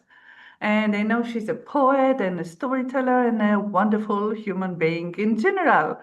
So put your hands together for our third guest today, Sarah De Beer. Despina, thank you for organizing this. It's such an important thing to reflect on. Despina said, what would you want to tell? And I said, the story I most want to tell is not a Jewish story. It's a folktale from Korea, but I think I'll follow it with a little Jewish story. Ooh. There was once a man who lived in unbearable times. The village that he had spent all his life in was a place where people were not able to distinguish between human beings and cows.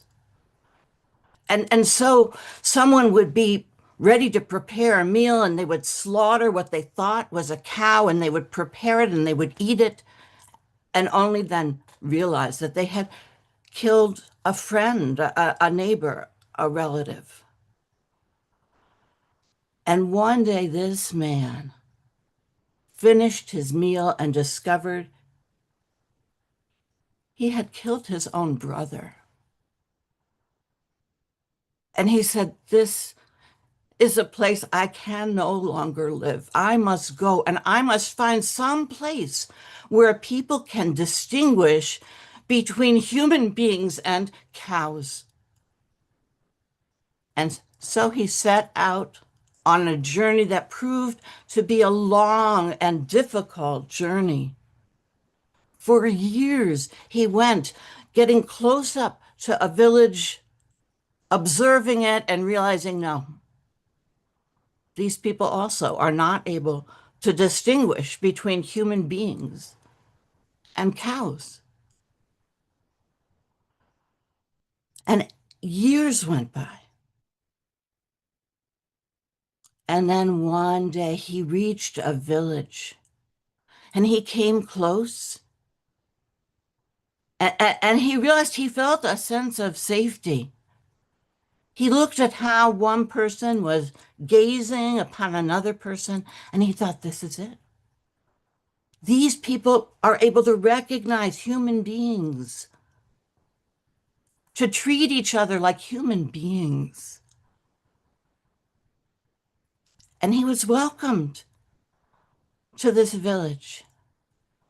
And he stayed there a few days and he tried to understand what was different about these people. What did they know that the people from his village and all those other villages did not understand? And finally, he asked one of them. He said, the village I came from, it was unbearable living there. People could not distinguish a human being from a cow. And we wound up eating each other. And the man said, oh, yes, our village used to be like that as well. But we discovered that there was a plant we could eat that would clear our heads. And only when we ate that in our food are we able to now know who is a human being and understand we are human beings and they are also human beings. And they showed him the plant. It is what we would have called onions. And they gave him seeds to bring back to his village. Well, it was a long journey. He was older. It took even longer than it had before. And it was dangerous because there were so many of these human beings who could not recognize that he also was a human being. At last he arrived at his own village. He went behind his own house. He prepared to plant those onions, and every onion he planted gave him deep pleasure. Finally, the people in his village would also be able to recognize one human being, another human being, know that they themselves were human beings, there would be value on each life. But just as he finished planting, some villagers noticed him.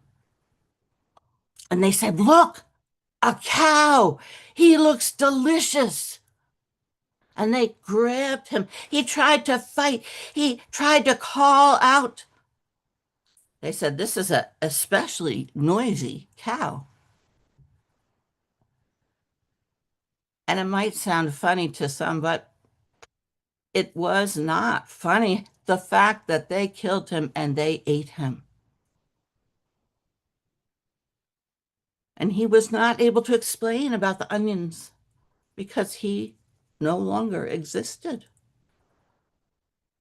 But the people, they began to notice these strange plants growing behind that man's garden.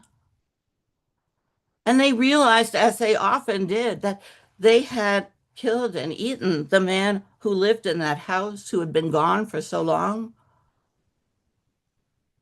And one person decided to try an onion.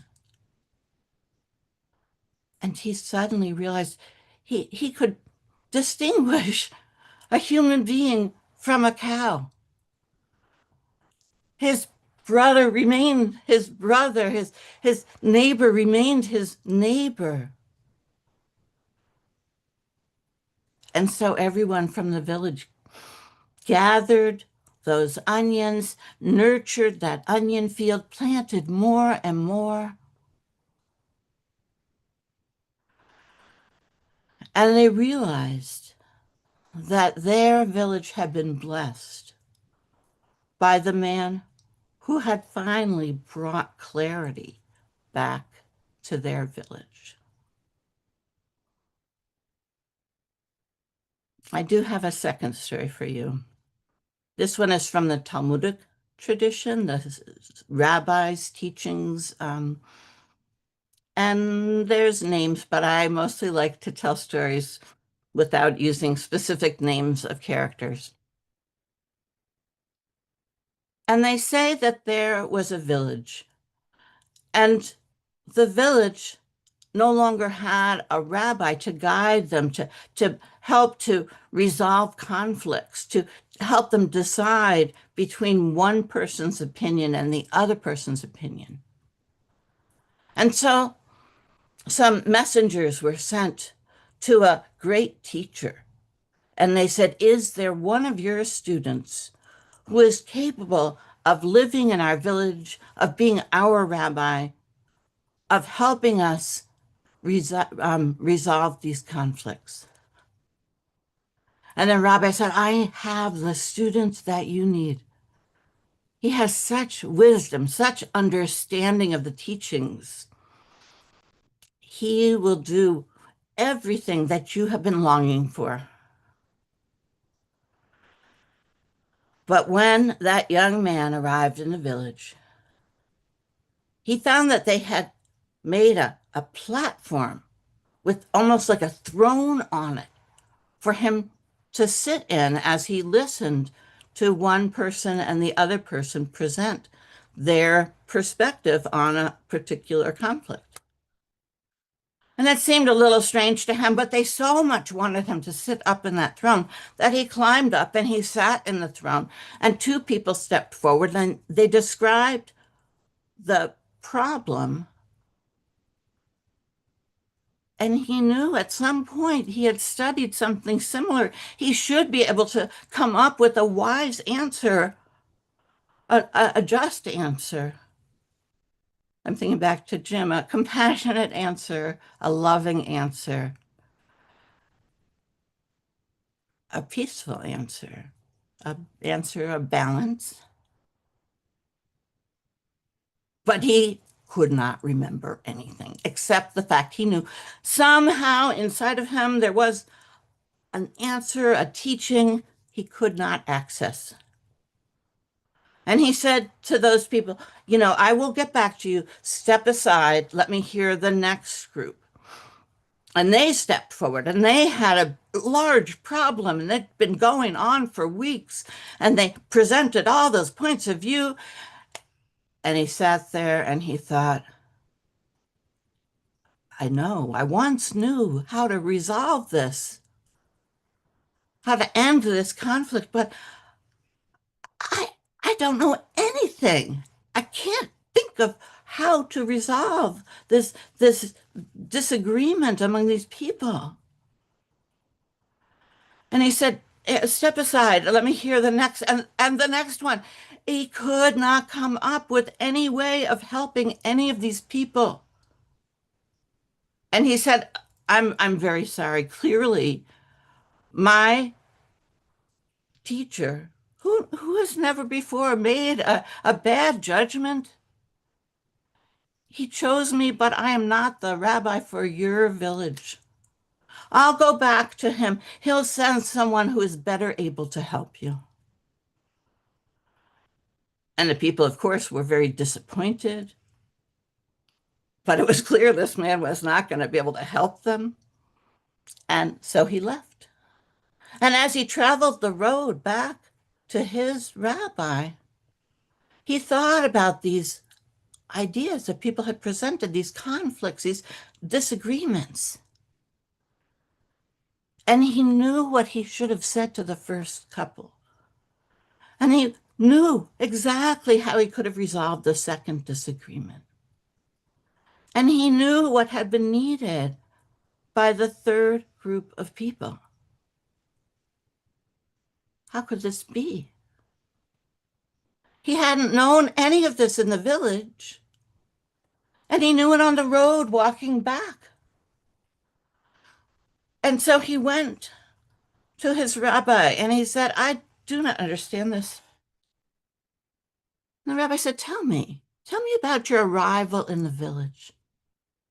And he described, he got there and they had this platform and they had this throne for him to sit in, and he hadn't really wanted to sit in it, but they insisted. And the rabbi said, oh, my student, you cannot understand the people if you sit above the people. The only way that you will help them to resolve their conflicts is if you are part of their village. Go back. You are the right person. You just sat in the wrong place. And indeed, the village was unsure about having him come back, but once he began from within their village to hear and resolve their conflicts, they were tremendously grateful, and they knew that he was precisely the rabbi that their village had needed. Thank you.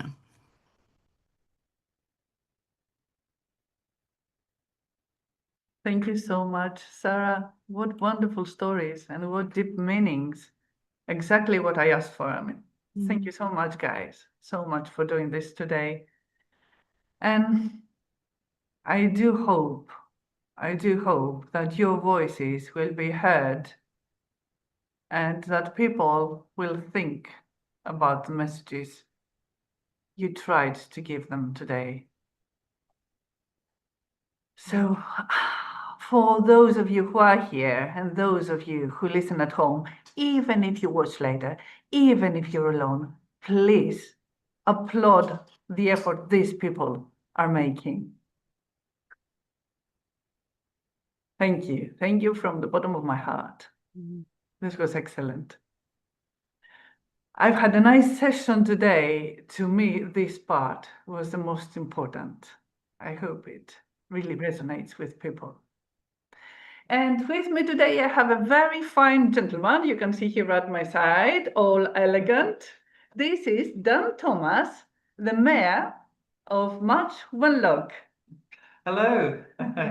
We Lovely have to meet you all. American friends, English friends, Moroccan friends are here.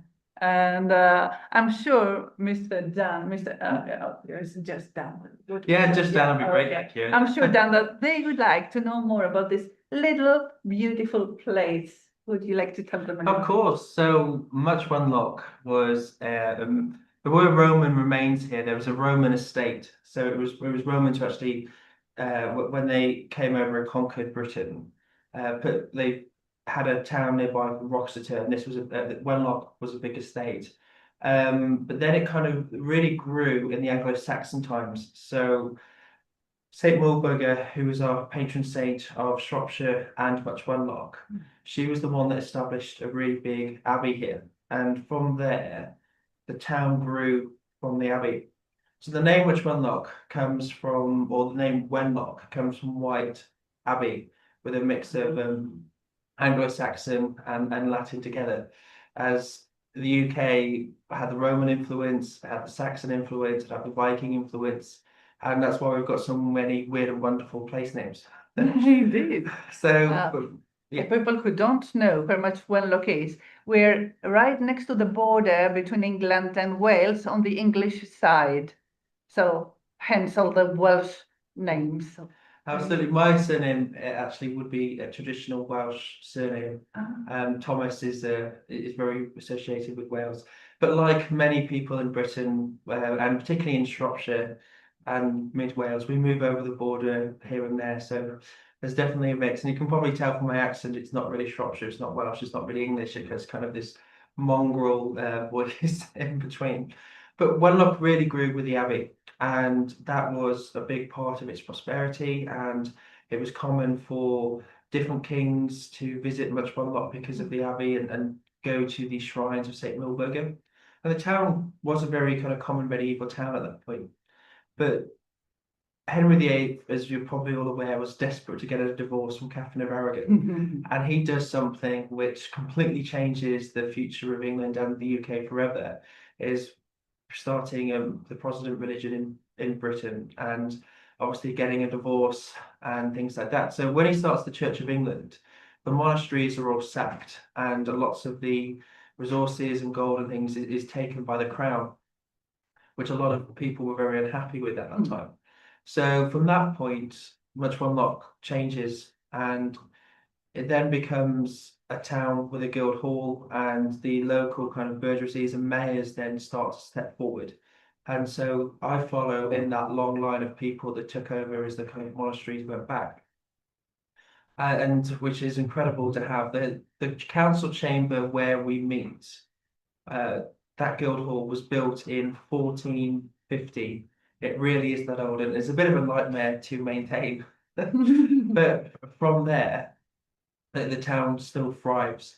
And it was in the mid-Victorian period where there was so much enlightenment, and the UK really prospered with the largest empire and covering a third of the globe. At that point, there was a man called William Penny Brooks, and he was a local doctor. And he had a vision for healthy mind and healthy body. So he did two things. One was to establish the agricultural reading library, so many farmers and other people could read and learn books. And we've still got the library which he created in the Guildhall archives. And the other thing he did, kind of thinking about the ancient Greece Olympics, he really thought that was an excellent idea. So he established one for Britain out of Much Wenlock, and that grew, and it was a real big thing. And particularly when the railways happened, and that meant that so many people who before would have never really travelled much out of their county could then come to Much Wenlock. We had our own railway station, and the Wenlock Olympic Games were established in those Victorian times. And it was William Penny Brooks with the Pierre de Coubertin who worked together to establish the modern Olympic Games. And Pierre de Coubertin came to Much Wenlock quite a few times, where they planned how this would work and things. And it's a shame, really, that William Penny Brooks died a year before the first Games in Athens. Otherwise, it's just a real shame. He would have seen it through. He might be more well known had he been able to live a bit longer and see it through as well. But so that was really, we were an Olympic town and part of that. And for many years, Much Wenlock was the largest rural borough in England. So it's still got that history behind it. Which I only learned yesterday. This is the third year I'm visiting this lovely, tiny little town. And it's really nice and warm, and it's got all these wonderful medieval, pre-medieval buildings. The inn I stayed in this year was built in 1361. So you can see the wooden work on the outside of the building, and it's really picturesque. And usually I visit for the festival, and there are so many things happening at the same time. You don't know where to go first. This is the first time I had a little time and visited the Guildhall, which is amazing. They've got this room that's all wooden sculpture all around, and you don't know where to look first. And this year we had the council's permission to move one of the chairs from the Guildhall to one of the venues, the pottery, and turn it into the storyteller's chair. Engraved upon the upper part of that chair is Hermes. So I was called by our artistic director to give the chair's tale, we called it, but in reality, it was a little bit of history from my hometown, which is called Hermopolis, and that means the town of Hermes. And the other half, you missed it, Dan. The other half was the myth of Hermes's birth. I think it was very well taken by the people. Jonathan Day, we had here earlier, the musician, accompanied me with his music. And hopefully, if we don't break it this time, we might have it again next year. So I only learned about Dr. Penny Brooks yesterday, and then I went to the museum and saw all these memorabilia about his contribution to sports and the welfare of the local people. And he's the one who brought Olympic Games back to Athens after so many years, after Greek independence. And there is this little anecdote you might like. So there was this police constable, this police chief, and he was responsible for all Athens when the Olympic Games were coming. And Athens was rather small at that point, still a small population. So he knew all the crooks and all the petty thieves and all the pickpockets, and he gathered them all. And he said, listen, fellows, the Olympic Games are coming back to our country. If one visitor gets mugged, if one wallet goes missing, if one person has been pickpocketed and I find out, I will find which one of you did it, and I will hunt them down for 7 generations. And you know what? It worked. Nobody got mugged. Even though it was still times of hunger, nobody got his wallet missing.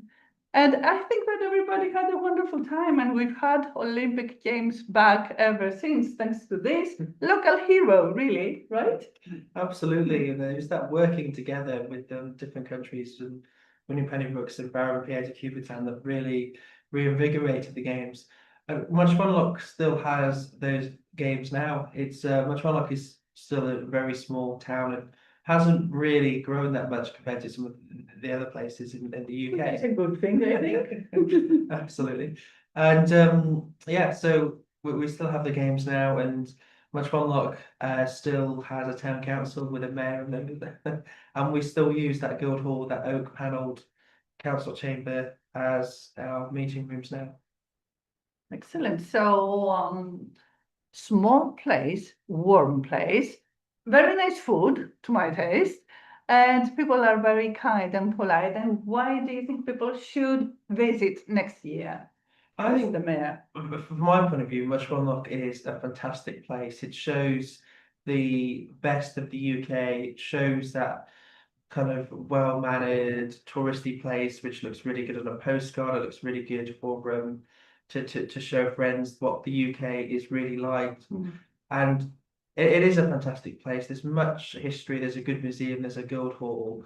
There's plenty to do. We've got the festival here, which is absolutely fantastic. So please do come along, be part of the festival. Come and look at our ancient buildings, look at our abbey, look at our Guildhall, and yeah, it'd be great to take part and meet you all in person.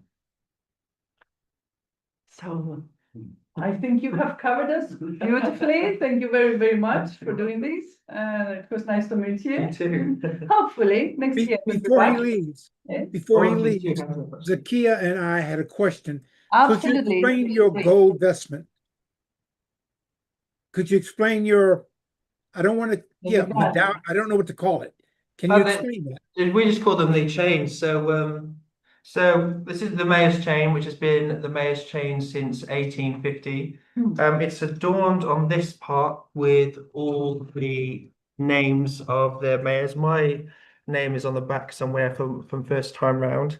And then on the jewel in the middle, if you can see that. Oh, wow.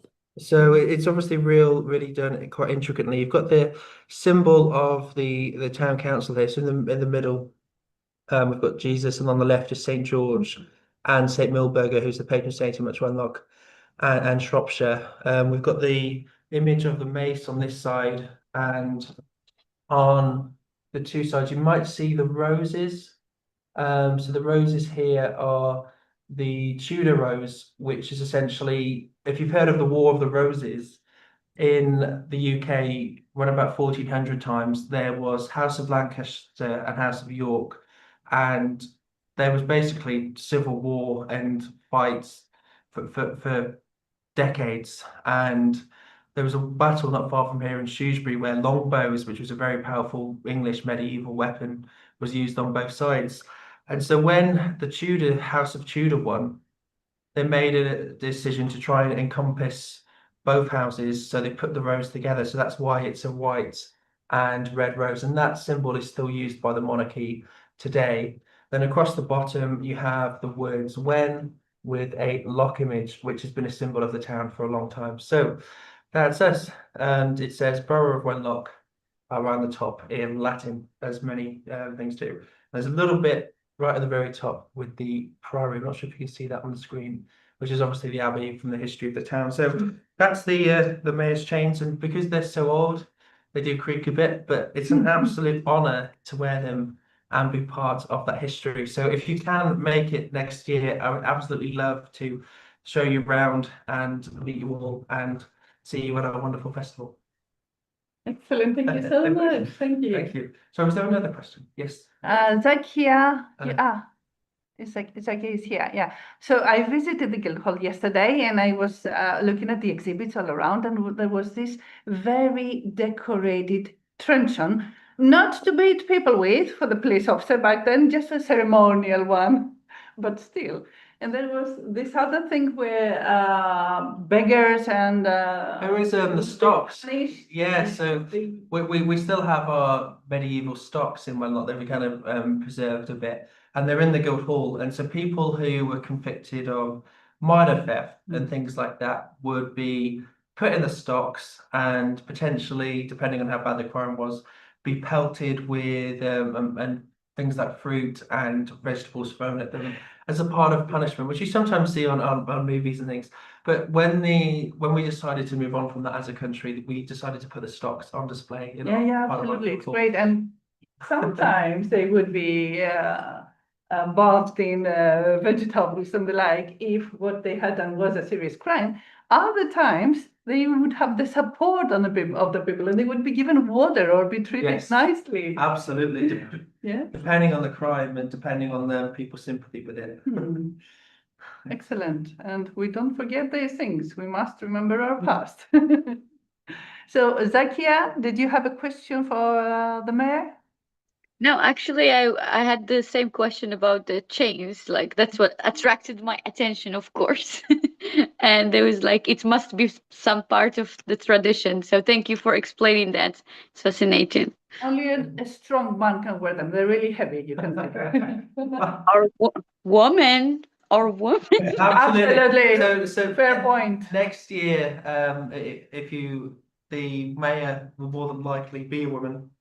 My deputy will take over, so she'll be strong enough to carry it, I'm sure. They do get heavy after a while because they are full of solid gold, so there is a mix of gold in here. So after a while, you do feel the weight.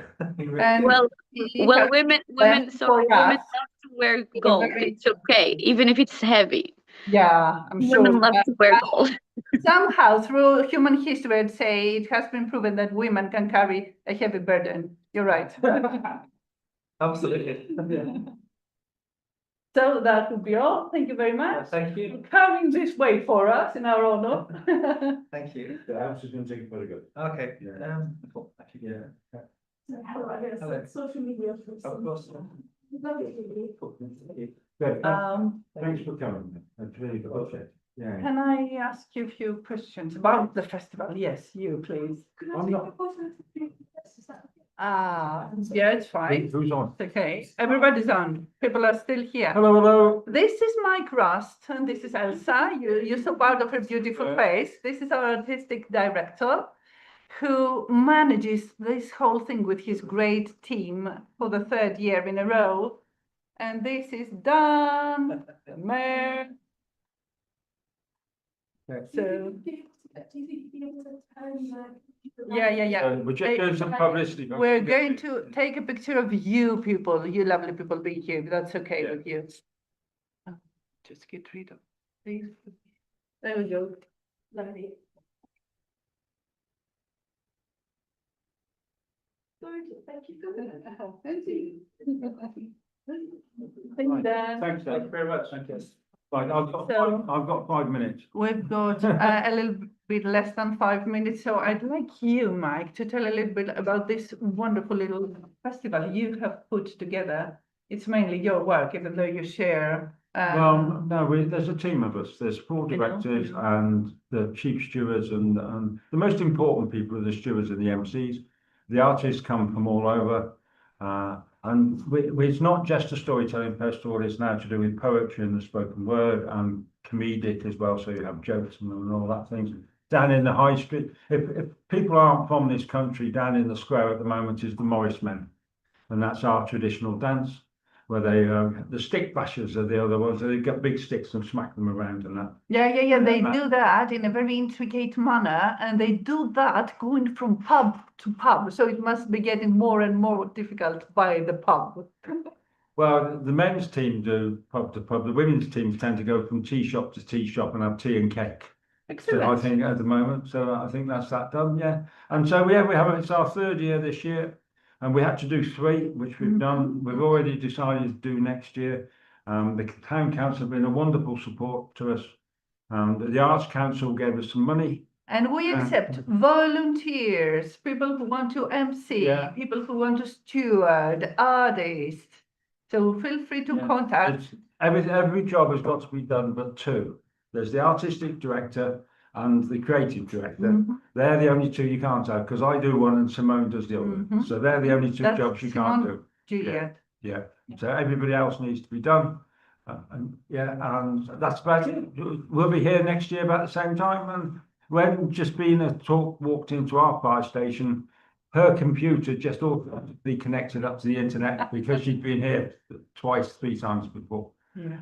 And so My brain did the same, when I arrived. It automatically connected to the place. yeah, we gave her a point to be. That's what it is. Okay. Right, and that's it. It's nice to see some friendly faces round. I see Keith and Lucy and Mike here. Baba, how are you doing, Baba? I don't You're see nice to John. say. John is not here yet. He's not connected. Holding up. Yeah. I had to be up at 4 to be here by 5. I didn't get to bed till 2.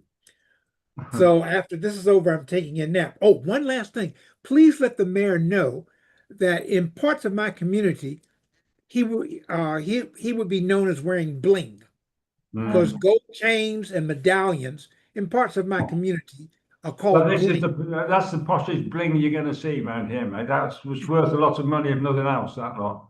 Yes, absolutely. And there is a weight to it, I must admit. Yeah. Okay. But it's nice of him to turn up, and we got Very. permission to move the chair, and And he the town gave us- council are very He supportive. gave us a bit of history, a chunk of history of the place. That was nice. There's lots of history. Yeah. There's lots of history. I only found out about the Olympics yesterday. Oh, did you? Yes. Yeah. Right, so I've got to scoot off to find out where the Morris men are gone. Okay. I'm trying to track John down and see if he can show us a little bit of footage of the streets of Marshmallow, because we talk about this place and how beautiful it is, and I think people should have a look at it. John Rowe. Yeah. Yeah. Okay. Awesome. He's Anyway, not connected. I hope to see you all and start planning on being here next year. And I hear, Lucy, what's the high best thing you were doing. Yeah, that is Evita's grandson. Look at him, he's so pretty. Evita, that's top 10 out of 10 for cuteness. See you, mate. Thanks, Mike. Yeah. Okay. So I'll give John a few minutes, and if he doesn't connect, I would so much like to show you this place. It's so pretty. Moira, you're not very far away. Perhaps you could join us next year. You never know. It's a small, short trip Not from. far away. Oh, I just swim across the channel or what? Yeah, well, I wouldn't ask Babasi to fly all the way from overseas and join us, but you, I I'll might. see if there's a bus that comes that far. I'd That's a love to bad go joke. to Morocco. Yeah, oh, sorry. There you go. You would love it in Morocco.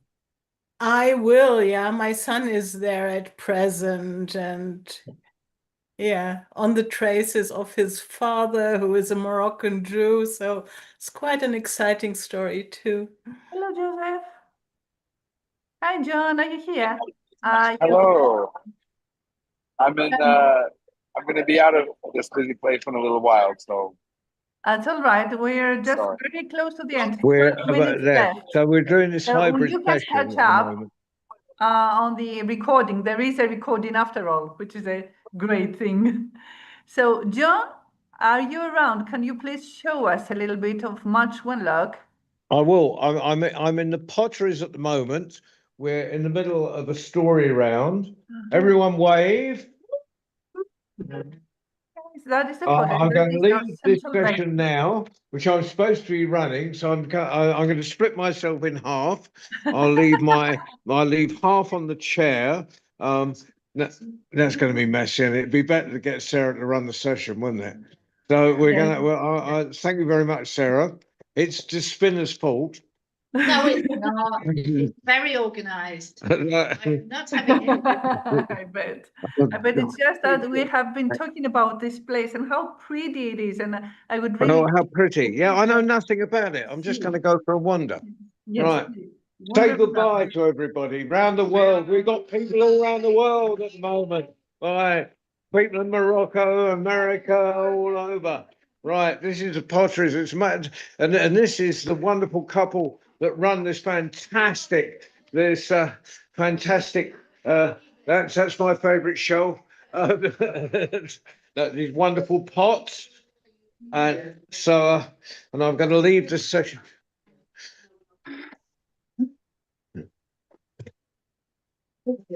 Okay, well, now I don't interrupt the world. I'm going out into the streets of Much Wenlock. Just try Much to Wenlock, move which the is mobile a little bit slowly so that people can see. It takes a little time. okay. I walk slowly anyway.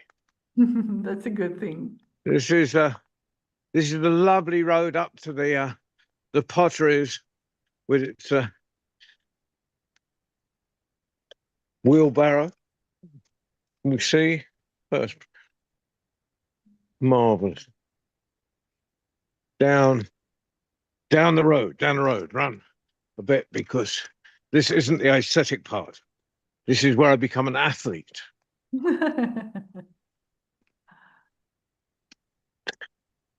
Very picturesque little town near the Welsh borders.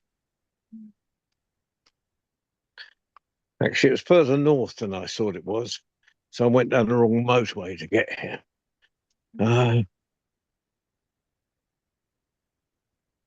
So I'll turn right, and we'll go down past some of the we'll go to the town centre. I think that's rather wonderful. Excellent. Yeah.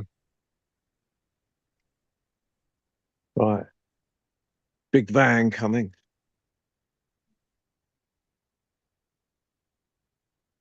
It's all right. You can show us the buildings around you. Yeah, as soon as the van's past, I'm going to cross the road, where we'll get a much better view of the street. Excellent. Just look at that.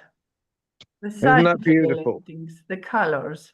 And we'll go up to the main square where the choir is singing. Oh, fantastic. And I'll get there as quick as I can. Yeah, you don't need to rush. It's okay. Okay, is this okay? Yes, it's Very perfect. beautiful. Looking at the road again. That If I get lost, place on the right-hand side that John is showing us now is an excellent little restaurant called Baker and Cook. It's Oh lovely. yes, I'm getting to it now. Yes.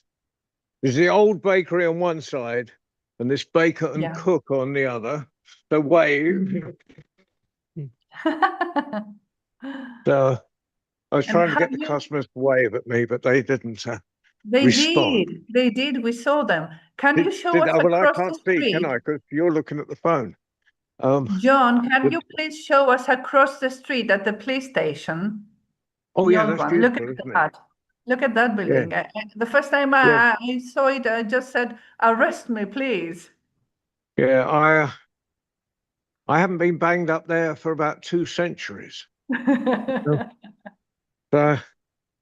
And this bull ring here, which and this beautiful little half timbered place. And here,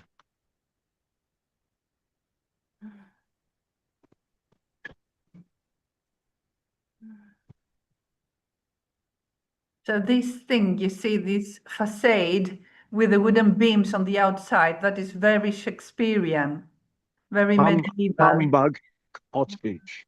Mhm. And down there, you can just see the Priory, Yep. the Priory Hall. Mhm. And there's a huge Church of England behind that building. We've got corner. and got random storytellers walking up the street. They've been looking after the Priory for us. No, you.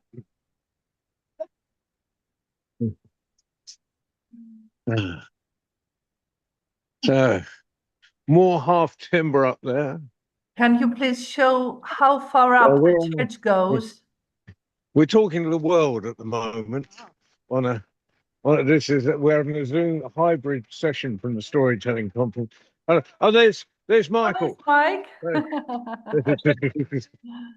Okay, we Who's saw trying to be Mike. everywhere. Can And we he's please? organising the festival. Can we please see the church?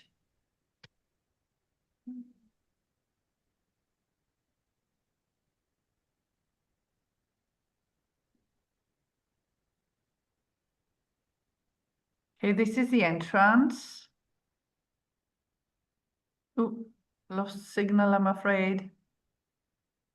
This is a very tall church, Church of England, and things are happening in there. They are cooking food for really low prices, so you can contribute a little bit, and they are having mass, of course.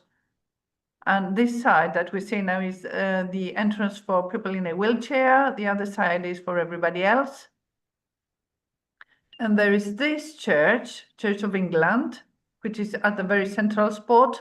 And then there's another one, a lesser one, that's a Methodist church. And that is also used as one of the venues. Oh, I fear we lost John. I think he lost his connection. Anyway, I hope you did get just a tiny little sneak peek of what Matchwenlock looks like. You see now why I really like this place. And I don't know, this is not a big city. This is not multicultural space. This is a small rural place of real England. So hopefully, one day you might get to see it in person as well. I don't think John can reconnect. So in that case, I would like to now thank you all kindly for being here, especially my friends from the US, Washington and the like, who got up really early in the morning to be here with us. I know, Babasi. So you go and have a good, now, and fill in for that sleep you missed. Thank you kindly, Mike and Lucy, for being part of this wonderful community you created and that is now expanding. Thank you, Moira and Keith and Evita and Joseph for being here. Thanks to everybody who was here. It was great. Thanks. It was definitely worth getting up early enough and being here. I'm surprised I didn't nod out, but I'm glad that I got here. It was nice meeting you, Mariah. I think I mispronounced your name. Moira, yeah. Oh, you mean, okay. Yeah, nice to meet you. My pleasure. You know. I'm often in the, you're in America? I'm in Washington, D.C. Oh, I see. I'm often in America, but only in Zoom. I've never been there in person. Which is how I met Despina. So we're really international. Sometimes I feel like I'm only here by Zoom, but that's another story. And we got to see a little bit of Vita's grandson and how he's growing with the help of his wonderful granny. There he is having a stroll. And Joseph is now accompanying us from Portugal. I hope you have a great time there, Joseph. Thank you. It's wonderful. Great, great. This has been wonderful, guys. So for those of you who missed it, I hope you enjoy the recording and you find what is the most important session of all for you today and try to spread it through the stories. This is why we hear stories, we listen to stories, not just to pass the time, not to be amused or educated, which are all well and fine, but also we catch the important bits. And the most important thing we can do is retell them. So I hope we will do that. Despina, sorry, I didn't catch that. We get a recording. Where do we The find recording it? is there. I have posted it on my Facebook page, but it's also on the YouTube. Don't worry, Moira, I know you're not much into Facebook. I will take the link and send it to you Despina. through email. Okay? John is back. Thanks. Oh, Despina, I have the mayor with me. You're talking to the world. Hello, I've been on this Zoom call Yeah, earlier, we actually, had the mayor and then I here popped down to earlier. look at the festival and things. So hello again, everybody. I was just randomly walking around. Despina wanted me to. So that's the mayor saying hello again for those who weren't there earlier.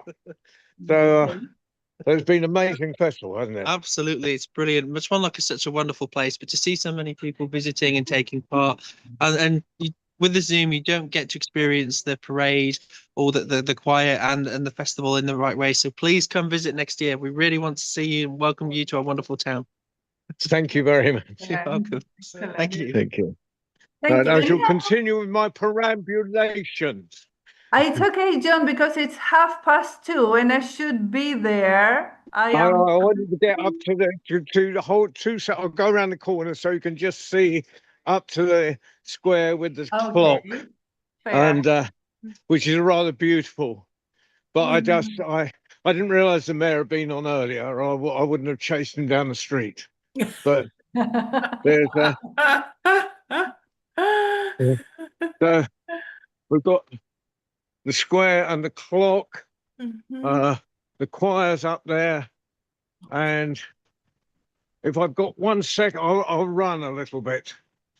You have 1 second exactly. I'm counting. You can't do much without the middle of it. It's like not getting to the heart of the establishment. So, but we're nearly there. We're nearly there. So that building that is now visible, that is the Guildhall, the upper floor. There is a nice exhibition not exhibition, a little market of vegetables and flowers at the ground floor. And above is the Guildhall, where Mr. Richard, the curator, sometimes plays guitar for his guests and has his doggy Monty. So here we are. Here we are. There we are. That is the square.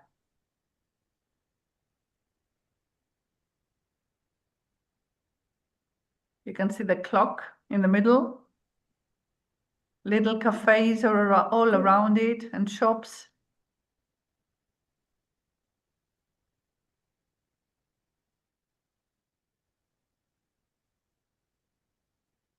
And there they are. That is a choir, and they are closing the festival with a little ceremony of their own. Everybody singing, and they're doing this community singing, and people sing along, and it's really, really nice. So, thank you, John, for covering this as a journalist for me. I hope you enjoyed it. That's the wonderful choir, the Compton Hair Choir, singing to help change. And with that, I'll hide back to you with a quick view of the outside of the museum. And goodbye from me, tootling round much Wenlock. Thank you for doing this. Thank you for running after the mayor for us. Okay, guys, thank you very much for being here and being part of this.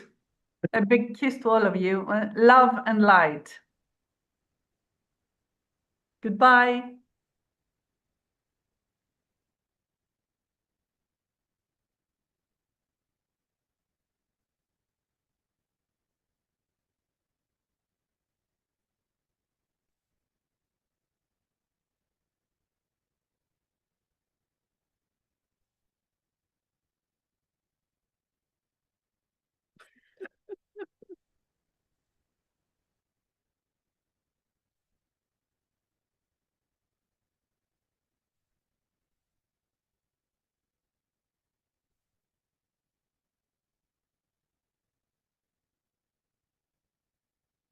I don't know who's flying the magic carpet, but see out.